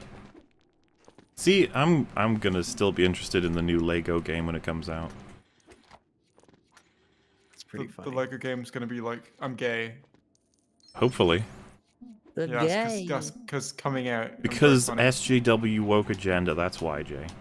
They want the Lego to be gay. Stop them. I'm glad that they have carbonite representation in this game. Yeah. Oh my god, A you lot do of the people who are fucking... frozen in carbonite who might want some You still do the representation. Flippy Emperor move, the re-move. You can? Yeah, I think that was in the other one too. I'm glad they kept that. Do normal jump or meow. I am the power. I am made of Legos. I am the brick. I am all that Sith. Even he thought that was cringy when he said it. You know it. Yeah. All the Sith. It's like we met like 4 of them. I am all for Sith, I am all for Sith. Count. If you can Such a join them bad together. including me. I thought I would look better. I am quite ugly. I I understand am it. need dark magics to make me beautiful. I'm going I'm going to steal your youth so I can be beautiful and go to the club again. And see, everybody would watch that. Emperor Palpatine just trying to, you know, trying to mingle with some stuff. Emperor Twerkatine. Oh yeah. Do you think he marked his territory by like peeing in the throne room of the Death Star? Yeah, and like Vader would just be like, "Oh hi." It's like, why do you? Hmm. It's like, I don't know why you do this. Like, no one really comes in here. This is sort of like your space Just already. me. And That's then why he we just built those, it. those, He just looks at him and says, "This is my area." it's like, Somebody yep, I know. else. It's there's a door. There's a sign on the door. It says Emperor Palpy. I know it's yours. And then Vader comes near and he goes, Send Private Jenkins up here. We need to have the Emperor's little litter box clean. Well, when the Emperor realizes that nobody thinks it's cool, it's really embarrassing. He's like, "Yes, someone else did this. It wasn't me." I will make it cool. Kylo was just in the corner intently watching him. Yeah. Asking whether it hurt. That was the obvious joke. No, the obvious joke would be just doing the quote.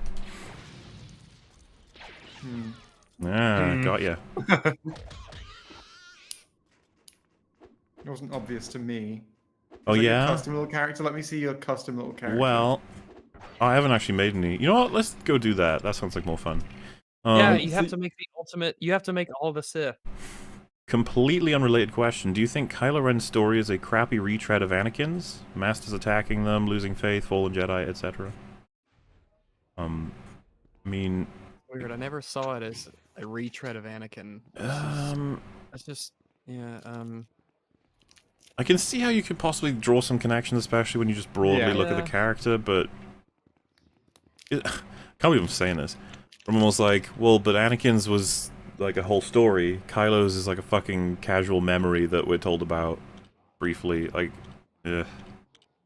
Yeah, we got like 5 minutes on that with Kylo. Imagine if the movie sequels went were to as good as the Fula. prequels.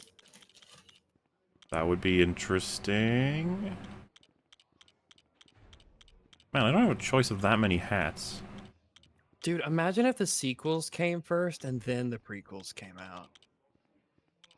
I mean, I guess we'd be pretty thankful of the prequels, Oh, right? dude, I'm playing as Big Brain. We'd be like, oh, there are actual like characters in here, and like the plot, Yeah. isn't, There's sort of and some like world the comic building. relief could use some work, but like, yeah, you know, Yeah. the world building's great. They've done Yeah, world this- building again. They I want remembered to to go to these world build. places. And yeah, this looks pretty fun. I like it. Like the state of the galaxy is pretty clear. There's this separatist movement they're building up, and that seems Yeah, I important. wonder what they're about. Yeah, that sounds like it could cause a lot of issues and potentially. Yeah, wow.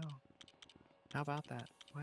You don't get that many options. I'm a little I disappointed don't here. feel like this. I don't feel like these movies are shitting on the thing I love. That's kind of nice. Like, it's Emperor Palpatine in just casual clothes. And he's got a little revolver. Oh my goodness gracious! What's he want? Everything. He wants the Senate. Oh my god. This is the random option. Check this out. Randomize it again. Oh, look at him. yeah. God! He's gonna be a Gamorrean god who's the protagonist in episode 10. He's gonna take on the Sith. We're gonna play as both of those legends. Oh, I can't choose both of them, can I? Because that's lame. You can if you like start player 2 and then select it with player 2 and then. Jay, join and nobody's then- gonna do that. do Nobody. I don't like Subnautica Beyond Zero, Below Zero, because no Below sea Zero. moth. The cringe. Jay, you can't simply command cringe. You have to explain the cringe. It's The Gamorrean god is simply called Jedi in the selection.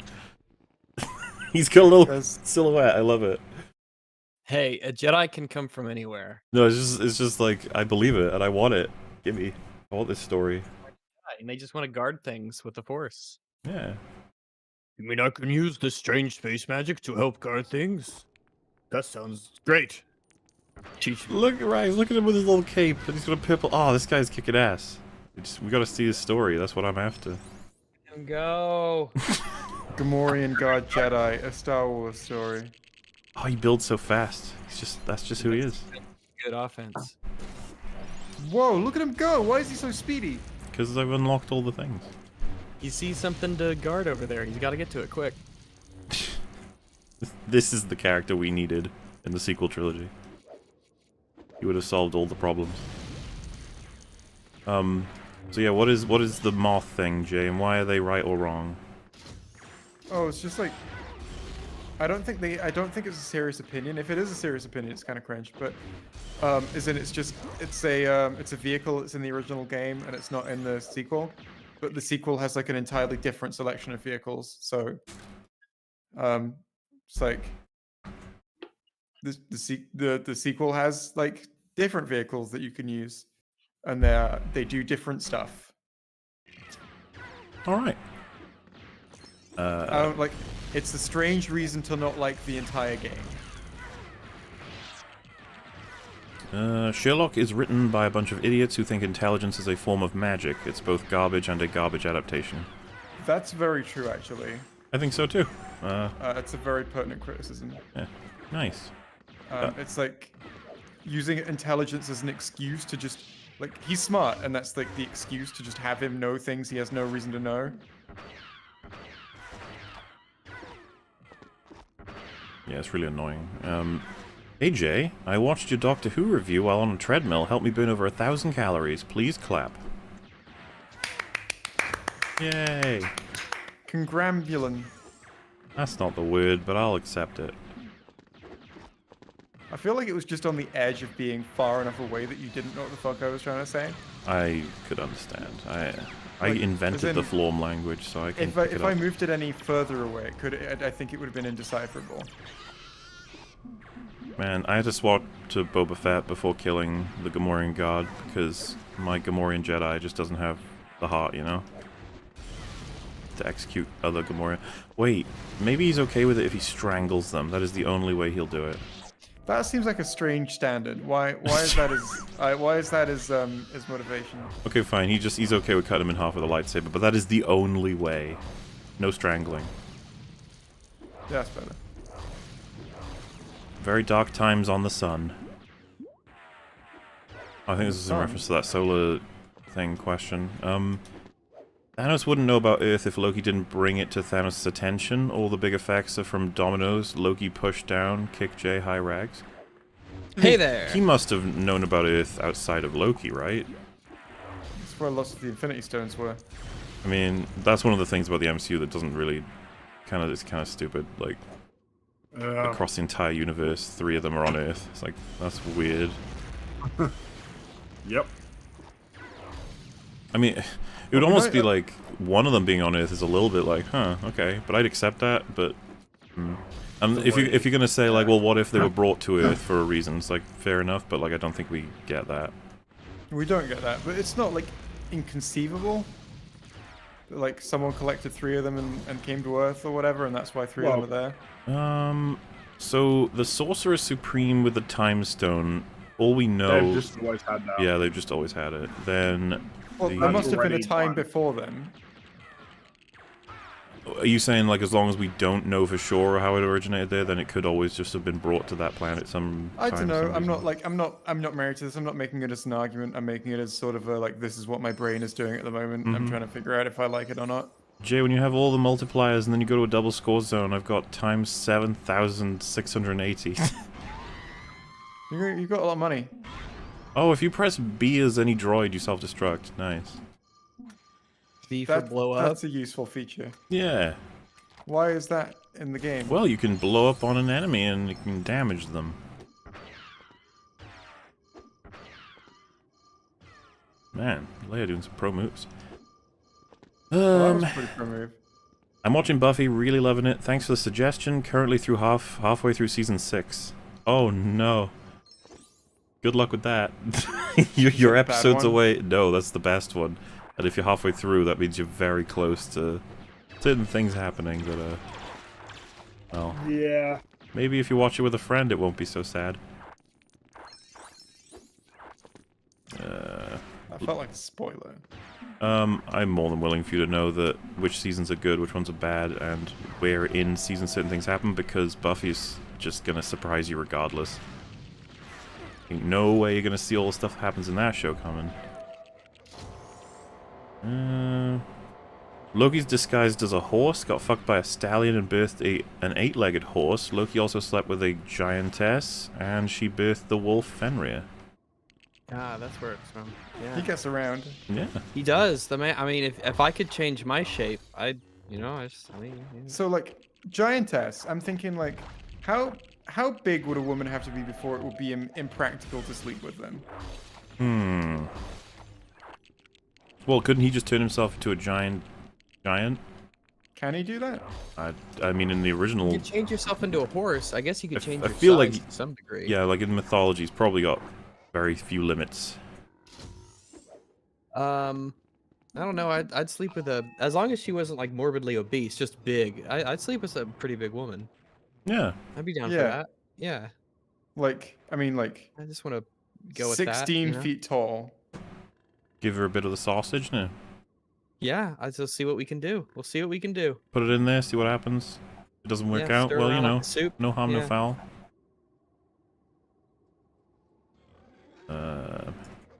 Hello in chat, person who this is your fetish. I'm sure you're there.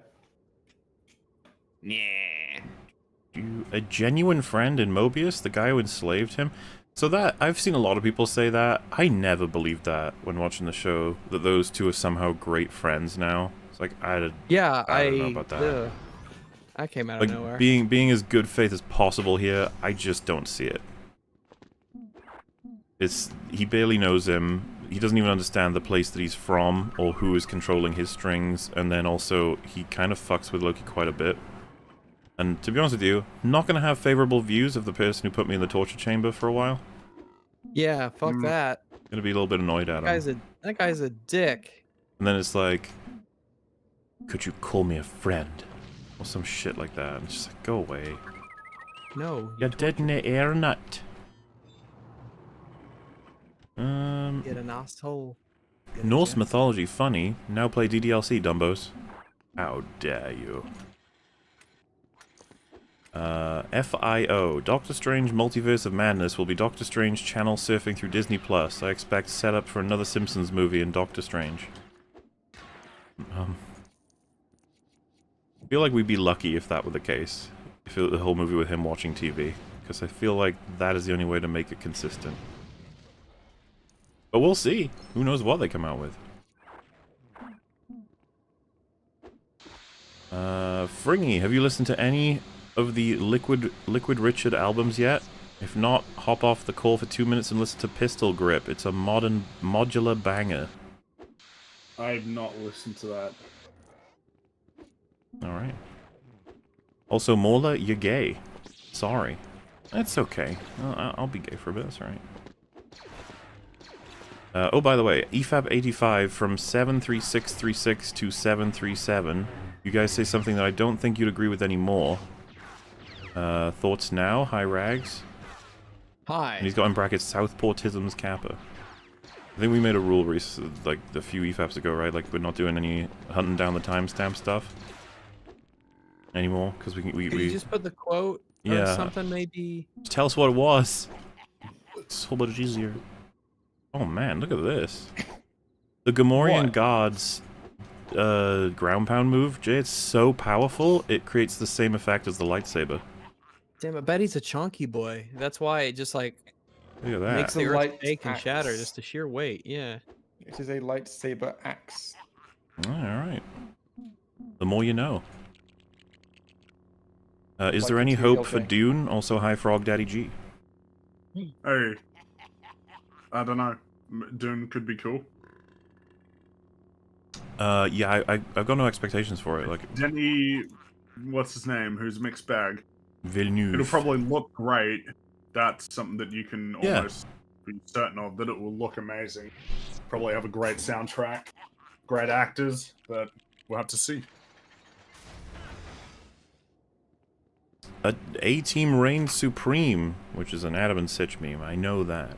Rags, when are you coming on Sitch and Adam? Me? I mean, whenever they want to invite me, I'll Phrasing. come on to Sitch and Adam. Phrasing. I think Rags Oh. wants it phrased that way.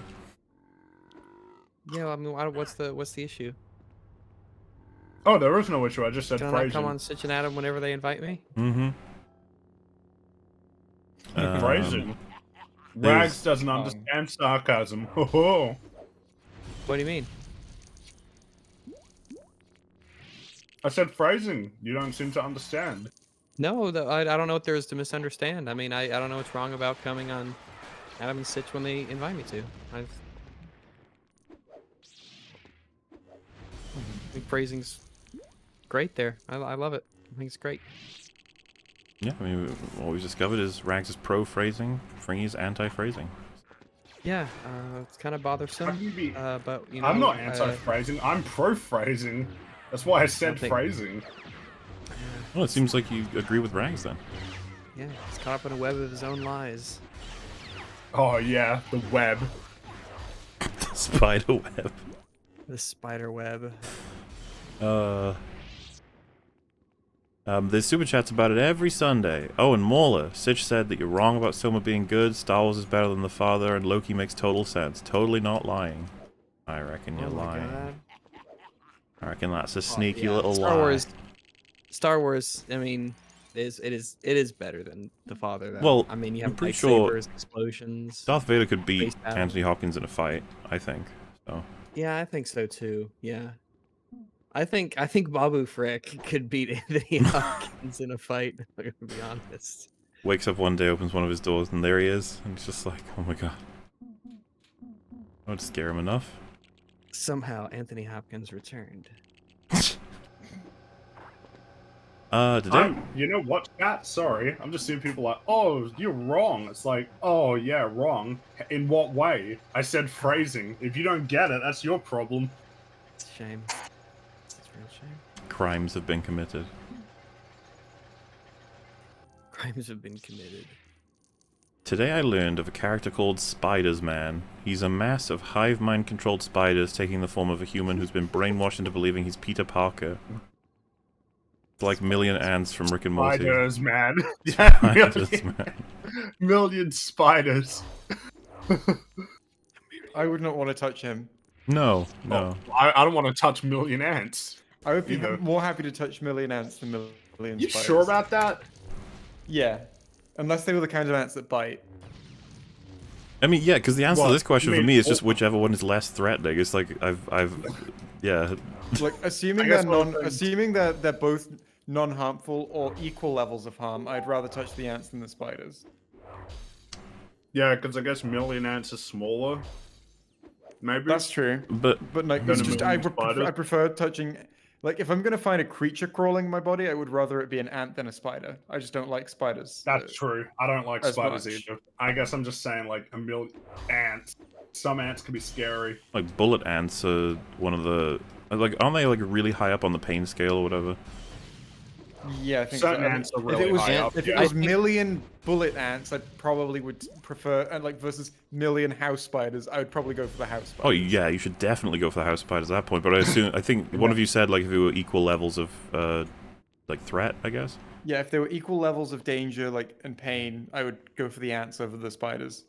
Yeah, because spiders can be venomous. Fuck. I don't like. Yeah, I don't like think imagining ants. million spiders. Yeah. But at the So I same think ants ants can be will very just like painful. irritate you. Maybe it'll hurt like hell, but Irritate. I don't, It they're not depends gonna. what ant, yeah. Yeah, it won't inject venom into you like a yeah, I think. imagine if it was Well, that's millions a of question. tarantulas. Is the most threatening spider like it is worse than the most threatening ant, presumably? Yeah, Yes, because it can kill you. I Well, don't know of any ants. that like can I kill you. genuinely don't know if there's an ant that can kill you. I don't know. Is there? Or is there There not? are ants that can kill you as a group. Like ants as a group can kill people, but there are spiders that on their own. Like if it was a million funnel web spiders, I would not want to go anywhere near that thing. But like, what is so the most threatening ant in the world? It's only a form of it can bite you and it doesn't do any venom stuff. And it will hurt a lot. It will you be look very up the painful. deadliest ant. So, Or maybe we're uh, wrong. Maybe there are venomous Myrmecia ants. piriformis. So the jack jumper ant and its relatives in the genus Myrmecia are among the most dangerous ant genera and have a fearsome reputation for their extreme aggression. Yeah. What ant can kill you? It says, well, this says that the most dangerous ant. Oh, it's in the same genera though. The bulldog ant, found in Australia. Of course. In attack, it uses its sting and jaws simultaneously, and there's been at least 3 human fatalities since 1936. Oh, The Dude. latest was a Victorian farmer in 1988. does Oh, it so say? it's been a while. I'm assuming it is that like so. The sting does some. That's probably as a group, right? Not an I one. assume, but I don't think that ant's venom is going to be enough to. I don't think an ant will be able to. Yeah, I guess it says here that their venom, unless you're like allergic to it, the venom isn't Maybe. gonna Okay. get you. But I feel like the venom of a spider is. Well, yeah, the Now, granted, deadliest. there was- spiders hardly. Yeah, The deadliest spiders spider's hardly probably kill gonna anyone be- because of modern medicine. But I think the deadliest spider in terms Yeah. of their venom and just the necrotic effect of Yeah. a lot of spider bites is going to be really Yep. bad. You do not want to be if we're saying like random spider versus random ant, fucking let the ant bite me. I ain't taking my chances with a spider. I hear that spider Yeah. bites are horrifically painful. Yeah, they're also just They can be. they freak me out because I always expect them Yep. something horrible can happen, like it fucking implants eggs or some shit. that's the really spooky result. In fact, my dad was bitten by a spider a year or so ago, maybe 2 years ago, and he had to go to a clinic, and he had to have like bandages on it that he would change constantly, and they had to get antibiotics and shit for it. Like it was fucking awful for him. He was It can constant be really unpleasant. changing of gauze and stuff on this wound. It was never gonna like take off a limb or kill him or anything. It was just a constant upkeep on this wound to get it to Yeah. heal. And it did heal, but it was like it must have been months that he had this thing, this wound on. In fact, let me ask if he ever found out what Well, let me see. you know what? 1 million ants versus 1 million platypuses. That's a. Oh, shit. I Oh think wait, I'm did being we? large Sorry, I think that would crush me. did we answer the whole What about 1,000 spiders versus 1,000 ants? Are the ants better than spiders in greater numbers? I Well, think ants so. are cooperative. Yeah, because like Yeah. I was good. That's basically going to be my point. I'm curious because the ants will be working as a unit while the spiders very well may not. Will be working independently. Yeah. Yeah. So, like, um, I would be more afraid of a coordinated group of 1,000 ants than I would an uncoordinated group of 10,000 spiders. Let's put it this way. I think insects fear ants more than they fear spiders. Ants are just like Yes, they do fear ants. Ants are ants super are Ants are, scary. like- there are specifically spiders that mimic being an ant so that birds and stuff won't fuck with them. Yeah, because when you watch those like nature shows and stuff, like ants like literally have like war plans and stuff, and the Well, I mean, there was that video from the good old Kurzgesagt on the ant war, talking about how coordinated these ants are going to war with each other. yeah, and funny enough, there's a super chat coming up that asks about it. But that game I did voiceover work for, it's like they'll introduce some kind of bigger creature, but your ants will always just swarm the fuck out of them, and there's just Yeah. it gets to the point where you just bite, that health bar's going down.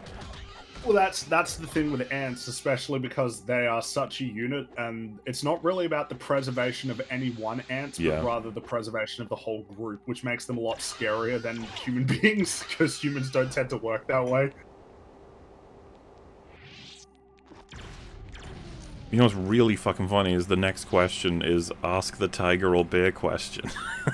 We already did the tiger and bear question. Well, no, I'm assuming they want us to ask full fat, or in this case, Jay.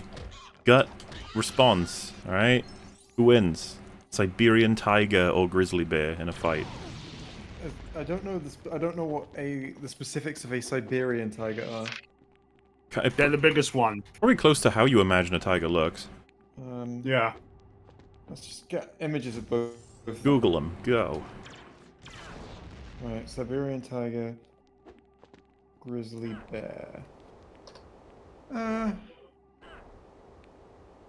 I think they've both got a very strong chance. Yes. Correct answer. Well, there you go. It really depends. Just, I mean, you know, whichever animal gets the first bite wins. Yep. All accurate statements. Oh, look at chat. Bear wins. Team Grizzly. I'll take the bear. Bear easy. We had this conversation. We already had it. You can go review that previous one. We're not going to retread it again. It is not bear easily. That is just an incorrect statement. Hey, Rags, do you feel it's the bear still? He's run off. He Oh. can't hack it. You can't 'Cause he handle knows the the pressure. truth. He knows the truth. I was curious. I think I read some of the article you had brought up, and the one thing they were mentioning was how like it could create a lot of problems for the tiger is how tough the bear's body is. Definitely. That's true. But yeah, these are tests we're not really looking to conduct because it would be pretty I'll do cruel. it. It would be pretty cruel to the animal, yeah.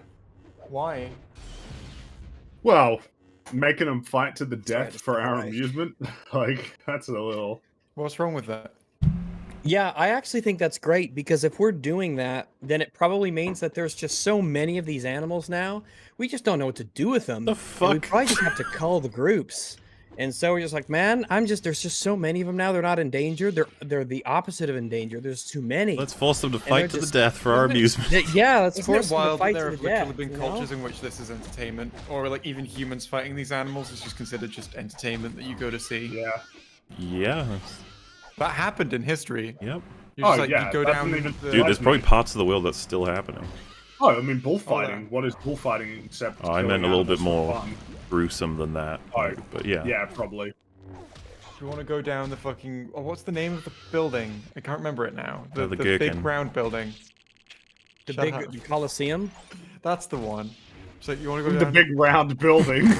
Yeah. You see, here's the thing. I could Jay says big round building. I know exactly what it means. Everyone knows that's the Colosseum.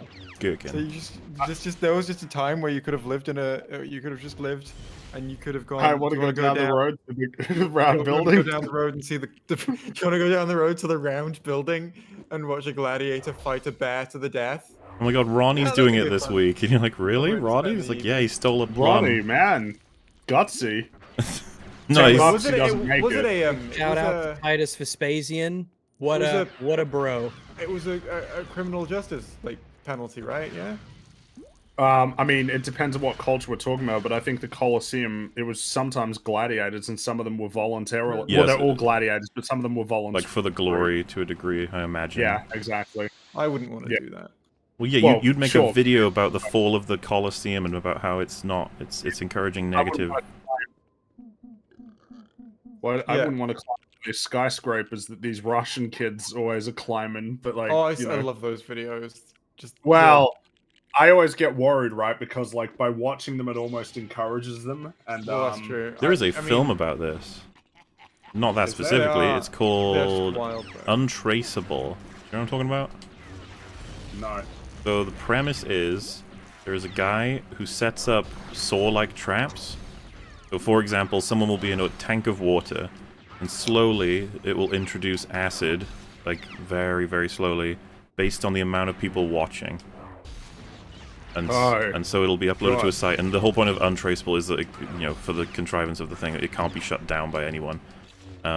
And so people keep watching it out of fascination, and then it just kills all of these people, basically. And I remember the premise was more interesting than the execution, but yeah, that's like the most straightforward way of putting it. It's like the more people who keep eyes on this, the faster they will die. Yeah, Is that some profound comment on some aspects of society? Absolutely. yeah. It's commentary on you, Jay. Me, Yep. You keep watching What do I Doctor do? Who, and that keeps making more of it. I guess. But people say that we do Marvel movies and talk about them, that's making more Marvel movies. So all right. Feel like we're not helping Marvel or Disney in general. We weren't talking about the films so negatively, but Well, yeah, I mean, let's be honest. Winter Soldier's reputation alone would be better if we didn't talk about it at all. Because there's people in this chat right now who will probably say, "Yeah, Winter Soldier poopy," when they might not have. Oh, right. I've still capped out my studs. Horrifying. I've done a lot for the BBC's reputation recently. Yeah.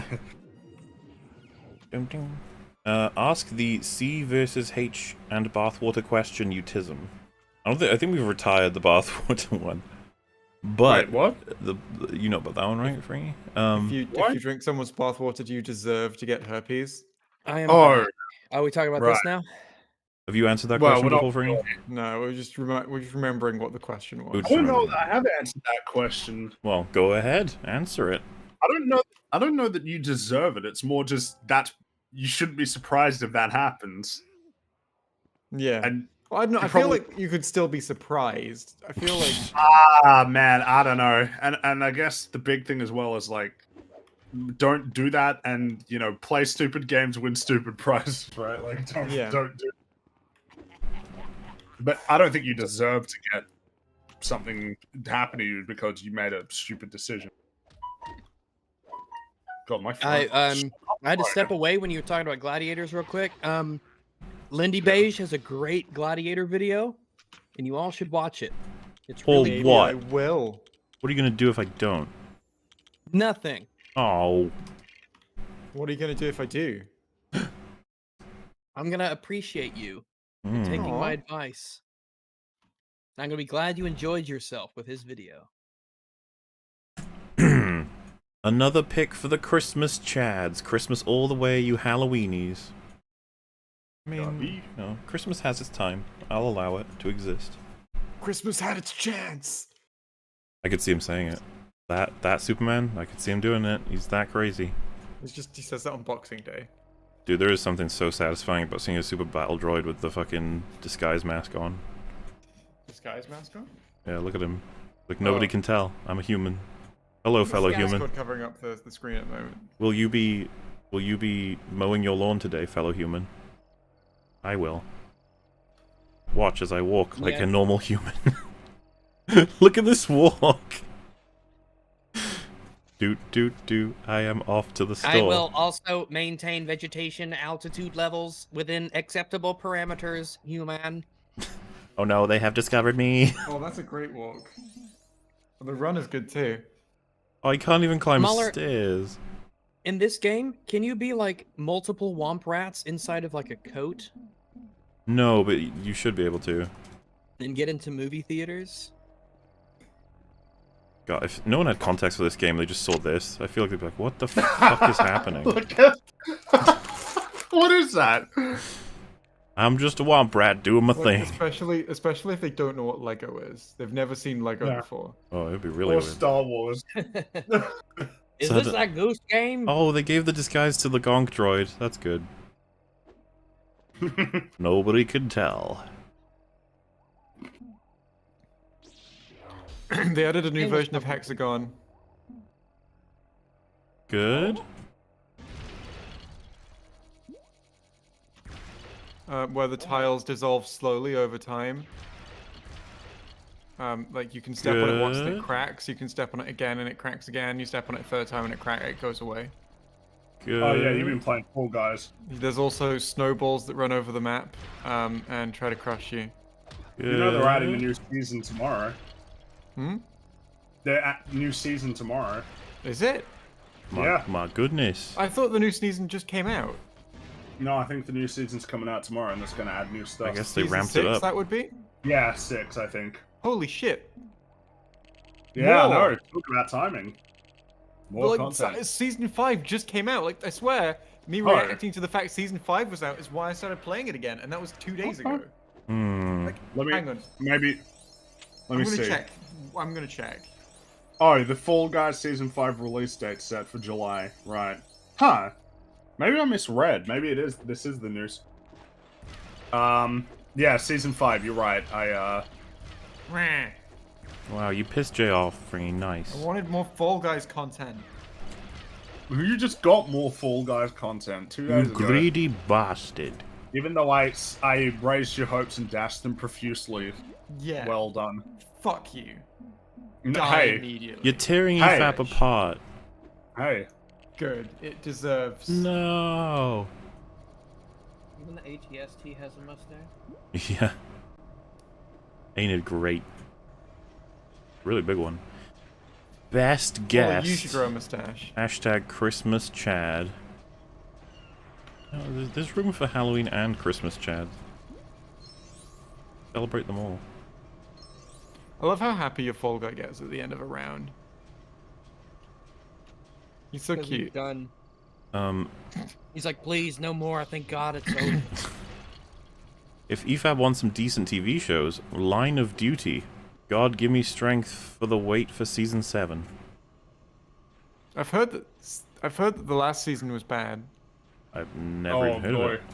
Be Which careful could with you your TV possibly show mean? recommendations. You don't want to recommend a show that you think is awesome and then we watch it and it's like what terrible. You don't want that to happen. It feels like he's referencing something specific, but I just can't think of what it is. Devs. Hey, look, I don't know. No, I'm not referencing devs. Devs. I'm not referencing devs. Say devs again. No, I don't want to say it again. Mock the week. I like Mock the Week. How dare Oh, you? it's internally inconsistent. You're screwed up eternally all inconsistent. Where? Wow. You've screwed up. Huh? You need to get rid of that red one. You put it down, but shouldn't have. I'm not doing red yet. I'm doing green. Oh. You should respect the fact that I'm doing green, Ringy. Yeah. What does the panel think of Warhammer 40k? Seems alright. cool. Yeah, I got nothing to say on it, unfortunately. I don't really know much about it. It looks fine. So you Looks don't neat. want to recommend a show? What kind of advice is this ringing? Ah, see, you don't understand.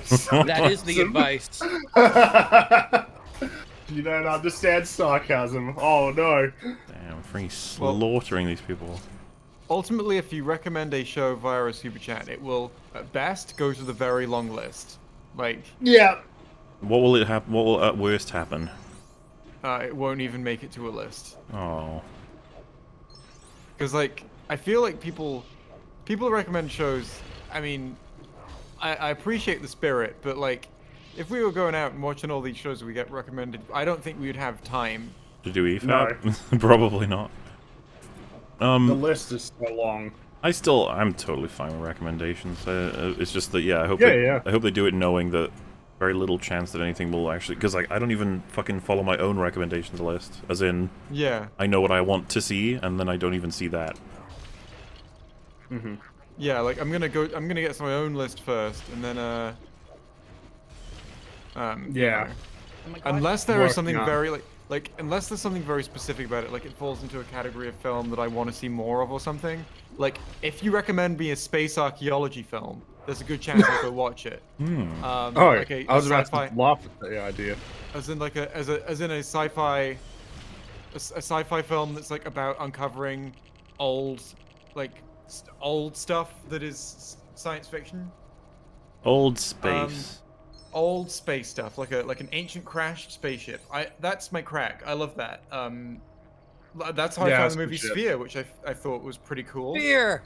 As I think I specifically That's said, the one with Samuel L. Jackson in it. yeah, it has. He's good in it. Yep. Oh yeah. I remember. I think I said, yeah, I like those kinds of movies, and someone recommended me one in chat, and I went and watched it, and I liked it a lot.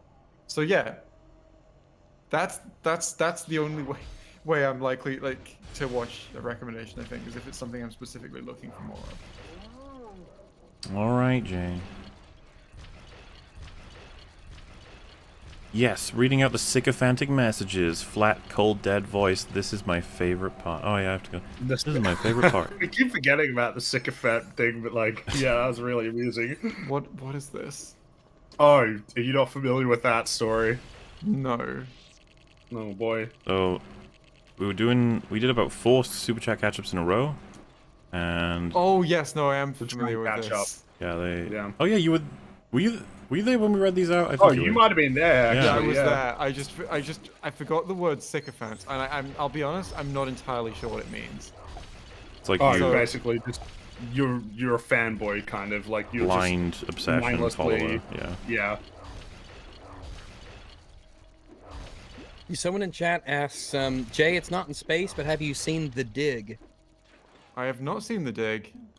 Here's the thing. There's an old Macintosh game that I used to play that was called The Dig, and it takes place in space. Dig. All right. 2021 film. That's new. Oh my goodness. Does it look good? Oh, I've seen a clip from this. I think it looked interesting.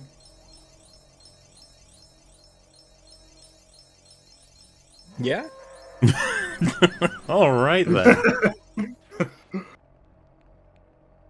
Yeah, that's that. We can Yeah. watch it.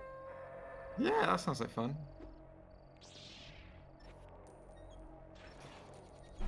Almost forgot all Super Chat money is bribery, so you don't look at my 40k channel, lol. Also, did you do a voiceover for a certain indie game? Yeah, Empires of the Undergrowth. You can get it on Steam if you really want to listen to me guide you through an ant game. Kind of neat. That's such Is a it kind good? of Are you allowed yeah, it to is. shit talk your own project? Well, I've played it and I like it. Like, I'm probably gonna play it when it gets released again because It's really weird playing Is a it- game that you're narrating. well, I've said it before, but there's this clip. It's like a Twitch cutout from when I played it back in 2014 or 15. But I'm obviously it's very much like narrative driven, even though it's challenges, and so like I think and they use all of the like genus names for the all the insects, and so when you encounter a beetle for the first time, it's like delivered very dramatically, and it's like in a place that's like a very boss like. And then I'm like, this is the, you know, blah blah blah blah blah beetle. It weighs at whatever blah blah blah. It's like one of the kings of the, it's just stuff like that. You know what I mean? And like I was doing really well in the game, and I'd already stacked up like a whole army, and I killed him before I finished delivering the introduction. Nice. So it's just a corpse that I was describing as super threatening. It's like, oh no, it's gonna get me. You little sweat at this game. You'll sweat when you play as an ant, trying to survive in a rough... Ants don't sweat. They totally do. It's a myth that they don't. I've never heard that. Why do I feel like you're lying to me? It's what the deep state told you. Fucking wake up, sheeple.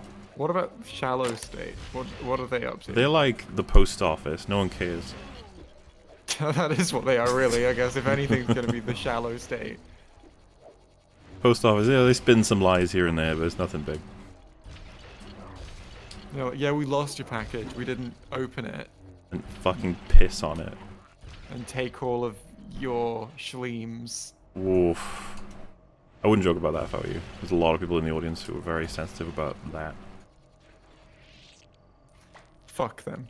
Damn it. Hey! Get us cancelled. Well, you had a good run. Jay, you're the best. Rock on, you massive. Thank you. Very nice. I was gonna say, imagine if the person in charge of cancellations was a dude with a baseball bat. He smashes your computer, like, you've been cancelled.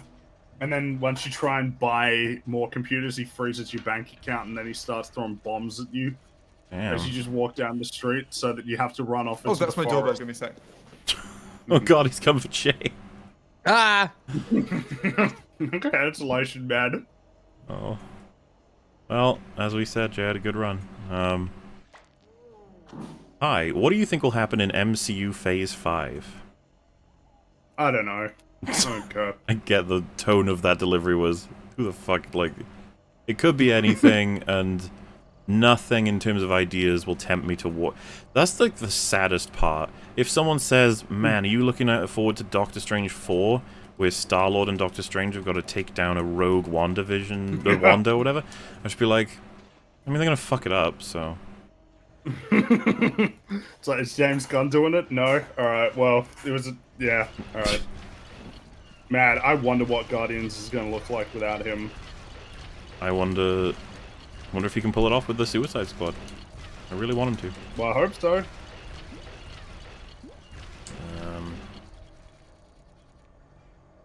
Been rewatching old episodes. Donkey's what happens when a child is born in the Chernobyl exclusion zone and deprived oxygen at birth. Hi, Rags again. Hello. That was again. very vivid. How dare... It was someone linked it on the Discord. There was like a discussion in some thread about how someone was looking for a breakdown of Doctor Who that wasn't, I think, 5 hours. And someone was like, they linked a different one that was an hour, and then they were like, Jesus fucking Christ, can I have one that's 15 minutes or less? And someone was like, okay, but it's not going to be in very much depth. And then they were like, are you kidding me? If you're someone like Donkey, you can definitely get your points across very quickly, and you can still, like, make them all. And I was just like, Donkey. Really? Okay. This person is looking for someone who says, like, yeah, the plot wasn't very good, the characters were kind of flat, and also, like, that's what they don't want, like... Yeah, anyway, I'll give it a want... score of, like, 2 out of 10. No, 4 out of 10. Well, anyway, they think that criticizing something means saying which things that you thought were good and things that you thought were bad, and that's it, not elaborating. Yeah. I'm gonna go and do something. Be careful. I will. Thoughts on Kibblesmith, the author that wrote Santa's Husband and characters Snowflake and Safe Space. He is now writing Blade for Marvel. Fail upwards, man. I like the way that you phrased that. Thoughts on the guy who wrote this. He's writing Blade. That's just... Snowflake and Safe Space, that was like the laughingstock of the internet. Like, why would... Yeah, that was embarrassing. Why? Why would you call them Safe Space and Snowflake? Because they're reclaiming those words. Yeah, that was what they apparently wanted to do, but everyone just was like, please don't. Yeah, everybody was saying that. Nobody was happy. Everyone disliked that. Yeah, that should probably cover that. I feel bad for Blade. Blade is like, fucking cool factor is through the roof. And could get butchered. Don't know if it's the same thing, but Outer Wilds 2 was announced and they said that they haven't even started development, yet they still released a trailer. Man, I don't know. It just seems like a bad idea. I analyzed all of Loki because of you, long man. Worse than I thought it was. Doing Invincible now. It's a 5 or 6 so far, which is quite refreshing. Oh, there you Is go. it? Wait, you saying is it refreshing or is it 5 out of 6? 5 or 6. Invincible, right? Yeah. Yeah, I'm asking, is it really? Refreshing, So maybe, I've- but is it? Just received a message that the domain name killwithme.com from the movie Untraceable that we mentioned in stream is available for $4,900. Wow, that's pricey. Okay. That seems strange. I don't know what Yeah, any of why- that means, but I would have thought with what everything that movie's about, you wouldn't want to, like, it's just, I don't know. You would want to stay away from any sense of, like, hey, wouldn't it be neat to buy it? Because I could picture people like, I'm going to fake it. I'm going to buy the thingy and then have videos of people dying that are pre-recorded but show the view count going up. Just to be like the movie, or somebody be like, oh god. If that domain existed and I didn't know what it was, I wouldn't visit it. Kill with me, yeah, it doesn't seem... But if I knew of the movie, but I didn't know what was on the actual website and it existed, I wouldn't visit it.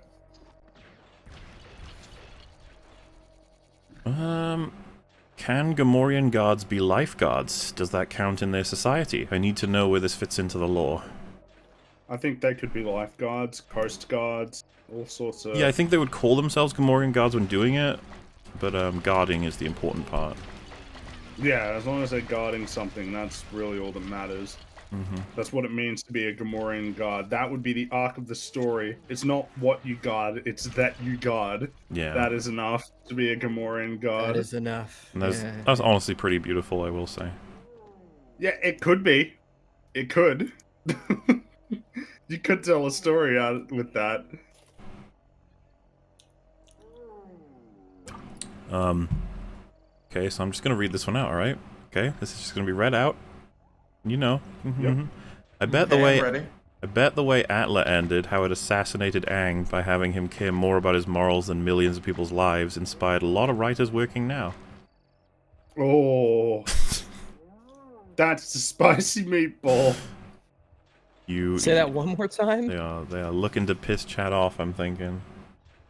It's about the They finale don't. for Atla. The big decision is whether or not he'll kill someone to save. Sure, it makes just as much incredible writing sense as the rest of the series. Oh, Well, Captain Midnight said that the beach episode is, like, incredible. that was What the really fucking fuck? weird. Yeah, there was comments on the video saying like this is one of the greatest That episodes. episode was I that know. episode's horseshit. Well, so this is the thing. That's something that we have trouble broaching with other people. Like some people think that dialogue think is just it's on good? point. Yeah, people just think it Oh works. my god, it's like it was written by a 10-year-old. Jesus Christ. I love Look at having not people. seen this show right now. Jay, you're, But you're you just- complicit, Jay. You're not saying I do not endorse. You're not disagreeing, so yeah, you're part of this now. You're How a do I part disagree? of I've this. not seen the fucking show. See, Jay You isn't have to Jay still isn't making it disagree. clear that these do not reflect the opinions of Jay Exci Foundations and Productions. So, if you had, you know, people would understand. But now you're just as responsible for all of the negativity that comes next. Fuck it. Atlas fucking garbage. Oh. I've not seen it. Oh no! It's just really terrible. Well, If I could choose between Atla existing and another just genocide occurring like tomorrow, I'd pick the genocide. hey Jay. Now, are you guys happy? Is that what you want? Hey Jay, you know if you have a character who's like conflicted about their progression in terms of like an arc, they're like, oh man, you know, I'm having different feelings about things. Do you think to represent that in a way that sort of tells the audience that's what they're experiencing, I could have them shout, "Why am I so bad at being good?"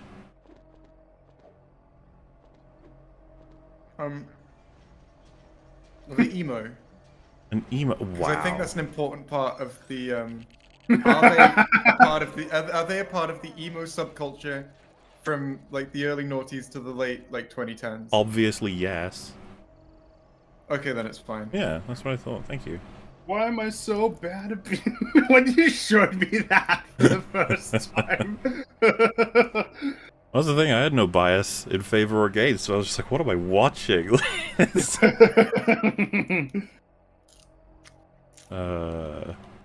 You returned from being Zuko Kip? who says that. Hmm? It's Yeah. Zuko who says that.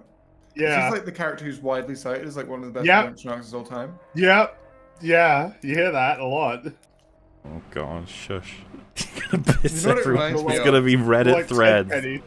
Why? I can't get like, why do good girls like bad guys out of my head after hearing that? That's like the same vibe to me. Why do good girls like bad guys? That's in my brain now. Thank you. No problem. It's a gift. Would you rather a million tarantulas? Hi, Rags. Hi, Wags. Hello. It just says, would you rather a million tarantulas? That's it. I'd rather not. I'd rather I'd not. rather not. Yeah. Tarantulas, I think that they have physically larger fangs. So that would probably, that could probably cause some actual damage if it was They, that many tarantulas. Are they more peaceful bros? Or like, Yes, I yeah. think they are. They're typically pretty docile, but I held know. one as a child. Did it eat you? No, I well, was if fine. only here's the No, thing, sorry. if only 5% of tarantulas would be aggressive to you, and you have a million of them, that's still a big problem. Yeah. I don't feel like Yeah. it's even like. I don't feel like it's percentage-wise. I feel like it's situational. Like, if I was in a room with a sheep, there have been situations where like sheep have attacked people. But if I was in a room with a Yeah. million sheep, I wouldn't be worried. I'd feel, yeah. Well, Well, maybe because the aggressive ones, it would take them I so don't know. long to get to you. They'd have to get through so many other sheep, Well, and they'd be so yeah. It soft Depends and how calm long. down by the time. Well, they get I you. think it depends on how long we're stuck with these sheep. Do we have to form a society, like while I'm here with them? How No, how much I food feel do like we we're just have? passing through a room with you're just in a room Oh. with all of them. Oh, Pretty big yeah. room. That's cool. I guess I'd just be worried if like we had to start rationing food, and they start getting that look in their eye of like, should we Fringy, eat this sheep guy? are food. Yeah, but they also eat food. Oh, wait, but they're not. Let's assume that they are carnivorous, even though they're not.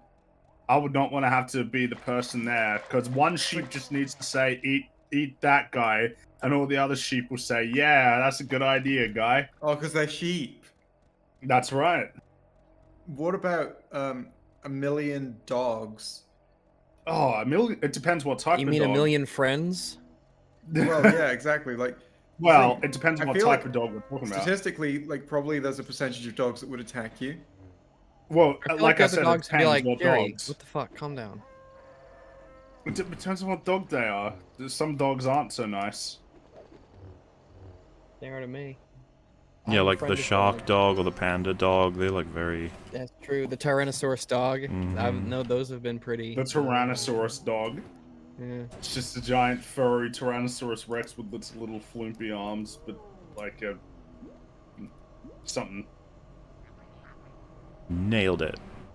My brain is starting to fry, which is weird because it's really early, so we're off to a great start today. Is this the start? Yeah. Rags, how do you manage to be so aggravating and attractive at the same time? Give the fellas some tips. Hashtag best boy. Oh my goodness gracious. I don't know if it. I can't just tell you. That's the thing. I can't. Not because it's like a secret I'm hiding, right? I don't think it's something that I can just tell you how to do. It is an emergent property of a journey of self-discovery that could take many years to complete. And if the way was made clear, it would not be the way. So I'm not sure that I can just tell you how to get to that result. And I'm not sure that I really would want to. I think that you should be a first-rate version of yourself, not a second-rate version of somebody else. Good point. I agree completely. So true. Would you? Oh wait. What's more dangerous, the Hopkins flesh ant or the Ledger scar spider? The Hopkins flesh ant? I think so, yeah. Hopkins flesh ant. Is that a reference? Because Hopkins flesh and Anthony Ledger Hopkins? scar. Yeah, are we I doing- think it's a reference to Joker and Hannibal. Yeah. And I think I would rather deal with Joker than Hannibal. Yeah, I think Joker is unstable enough, but I Yeah. feel like if Hannibal's too clever and crafty and smart, and he bides his time. I feel like there's the volatility of Joker is his downfall. I think you'd get comfortable with Hannibal, you know, like he'd make you feel like you're friends. I never feel like I've won with Hannibal. I'd be like, oh god, what are you gonna do next? What are you playing at here? What are you gonna do to me? And he would never say something like, "Oh wait, no, I'm mixing up Leto." I was mixing up Leto Joker. It's like, could you imagine having to hang out with Leto Joker forever? Oh jeez, that's the thing. I'd like to talk to Hannibal. I would never like to talk to the Leto Joker. It's like, no. Could you imagine? Oh, the horrors. I can't. Nobody should have to be forced to do that. I fear no man, but that thing scares me. Yep. Huge fan. EFAP's kept me company in the worst period of my life, so thank you so much for providing us so much amazing content for free. No problemo, dude. Hope you're doing alright. Thanks, dude. Yeah. Hope things are getting better for you. Bringy, which Ratchet & Clank games have you played, and which are your favorites? I have played a good number of them. I think I haven't played the new one because PS5. My favorites are basically the PlayStation 2 ones, so 1, 2, 3, and Deadlocked. In order, it'd probably be 2, 3, 1 Deadlocked, or 3, 2, 1 Deadlocked. I'm not sure. Highly recommend the PlayStation 2 one. The PlayStation 3 ones I like as well. Crack and Time is really cool. But yeah, some cool puzzles in that game. Like legitimately sort of clever. I would have played a whole game of those Clank puzzles. Actually, they're really good. So yeah.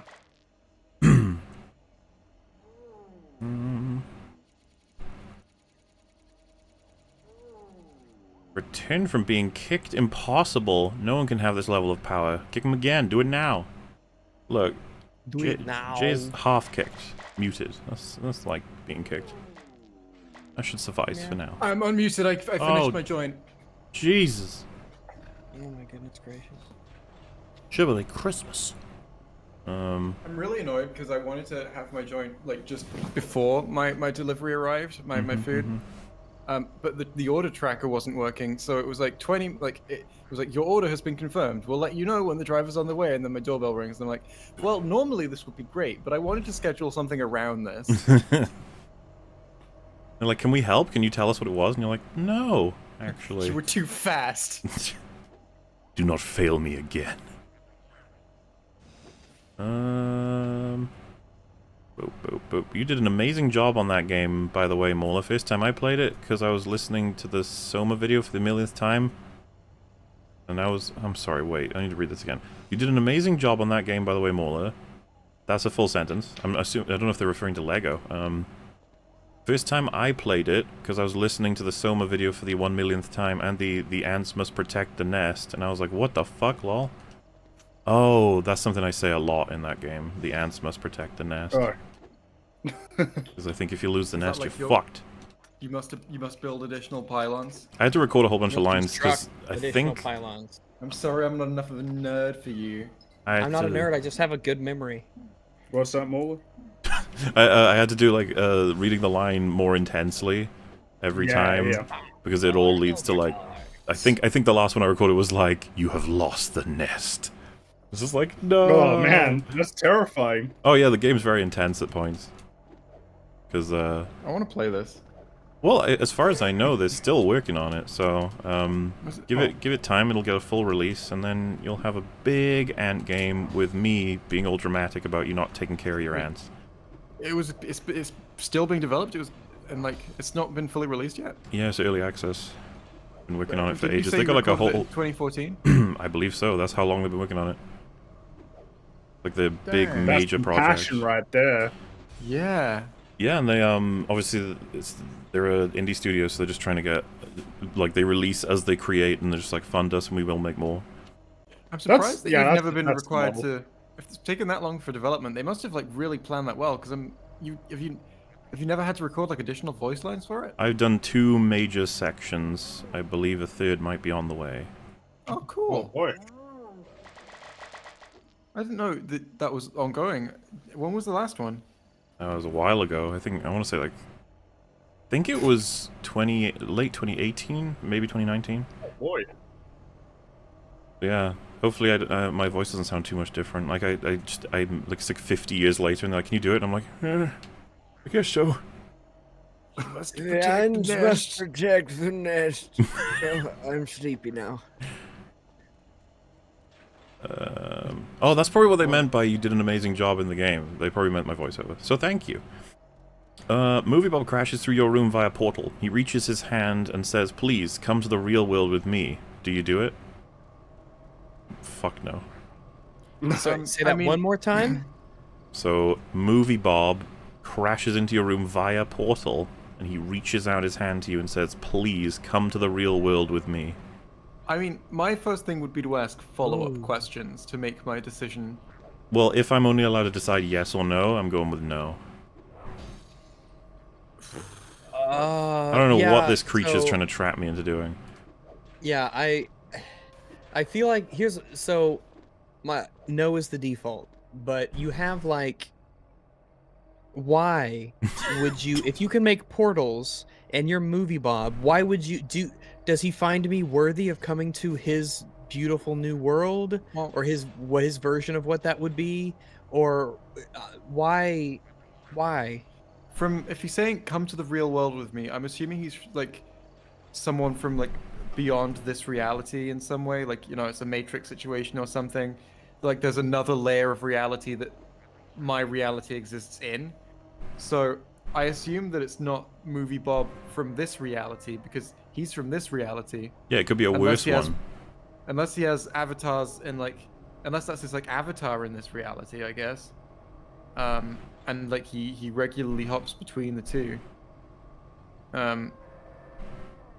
Maybe that's a possibility, but I would assume that he is not actually the Movie Bob I'm aware of, or at least if he is, that's that he may have many reasons to be doing the things he does as Movie Bob, and not all of them may, you know, maybe he has some goal with his actions. That would explain a lot.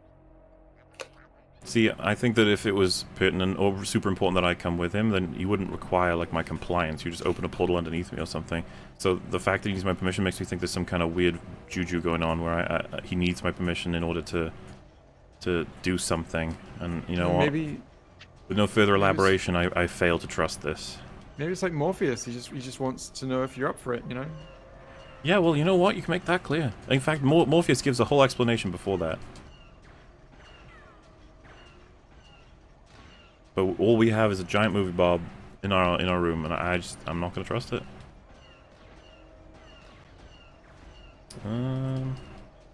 Please play Shadow the Edgehog or Sink the Hedgehog. I'm gonna admit I'm probably not gonna do that. Oh, sorry, fans of Sanic. What are you doing to the Sanic fans? Sanic the Hedgehog. Sanic. He can really move. Can he? Can he, though? Do we? Money. Do we, Father? I know what that reference is. Balstrek of Doctor Who videos are great. No, they're not. You are incorrect. Well, I've not seen. I don't even think I have seen any of them. Like this, you're probably incorrect about a lot of things to arrive at that perspective. Damn. And that's from Doctor Who fucking aficionado 5-hour video. So, you know, how can you disagree? How can you disagree? I would be interested in watching a Balstrek video with you guys. That would be fun. This is the same person that said, please play Shadow the Hedgehog, by the way. I feel bad now. Shadow the Hedgehog. Hearing Fringy was... I don't feel bad. Fuck Balstrek. He's a piece of shit. Oh. Oh my goodness. Who is that? That's... Some cunt. Jeez. All I know about Balstrek is that he's another sort of Doctor Who commentator, maker of videos, who's friends with like a lot of the Phantom Menace people, and has done streams with Drinker. That's all I know. I don't know anything about. Jay's not a fan of Battlestrike's videos, from what I understand. No, all right. It's like your opinion, bro. I'm just gonna walk around on this banther until I find studs. Hearing Fringy was writing a book gave me the courage to commit to my passion and go into cybersecurity. Just got 100% on midterm and close to degree. Oh, sweet. That's awesome, dude. Yeah. Keep it up. Pop quiz. What color is a polar bear's skin underneath its fur? A, white. B, black. C, transparent. It's black. Why would I know this? Oh, it's black. Well, Jay, that doesn't answer Jay's question. So you know it's a real transparent image if it's darker. Are you using dark mode for Google? What stuff? the fuck Google are you Chrome, talking or... about? What? What? What does that have to do with polar bears? Oh, I'm sorry. What was the question? What color skin do polar bears have? Is it white, black, or transparent, or translucent? Well, their noses are black. So I assume the rest of their skin is probably black.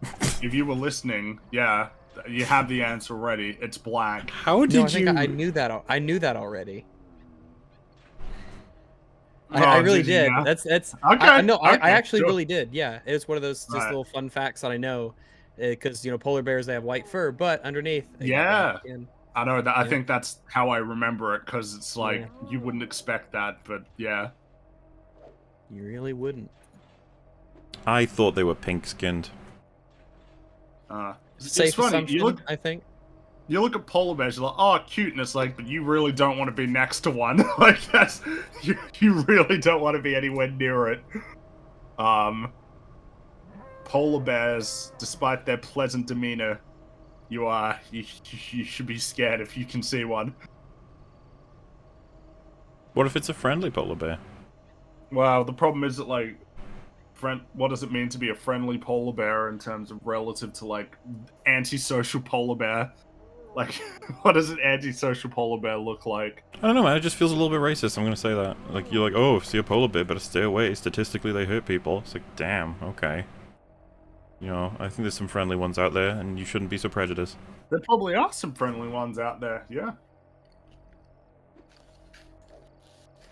Does anyone alive who's fucked a polar bear? Probably not. I feel like that's gotta be a unlikely. Like, even though, with everything we know about how long humans have been around and stuff, and that there's a potential, I feel like that one's not happened. You get one person who's determined enough to fuck a polar bear, man. They will go to the ends of the earth. Won't they get torn to shreds before they can do that? Oh, yeah, of course they would. It doesn't. Hold up, hold up. It doesn't have to be alive. Oh.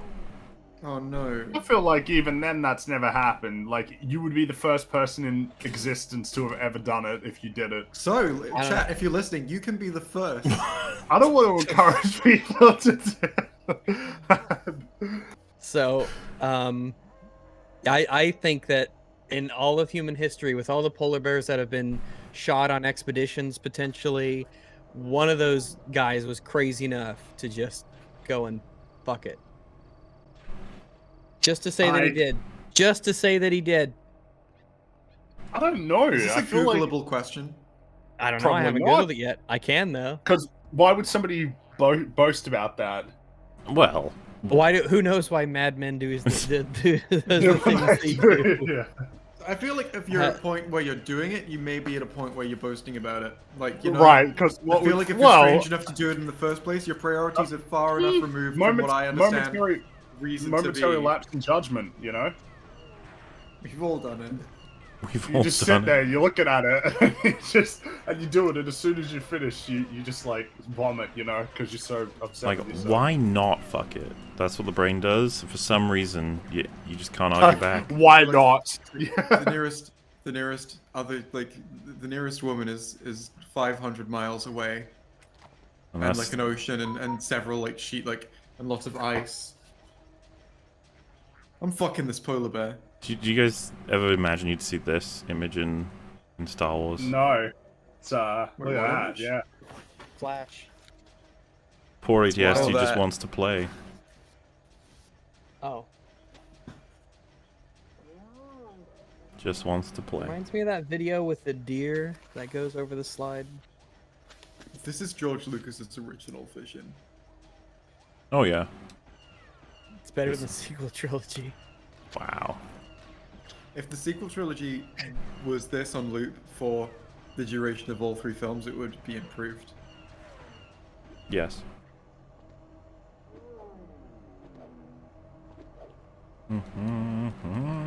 The Lego windmills, Mauler. The Lego windmills. What do I do with them? I don't remember. I've thrown all kinds of things to hit them at them, and I don't know. I don't know. What else is there? Let me know. Tilting it? Let me know, chat. It's something I'm not doing, because I've completely forgotten. Mauler, Gumbo. in your critiques, right? No. And I've got a question. If you find a visual effect that is so bad that it's conspicuously a visual effect in some way that changes if you acknowledge what it actually looks like, it changes the meaning of the scene. Would you count that as the same as poor writing? So essentially, let's say something is supposed to be levitating, but it's clearly on a string. Would you count it as in it's canonically being on a string or That's not? an interesting Because the film question. shows you it's on a string, but it's all the characters are acting as if it's not. I think that's gonna have to just be case by case, I suppose. Like, I'm thinking of like, if the context were like there's literally like a mutant who can, you know, use telekinesis in some Marvel movie, but you can clearly see the strings. And then you're supposed to try and think about like, wait, so why were there strings there? Was he faking it? Was he setting it all up to trick them? And someone's like, no, I think that's just how they were lifting it, special effects wise. And so then you just have to, I suppose, make the decision of what would be considered special effects versus not. And if someone else is to make the argument that no, we cannot accept that as special effect, you know, because this comes into the coffee cup in Game of Thrones. I've talked about this before, but some people will be like, you know, it's just a little mistake. Who cares about that? And it's like, well, I mean, if someone was being as bad faith as possible, couldn't they say like, this is evidence that Starbucks exists and the capacity and technology to create these cups, as well as storing, you know, caffeine in this way, or some shit like that. And it's like, does that not present many issues? And what about, does it mean that there's this whole civilization is actually post the future, where everything fell apart and that they've just found this coffee cup or some shit like that, you know? The only thing that makes it work in the story is our metatextual understanding that it's not supposed to be there. I suppose someone could make the argument as well, to a degree, that it could be a trick of the camera / light, and then if someone was like, we can't assume that ever, and I'd be like, what about if someone said, like, you know, like, the lines that can appear in, like, older stuff, or film grain that's extreme? It made a Starbucks cup? Well, funnily enough, they airbrushed that out, so now it's just a matter of which one you're judging, the original or the airbrushed, that changes that up. But also, just, if there's enough grain, you're like, there's this creature in this shot. What does he want? Who is he from? His name is Steve. But yeah, interesting to think about, and I suppose it'll be up to the reviewer to decide if they want to consider that a canon explanation for the thing happening itself, or if it's a special effects mistake, or just shitty special effect, yeah. Yeah. Nothing, I'm happy that we broached that topic. There's nothing more to do with the windmills. Guys, if I don't know what to do, what do I do with I don't want to know, don't want to know what to do, new? You've been on there for 44 minutes. Well, I mean, it's really chill because I'm just running around and answering questions, you know? I don't really mind. But yes, I've been in this Lego playground for 44 minutes. Yeah, Jay, some people like to enjoy the journey. We're not rushing to get to the end. I'm gonna kill you. Oh god. Rags, run. Oh my... I can run pretty fast. With weaponry. I can also run fast with weaponry. Because I am the weapon. Is there a reason why you guys seem to only play Lego games on streams? That's how long I've been playing them now. The rest of them have been forgotten. It's our current phase. Yeah. And when are you gonna do... Every 3 streams beats Luigi's Mansion. Well, everyone wants Replace Indiana Super Mario Jones next. Sunshine. Indiana Jones is not on GameCube, so we will see. Indiana 'Cause Jones Desktop Adventures? not that one, but Oh, okay. yeah, this is the last stream you'll see the complete, well, the original trilogy Star Wars Lego game. Someone else next time, but you know, can't really be Indiana Jones because that's not on GameCube, guys. There's just no possible way I could stream that. So sorry. Sorry. Are we ever gonna get another Soma-like series of videos? I understand why they take an insane amount of time and effort. So if I was to do a full breakdown on, for example, Captain America Civil War, or The Haunting of Bly or Hill House, I would see it being that sort of way. But if you're talking about specifically a game, as well as looking into like all the interviews around it, and then lots of like concept stuff, and just sort of deriving a bit of a detailed breakdown analysis, a lot like the Soma one, I would never want to promise anything. I really liked making that one, and I wouldn't be against making another, but no guarantees of what will come in the future, except, obviously, I'm definitely still making more movie breakdowns and stuff. Oh, I like talking about movies. Help, I lost my place in Buffy. I was just at the part where thing is said. I didn't understand, and I can't remember what episode that was. So, that episode, you find that out, like, very early on. If you're talking about when we find out as an audience, then that's like episode, I want to say like 4 or something. It's when, oh, fuck, I should know the name of the episode. I'm disappointed, but I don't. But if you're talking about when everyone finds out, I believe that episode's called Blood Ties. So, hopefully that helps. But if you just look at the episode synopses on like IMDb from episode 1 forward, you know, you should be able to tell which one you were on. You can't type Eric Chiaramella, I guess, on YouTube correctly. Replace the K with a C and remove the H from the last name. Eric. You know, that message being translated into just like vocals for the rest of us, we're just not gonna get that. I'm not sure I get it, and now I'm suspicious that it might be some kind of naughty word or something if YouTube doesn't even let you do it. Like penis? Yeah, like big schlonger. I mean, like the P word? Mm-hmm.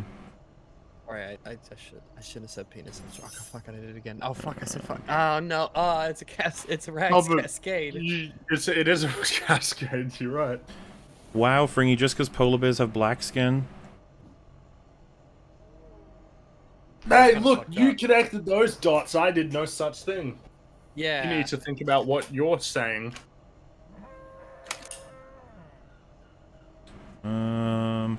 Rags has some strange fetishes about polar bears, and Jay is racist against polar bears.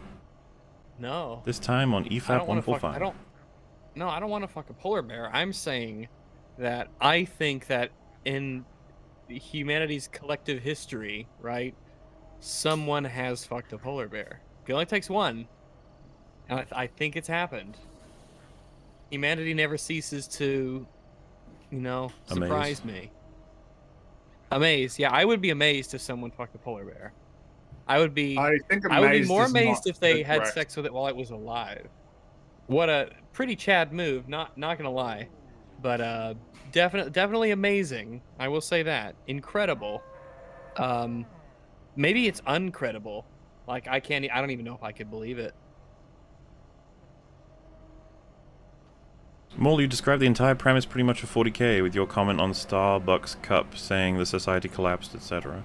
Oh, and it was like the current one was built on a destroyed past one or something? I could believe it. Alrighty.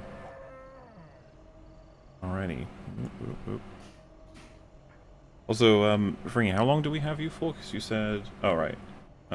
You got me for a little bit longer.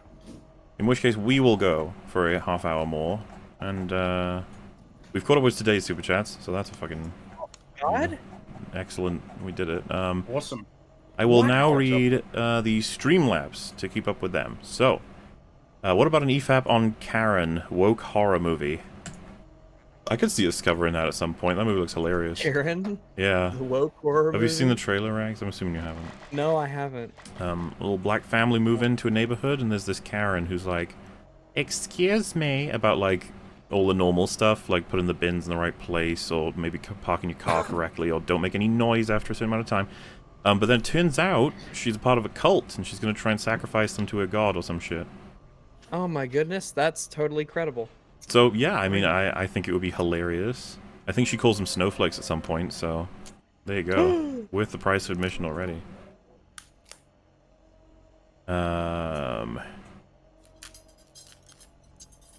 You know, mutually, I still can't get used to how you pronounce the letter H. It's almost like you're saying hate, somewhat. Lol, probably a British thing. Yeah, you're not supposed to say it with the actual H. sound. Yeah, well, I can do what I want.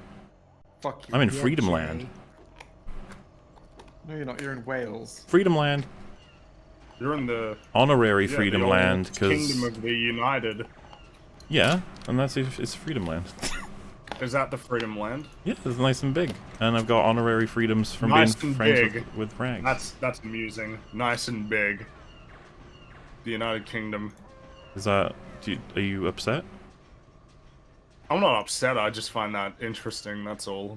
Big. I don't think I've ever heard the United Kingdom described as a large country. I mean, I'll be honest with you, I know it can be a surprise, but I am not as big as the United Kingdom, and so like, it does come across as large to me when I walk around in it. The United Kingdom is not as big as Australia, so... Compared to a person, the United Kingdom is very big. I think so too, yeah. I think so too. I think that's Compared the to a only person, scale we can Australia is use bigger. is the comparative size to a person. So like I feel like we got a better one, which is comparative scale of countries, but... I think that's unfair. Just to be Yeah, I clear, think that's unfair. And United Kingdom's describe not a the size country. of anything. Oh, the size of anything, sure, yeah. No, to describe the size of anything at any time, you have to just say very big, big, small, This or many very people. small. If you like this many people is there a out... medium? Is there a medium? Yeah, is there a medium? Size Like, compared very to person. big, medium, Hmm. small. Oh very yeah, I guess small. they'd be about the same. Yeah, we have to have it about the same. So, and that's like even for like scientific stuff like engineering projects. It's like how long does this does this piece of metal need to be? Oh, about the same. This is the future we liberals want. Yeah. I had a super chat for 117 or 118, I'm pretty sure, that compared the tropes used in Wonder Woman 84 to those in Not Another Teen Movie and asked if you had seen that movie before, / what you thought of it. I think we covered that one, actually. We did catch up with it. And I've seen Not Another Teen Movie. I don't know how it connects to Wonder Woman 84. I definitely don't remember enough to say that. But I remember it being amusing. I don't know if it's any good, though. Hello, Rags. Hi there.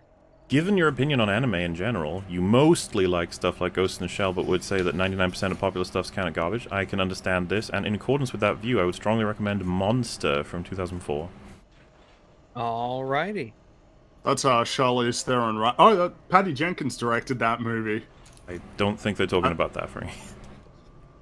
Oh, that's oddly convenient timing then. I mean, it would feel really weird if they said, I know you don't like most of anime, but you might like this live-action movie starring Charlize Theron. You'd be like, okay. That I guess said it's weird just 'cause things in EFAP chat. Is that? Wait, have I got that totally wrong? Was that the name of the film? It was definitely the name of the film. Was it out in 2004? It was out in 2003, and there was also a film called Monsters in 2004. A short. There are a lot of movies called Monster. Like, there's a really big list here. A lot of them. Wow, so unoriginal. There's a lot of Versatile movies. title that could refer to a lot of different kind of things, you know. Yeah, but like Monster, there's like 20 here. Because of course you've got the Monster, then the Monster, then the Monster, then Monster, then the Monster, then Monsters Inc., which is the most unique one here. Monster, Monsters, Monster. What about the Monsters. Monsters? Yeah, the Monsters. Yeah, what about the Monsters? I think They're not your average let me- family.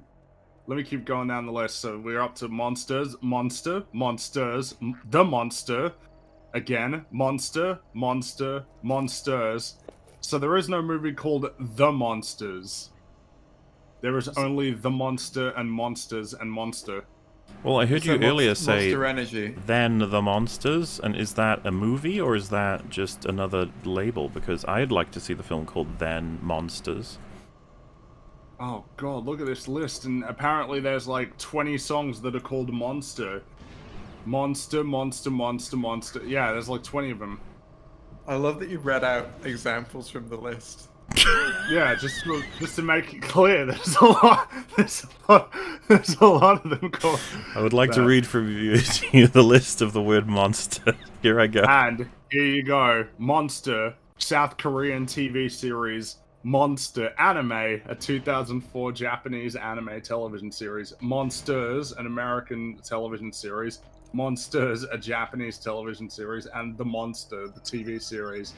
And also there are several episodes of TV shows called Monster or Monsters, including The Flash, Aqua Teen Hunger Force, and Star Wars The Clone Wars, and The Walking Dead. Alright. And also several books called Monster, and Monsters, and The Monster. Alright, moving on. What about stage plays?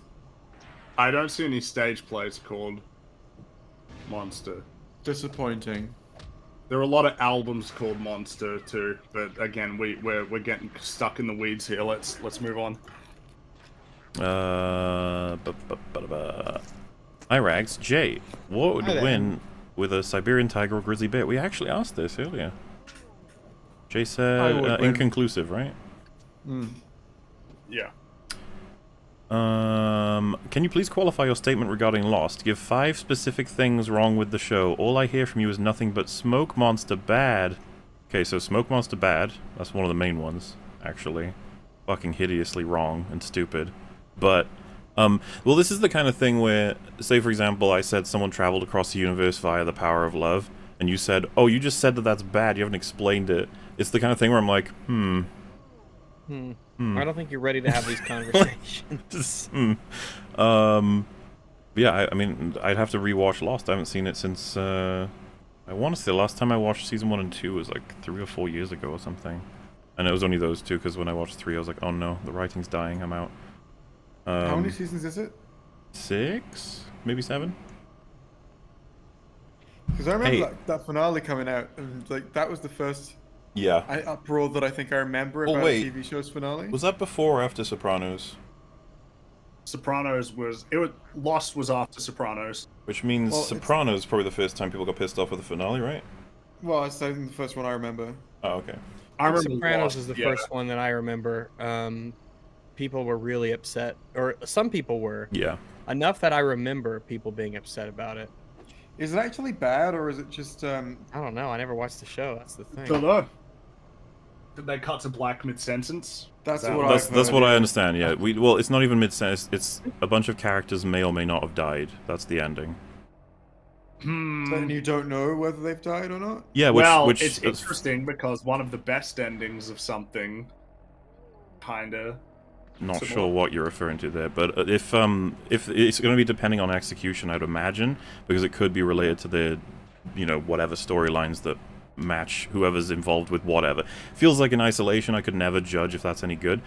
Which you could say the same for Lost, in that it was purgatory. It's like, yeah.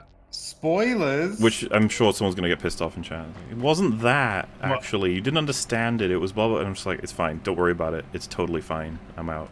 I'm leaving the Lost train, okay? I left it a long time ago. Chat says Sopranos finale was good. Well, I know for a fact that one's in contention much more than, say, Dexter or Game of Thrones or something like that, where everyone fucking hates them. The Sopranos one is discussed at length, which I think is a better sign of it being probably a much stronger ending than the others. But Lost, actually, at one season, they introduced time travel. Did you guys know that? I didn't watch Lost. I never watched Lost. Characters, I can't remember what it is that does it, but they find a way to travel through time, and oh my god. Man. Careful. Wow, that's something to drop on a show. And one of my favorite characters had to go back to Britain, I think, to look after his mum or something, and so they had to write him out, and he just was fucking casually killed by the black smoke monster at the end of an episode.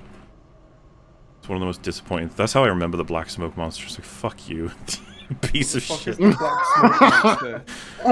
It's representative of like the island has like a person who dresses in white and represents like the goodness of the island, and then someone dresses in black and is like the badness, and he turns into the black smoke monster and eats people. I like the idea that the black smoke monster haunts your dreams. You know, you go to sleep and you see the black smoke monster. Well, no, I'm gonna ruin your shows. That's me, black smoke monster. That could be done well. It's almost like time travel bad. It's like, yeah, fucking 90% of the time, yeah. They fuck it up all the time. It's very, very different. It seems to be an extremely difficult thing to write because it's a very weird tough thing. And it has major time consequences travel. every time. Yeah, it's not like you're organizing a fucking birthday party. Yeah, This shit's complicated. I would have to. I played Lost the video game, I'm pretty sure. It was on like PS2 or something, but yeah, Lost is a crazy one. You know what, maybe in 2036 we'll do a Lost arc. We'll watch through it on EFAP Mini and give our perspective on it. There you go, guys. Just wait a little bit, you'll get it. Hi Rags. Hi there. UK citizens are just proto-Americans, and Aussies are failed Britons. Oh shit. No, that's kind of true. Man. Fine. Yeah. Fringy agrees, otherwise he would have... Free left. He would have agreed. No, he does agree, otherwise he would have spoken What would up. I have agreed? What? Sorry, what? I Oh, think you it was know. just that you agree with. You Also, know. Australia is Katachan 40k reference. Trust me, it's funny. I don't like that. I don't. What? I like What was, I like what the was idea thing? that in 40k or like Australia is just a reference to something in 40k, not the other way around. I think you agree with that, right, Fringy? You're Katachan in Australia. I don't know what that is, so I'm not gonna. I don't, It's like a 50-50. Katachan? Is that a character in an anime? Sounds like it, doesn't it? Katachan? Katachan. That's Chan is I have nothing to do with this. that's a moon speak word, right? Oh god, they're throwing shade, no, Fringy. Japan isn't the moon. Got oh yay, Fringy, you have a large country, alright, a country where humans live on the edges, making up like what, 20% of the continent, the rest dry, arid deserts and land. Lel, still love you, cheers. Isn't a pretty significant. That comment was a portion roller of coaster. the Yeah. United States, like giant desert, though. What country are you from? Come on, we'll give you a go. Oh, you mean the You super fuck chatter? polar I don't bears know. where you're Yeah. from. They're called Yeah. Darth Gene Cream Vader, so I don't know if that tells you anything about where they're from. Oh, I mean, definitely what are you Polish. saying about deserts? Why are you so prejudiced against deserts? Because there's nothing Deserts there. serve a purpose. There's nothing there. Without the Sahara Desert, the Amazon rainforest wouldn't exist. Why? Because the sand from the Sahara getting blown across the Atlantic Ocean is like really important for stabilizing the Amazon ecosystem. Yeah, how didn't you know that, Jake? Jeez. What the little things flapping on your craft there? Yeah, it just floats on its own. It's I weird. think- It looks like a something's wrong. It looks like there must be a thruster underneath it that we can't see that's keeping it all There's, I afloat. guess just I swear when I played this game, the little the grey sticks poking out of it, they flapped like little wings. Well, you know what? Maybe mine's broken, okay? There, Like little there, I bug said wings. it. Mine's broken, I Chat, guess. am I right about that? Is that what's supposed to be happening here? Chat of mixed Look at Jay opinions. changing the subject. What was it before? So, you know, this is another adventure of a super chat. I think I'm gonna unsub. I'm tired of these BS analysis and these stupid super chat catch up. This isn't interesting. Why do you keep reading this? Do you like me? Do you want me to push you up against a wall and kiss you? Hmm. Yeah, that was a roller coaster. Wow, that was Sometimes That you was a don't know how I feel roller coaster, about yeah. yeah. That took turns that I wasn't expecting it to. And isn't that the most important thing? I think so. It's about family. I'm too tired, I'll watch this video later. But if you're reacting to Full Fat, his best videos that I've seen, in my opinion, humble opinion, are Iron Man and Thanos. I have not seen all of his videos. I mean, we didn't react to him, we were reacting with him in a way. We reacted at him. I mean, As we he reacted to him reacted at at points. us. Yeah, I suppose. And he seemed pretty chill. Check out his channel, like I said. Mola, we know you would run from the duck-sized horse, but which one of your panel do you think could take it? Not Rags, he'd do weird things. Oh. They apparently excluded you from this, Rags. You do weird things to the horse-sized duck. It's already conclusive, I guess. What are you Like make a asking about? saddle for it? Or... So, they're asking me, out of Jay and Fringy, who do I think would best battle the horse-sized duck? Who would best battle the horse? I want to hurt a duck. I don't think you have a choice in this sort of scenario. I want to hurt the duck. I like ducks a lot. What if it attacks you or your family? I would leave What if it... the location. What if a trolley is heading toward a duck, and you can save it by pushing the... Duck is a really big fan of the current Doctor Who series. Yeah, what about He's that? a big fan. Oh Duck. man, I'm not gonna hurt it. I know it's a duck. I don't want to hurt Ducks- ducks either. ducks but are this great. duck I is enjoy. coming I at like you with a ducks. knife. I like ducks. What Duck did is you my say? first What word. if it comes at you with a knife? Yeah? Yeah, this duck is coming at you with a knife. Going like, Oh man, this changes everything. Because he's Yeah, would not so probably- friendly now. I honestly, regardless, if something was coming at me with a knife, my first instinct wouldn't be fight. Unless I Yeah, had, like if a baby gun. was- No, running but at that me was with the a You're in a requirement. corner. That was the You're in an requirement alley. anyway. You can't get by him. You have to kill him. The whole to get premise past is you're him. not I running, would you're leave. fighting. I would leave You the can't. room. You can't leave. You're in a Duck, it can't you're- open doors. What's it? You are in an arena. You have to fight You're in a each other, coliseum, or a else round you building, die. Jay. Yep. You're in a round Round building. building. Round stone, Yes. yeah. Like, I'm in a round building. Yeah, now what? No, He's coming. appreciate Oh, he's the coming. You gotta roundness. make a decision. He's coming coming. at you. He's going quack. I will disarm Quack, him. quack, quack, quack. He ain't- He's running he at doesn't you. He's have getting arms. louder. Oh, then He I've has already done it. feathers that he can use See, to Jay, his you're- wings. You're this little car, and I'm the duck. I'm coming. What you gonna do? Make a decision. What's gonna happen? I'm gonna move out of the way. Oh, I'm in there now. Okay, so you're dead then. I'm gonna reflect all of your blaster bolts. But now it got inside you. Oh, digging around in your insides trying to rip out your organs. What are you gonna do, Jay? Fringy, He's- why did he's you make going that for your heart. more gory and less? Hurry, Jay. The heart. Hurry. I made it more gory on you have to purpose stab the heart. to make it horrifying. He's getting there. He's reaching for the heart. I just vored you. I win.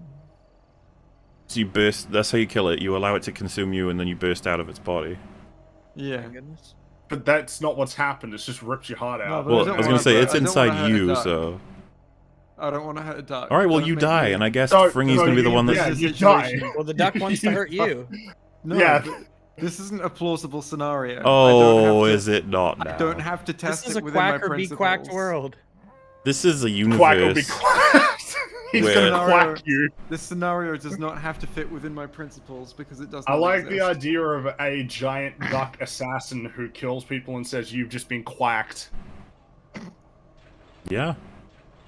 That feels like a 10-season series right there. He doesn't want the life found him. He didn't find it, and he's killed so many people by quacking at them, and he wonders if he's so far gone. That's also my answer at this point. Jay would die. Fringy would stand a chance. Not sure what his plans would be though. I'm not sure what my plans would be, because I feel like I need to keep it on land for the home field advantage, but if I'm in water, I'm a little bit more nervous. Could it finally be the time for you to utilize your goo? I can. Are you gonna say I it's can goo handle time this one. before you use it?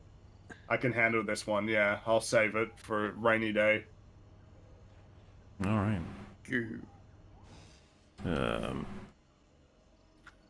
I think I heard once that Guillermo del Toro wanted to adapt the monster anime into a live-action TV show. Cannot confirm this, however.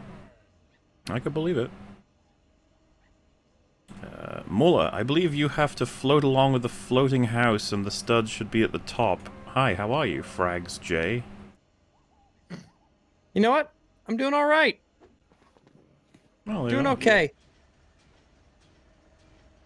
Yeah, what he said. Katachan is a planet in 40k where all the insects, plants, and animals are trying to murder you and are as big as a car. Or bigger. Damn. That's how it's like Australia. Oh, yeah, I guess it would be a bit. Fuck, a bit like Australia in that way.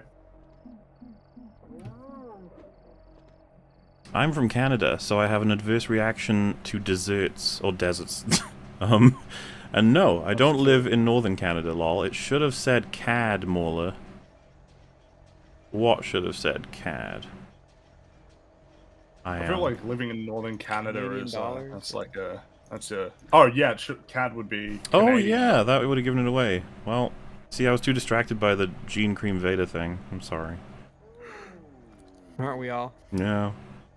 I think the characters on Lost are some of the best in television history, especially Sawyer. What's your favorite and least favorite characters? Oh, that's a tough one, because I really like a lot of the characters in Lost. They're pretty good. The little journeys they go through. Yeah. The first 2 seasons, that's the whole reason you're watching the show. With every character, basically, they present themselves as X, and you find out from before they got onto the plane and why they were on the plane is very significant to where they're going forward, and a lot of them are trying to start like almost new lives or lies, or they're keeping something from everybody that is seriously important to know in order to protect yourself in some way. Lots of mysteries and craziness. There's like Mystery boxes. Well, there's a guy who was paralyzed before he came, and he has the use of his legs on the island. What does that mean? Oh my goodness gracious, that sounds like a mystery box. Oh, Lost has 7 trillion of those.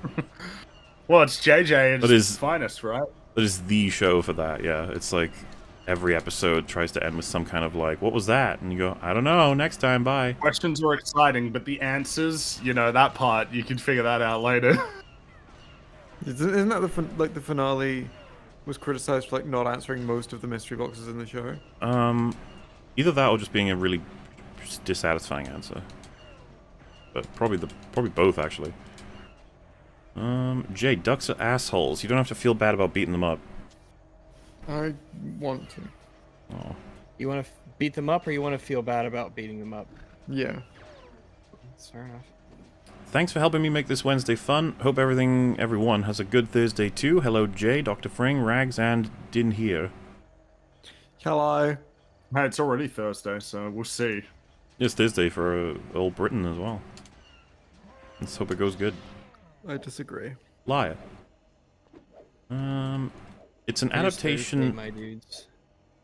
So Monster's an adaptation based off a crime thriller, and it's set in the 1980s, 90s Germany, surrounded by the fall of the Berlin Wall and the collapse of communism. And the story is about a serial killer, similar to how you described GITS. It's good despite being anime. Oh, yeah, there you go. That spells gits. Shouldn't say that. A man chooses.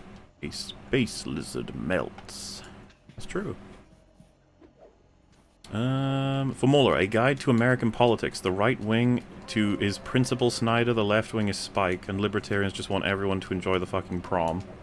I mean, you know what? I could see someone breaking Buffy down a bazillion times that way if they want to. Who is on which political spectrum, yeah. Do reviewers like this genuinely enjoy these stories? Or more so, do they enjoy the idea that they're in the correct group because they like it? Do they spend hours talking about these stories like we did pre-woke, or about the people who disagree?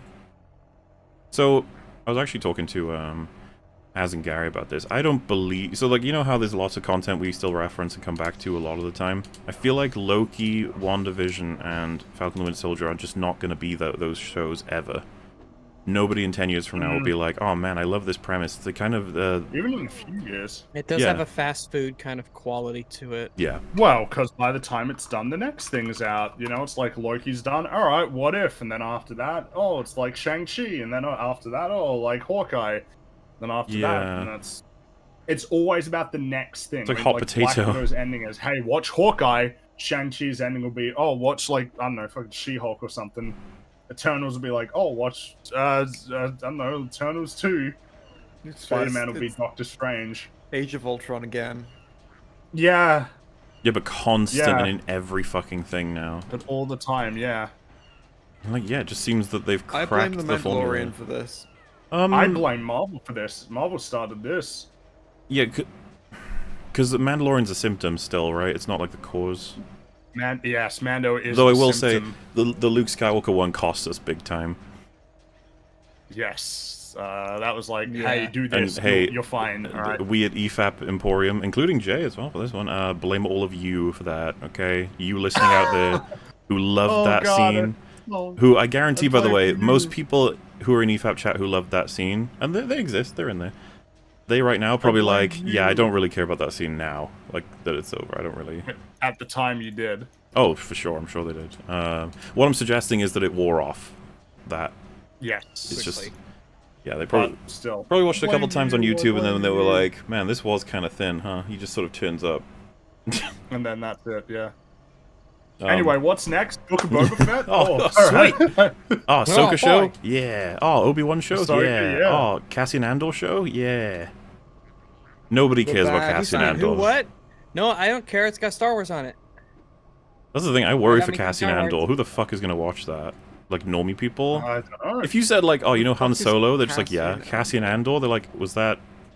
Was that who was? Is that the is guy he, from like, Rogue One? Solo's friend? It is the guy from It Rogue is the One. guy from Rogue One. Yeah. It's him. He's getting a show. He's Yes. It's done, as He's far as I getting a know. It's show. just on its way Oh, out it's now. coming Oh my out. God. Coming out. They're like, next already year. like scouring their own Hey. content for characters to. Yeah, it's ready to go. It's good to go. Yeah. It's gonna be great. They took something from their good movie. Wow, good movie. Hmm. I mean, that's I wouldn't be comfortable Let's calling Rogue follow One up a good. I little don't know. I'm not sure. I have to watch I'm it in the again. mediocre camp at the moment. I'm in a. I really like, can't five territory. remember how nonsense the plot is, but I do remember the characters are pretty damn thin. But I Characters don't know. Oh yeah, I don't know that they're, broken or anything though. And honestly, that might be just enough to just make it better than most stuff. It's like the characters don't assassinate themselves. I'm fairly confident it's probably the strongest. Host Certainly OT? stronger than all. It Stronger. might be because it's the emptiest. Certainly, if you ignore all of the prequels, it's the strongest. Maybe if you ignore the prequels, it's maybe if you include the prequels, it's the strongest. Oh, there you are. Save the dream. No. I mean, I haven't seen No. it except the one time. That's the thing. So Yeah, I've only seen it once. I saw so it once in the I don't know. theater and was like, well, the last 15 minutes was cool, Yeah, I like the ending. and that was the end of that. Now I must depart very soon, so Alrighty. Well, how many? well, I'll just- Well, I don't want to. I mean, it's okay. We're at nearly 7 hours, and this is the bonus EFAP as well. So Right. it'll be alright. And we've caught up to the ones on this one. Okay. Awesome. I was about to ask if we had. Well, there's like 4 more, and we'll be good. So, what is your favorite trope to see in stories, or which one do you think is never done correctly? Credits. Oh, let me see. My favorite trope. There's probably. You know what? I'm almost certain. I definitely have an answer to this. I just can't remember it. Well, maybe off the Does top it of count my as head. a I have to trope think, for the death of a character to involve them like doing something heroic instead of just dying? heroic death. Yeah. I suppose it can be. I suppose that's a trope. It's more of a loose trope. It's not that. Because I always that's like really I'll always a prefer it broad one, when they're maybe. doing something that's brave or whatever before they go out, sort of thing. I'm not sure. If you How give about- me a moment, I can maybe Right. get So my think TV on it. tropes thing, Huh. and I can take a look. I 'cause was I bet about there's to some say. cool stuff. I might have to just let you finish these last few because, like, yeah. I need alright. to, I apologize. I must depart.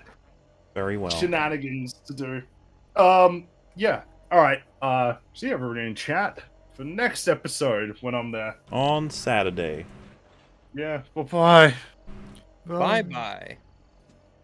That's a good one. They always do wrong. Make bad guy intimidating. It's rarely done correctly at this point. Just have them kill their own people for no reason at all. Yeah, just like an actual fearful villain, a villain that I can be concerned about. Yeah. I Hold don't know. that thought. I gotta use the loo, and I'll be right back. I don't know why a lot of people seem to have seen like Heath Ledger's Joker and taken from that what they need to make a villain threatening is to make them do quirky random things for no reason. I don't know. I think Vader's more to blame, and it's literally just copying him badly instead of seeing why. Really? Yeah, because I can't think of a quintessential, more like foundational old example of the villain being scary because he's not only gonna hurt the heroes, he's also willing to just wipe out his own men if they, you know. Oh, that's true actually. But I like, was watching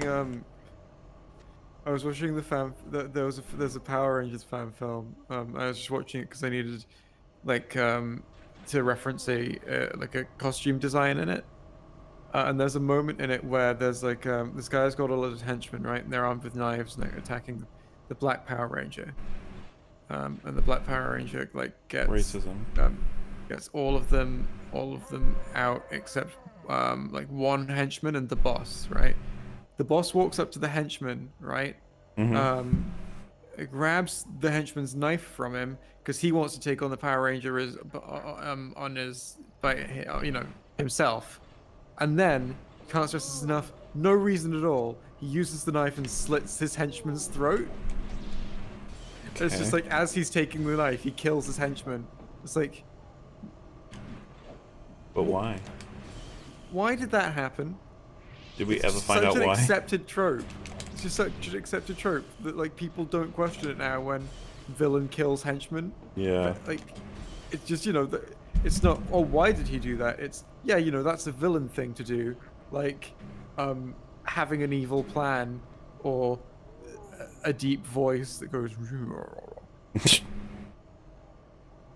Yeah. Evil laugh. It's embarrassing, and it makes me think that they're not intimidating at all, actually. They're really stupid. But... I mean... could you convince you they're volatile? Well, yeah, I'd be worried they'd kill me, I guess, but at the same time, I'd be like, you're not cunning, you're not culling part of your team in order to make it more effective, you're just an idiot. But you're a dangerous idiot. It can be written well, of course. Well, Vader's written well. Yeah. The house in the top right next to where you got the speeder is still damaged, one of the walls is missing.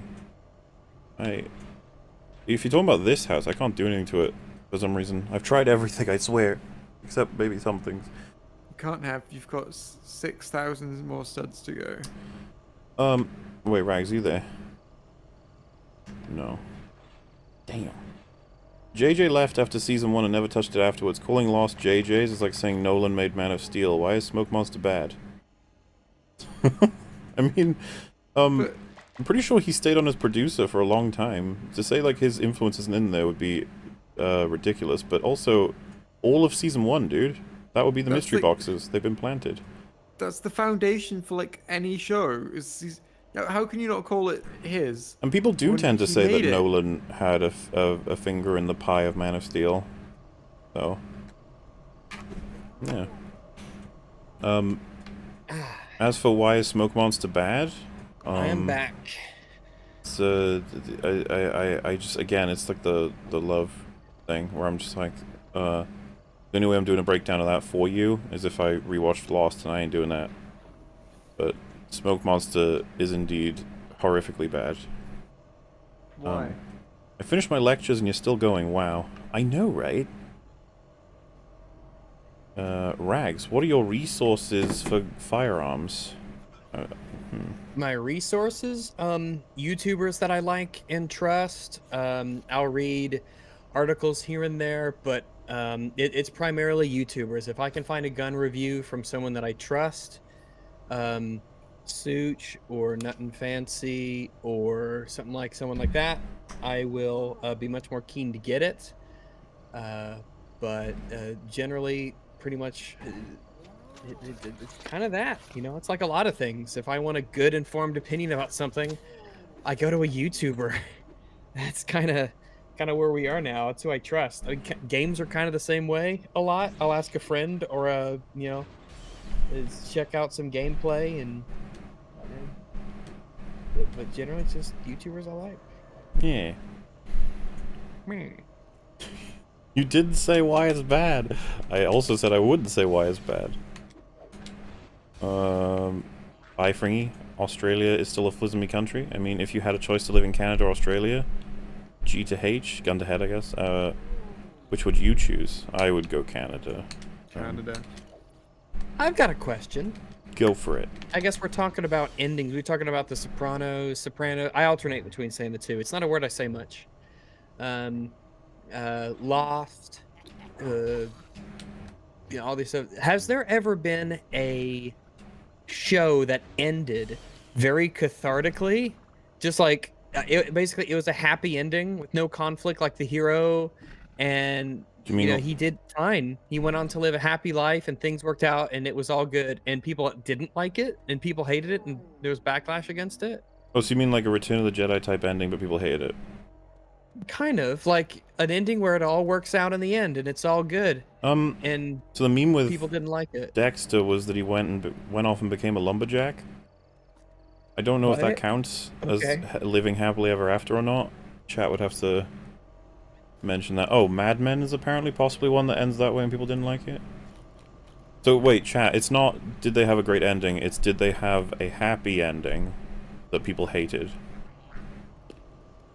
I guess Lost is probably one of them, actually. I will, I was thinking about tropes a bit, too. I like tropes that get into... It's hardly a trope anymore these days. But or I guess it is, but it's unintentionally a trope. Where, like, the antagonist has a point. They have a... They're not just evil bad, and the good guy's not just good wonderful. There's actually, like, you have a villain who is a villain, sure, but he's not evil. He's a villain, like the Vulture types, you know? Mm-hmm. The Zemo types, where you clearly have, like, a conflicted or a well-structured character who is in the villain role, or who is the antagonist. Though nowadays, it's often a good person is turned into the bad person, or the protagonist hero is actually the terrible. Oh yeah. Oh, and what would you prefer ranks, Australia or Canada to live in? Canada. Yeah, I felt like that's what I would have guessed you'd said, to be honest. 'Cause, not to mention the fact it's close to where you actually live, right? At least compared to Australia. Yeah, I feel like if I didn't like living in Canada, I could just come right back down.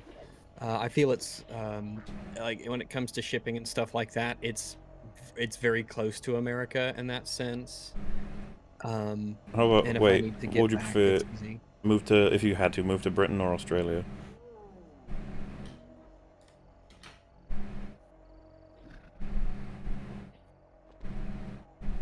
I don't know. I don't know. Oh, I don't know. That's tough. Probably.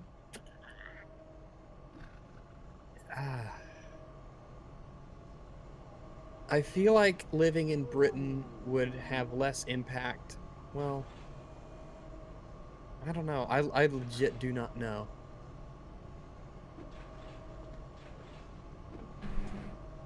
All right. Yeah, that's someone said the person followed up with that question saying please answer it with scritches, but there you go. You would have chosen Canada over Australia.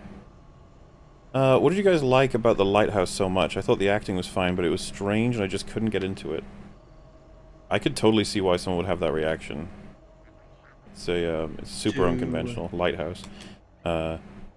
Yeah, that's one of that. I really liked it though. I really liked The Lighthouse. Well, so they're asking us why do we like it so much. I think we gave a stronger explanation when we first watched it on an EFAP. I don't know which one it was though. I was super into the acting and the dialogue and the interactions between the characters. I was super invested in just getting more of these guys. It was extremely atmospheric and interesting, and I kind of like the artsy sort of metaphorical stuff. Like, I'm okay with that, you know. It was all right to me, but I had an incredible appreciation for the work that the actors did, and it was very interesting to watch. You weren't bored watching this movie. It's very a huge amount of effort that you can appreciate in that film. Yeah, because the main draw is going to be the dialogue, and I think it was excellently written. A lot of the speeches, or the bigger portions of it. And then yeah, I was also intrigued like by it visually. They took advantage of the format quite a bit. Mm-hmm. And I was still I was gripped to find out what it was all gonna amount to, what was it all gonna mean, what kind of point was being made in totality. There was lots of very creepy twists and turns. Bye, Jay. Toodaloo. Rags is so hyperbolic. There's nothing but the worst thing or the best thing. There's no scaling with him. That's really not true, though. I don't know why It's they think just that a lot about you, of but not things- about me. Like, we have the same Yeah, ratings for a lot so of here's stuff. the thing.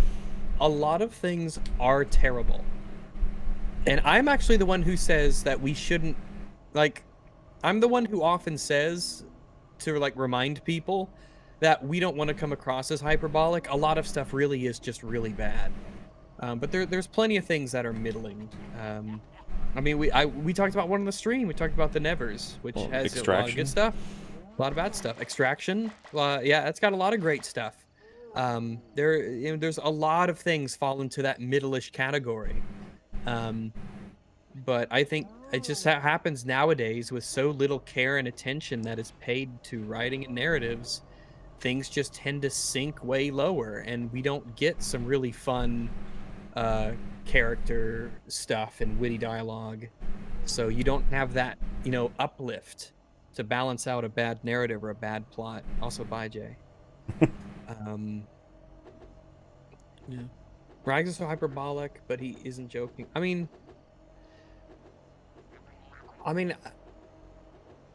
a lot of stuff's really bad. I don't know what else to say. A lot of stuff really is bad. Like the But I smoke do try to be monster. accurate. We say, even here, we were talking about earlier, Mahler was talking about Resident Evil. And what is it? Those movies are terrible. They really are. Yeah. But we love them. There's Yeah. so much just joy to be taken from those movies, but they are terrible movies. So, Yeah, we think there's plenty of things that score along our scale all over the place. I just have to look at our EFAP movies lineup, and there's plenty in there that, like Mask of Zorro, we don't consider to be a masterpiece, which is pretty good. oh yeah, there are problems with Mask of Zorro. There really are. But the thing is, they are problems that are very fixable. And, You can tweak that movie and it becomes stellar. yeah.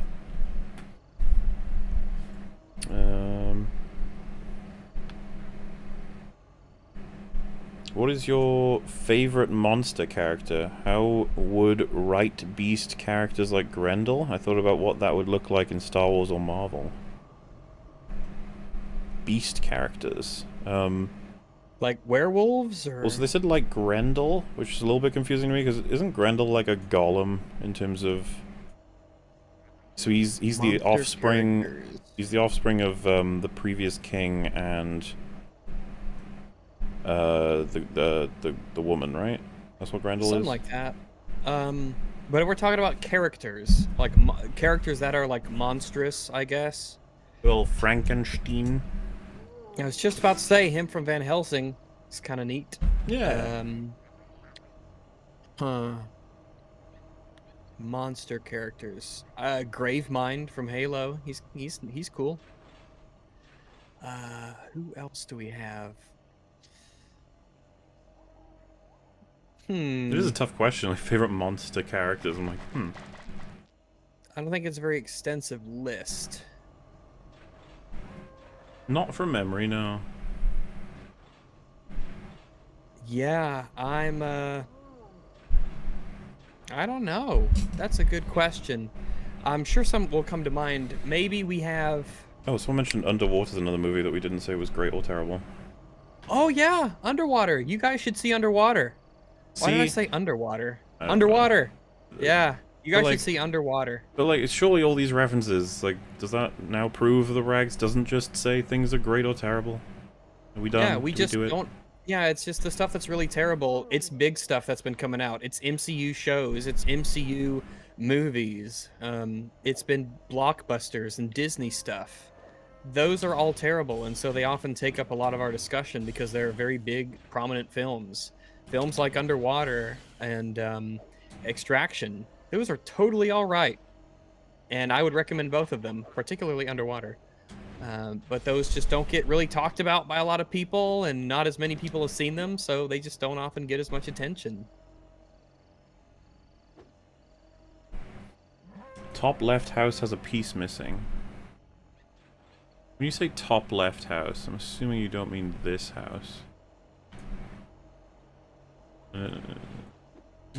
It's fine. Also, in regard to that one we read about, do they actually enjoy this stuff, or are they just, when they discuss it, are they just talking about who hates it? I think they do enjoy it, and I think when they discuss it, they tell each other things that aren't... I know this sounds a little bit lame to say, but you know, like with Loki, they'll be like, oh, I fucking love how well they developed Mobius and Loki's relationship. And then someone else goes, yeah, I thought it was fantastic. Like, gradually over the episodes you can see it building up, and they go through so much together that you can really see how that blossomed, and they tell each other that, and I'm just sitting there like, so none of that's true, but yes it is if you say it is. Next house over. The idea that I can destroy this house? Oh. Well, that's good timing. Oh, balls, I used the Twitch link to Streamlabs last time to donate. I think, did I yeet that money? The Twitch link to Streamlabs, shouldn't that... I imagine that sends it to Streamlabs regardless. If I've read out your thing before, then it would have worked. I'm not sure if I did, though. But it should be fine. Not sure if you're aware of this, but apparently YouTube doesn't count downvotes for comments. If you downvote a comment, it's only saved logically in your browser cache. Might be relevant because of the recent discussions. Is that true? I have... So, like, only I upvotes never work? see comments with downvotes. That's the thing. You never see comments that have downvote numbers to them. I know they don't do negatives, but I figured that, say for example, if a comment has 10 upvotes and 20 down, it'll just be 0. 0. That's potentially true. It probably. But I don't know. But they won't show negatives. And you know it's within the realm of possibility that they just fucking yeet the dislike button eventually. I think they've already said they're doing that, right? Oh, I don't know. I think so. I remember reading an article. Someone shared on Twitter. It's, the fact that I'm aware of it being discussed means it's probably a year's time before that happens. I'm not allowed to dislike fucking videos. Like, fuck off, YouTube. Hey, right, it could hurt someone's feelings, dude. No, we wouldn't want that on the fucking internet. Gosh, no. I can't handle it. Hey Molar, a small donation for maintaining your computer since EFAP has become an almost daily part of my life. It's worth donating to you, and to be honest, it should be more, but now not possible. Well, no problem. Thank you very much. And, yes, I will be getting a new rig, possibly within the month. I'm already talking to Smiler about what we're going to be going for. Already? Oh, boy. Yeah. And of course, I won't be abandoning this rig. I'll repair it. It's just that, yes, there's a good reason for that, and I will probably tell you as soon as the stream is over, Rag. Speaking of which, we're pretty much there. Does Garfield the cat hate Mondays because President Garfield was assassinated on a Monday? You know, it could be. I have to speak to the creator, I guess. Maybe. That could, maybe. I don't know. That could, like, legit be the reason. That might be interesting. Or he's just like a lot of people who just hate Mondays. I don't know. Could be that. So yes. Do you think anyone names their kids Garfield anymore? No. Or is that a name that's just fallen out of... Quentin would name his kid Garfield. Quentin's not going to have a kid. He could adopt. Call him Garfield. He has his own name already, and he's like, you will be Garfield now. You shall be Garfield. Fucking naming your kid Garfield. If someone's done it. It's child abuse. Yeah. So, this was bonus EFAP, 2 of 2. It's not going to become a regular thing that we do EFAPs on Wednesdays as well. That was just because we had extra topics, extra coverage, and we were behind on the numbers. But now we've just completed 145, which means we got 146 on Saturday, and then it's just a really, like, right, we're getting real close to 150. That's like a... Oh my goodness gracious. That sounds exciting, though. Well, so I suppose it's worth saying, for those who want to submit things that could eventually be in, you know, whatever coverage I have for 150, be it art or videos, whatever else, because I'm going to obviously have a point where I'm just going to sort through that, make something of an intro. It's not going to be like 100, okay, guys? 100 was very special. I'm hyper busy as it is. I'm probably going to make something that's pretty sweet as an intro, but not, you know, nothing complex. And we will probably go for 24 hours. Hopefully, Fringy will be there for the whole lot as well, and I'm sure it'll be very fun.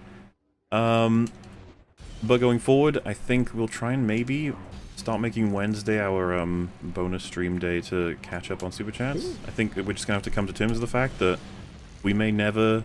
Not never. We may not catch up to Super Chats for a long time. But that's okay. Because I was going to say, with the 24-hour stream on the way, if that's all coverage, we're going to be... That's going to take a chunk out in terms of putting us far behind, but one day we will catch up. And yeah, until then, things are being worked on. There are some surprises on the way that I hope you guys will like. And I think that's about it until we see you again on Wednesday, which won't be very long from now. We're going to break down Loki, yeah, that won't be long at all. episodes 1 through 6 with a couple guests. I'm sure it'll be fun. What do you think of Quinton's iCarly video? I haven't seen it. I don't... Yeah. Well, I never watched iCarly, so I got... feels like it'd be a weird one for me to check out. Saturday. Yeah, I don't know anything about it, yeah. So yeah, I don't know. Thanks for hanging out, everybody. Is there anything else, Ranks, before we go? Man, I think that's it. I think you're right. Very well then, everybody. Have a good night, or whatever time of day it is. And we shall see you on Saturday. Yeah, see y'all later. Bye-bye.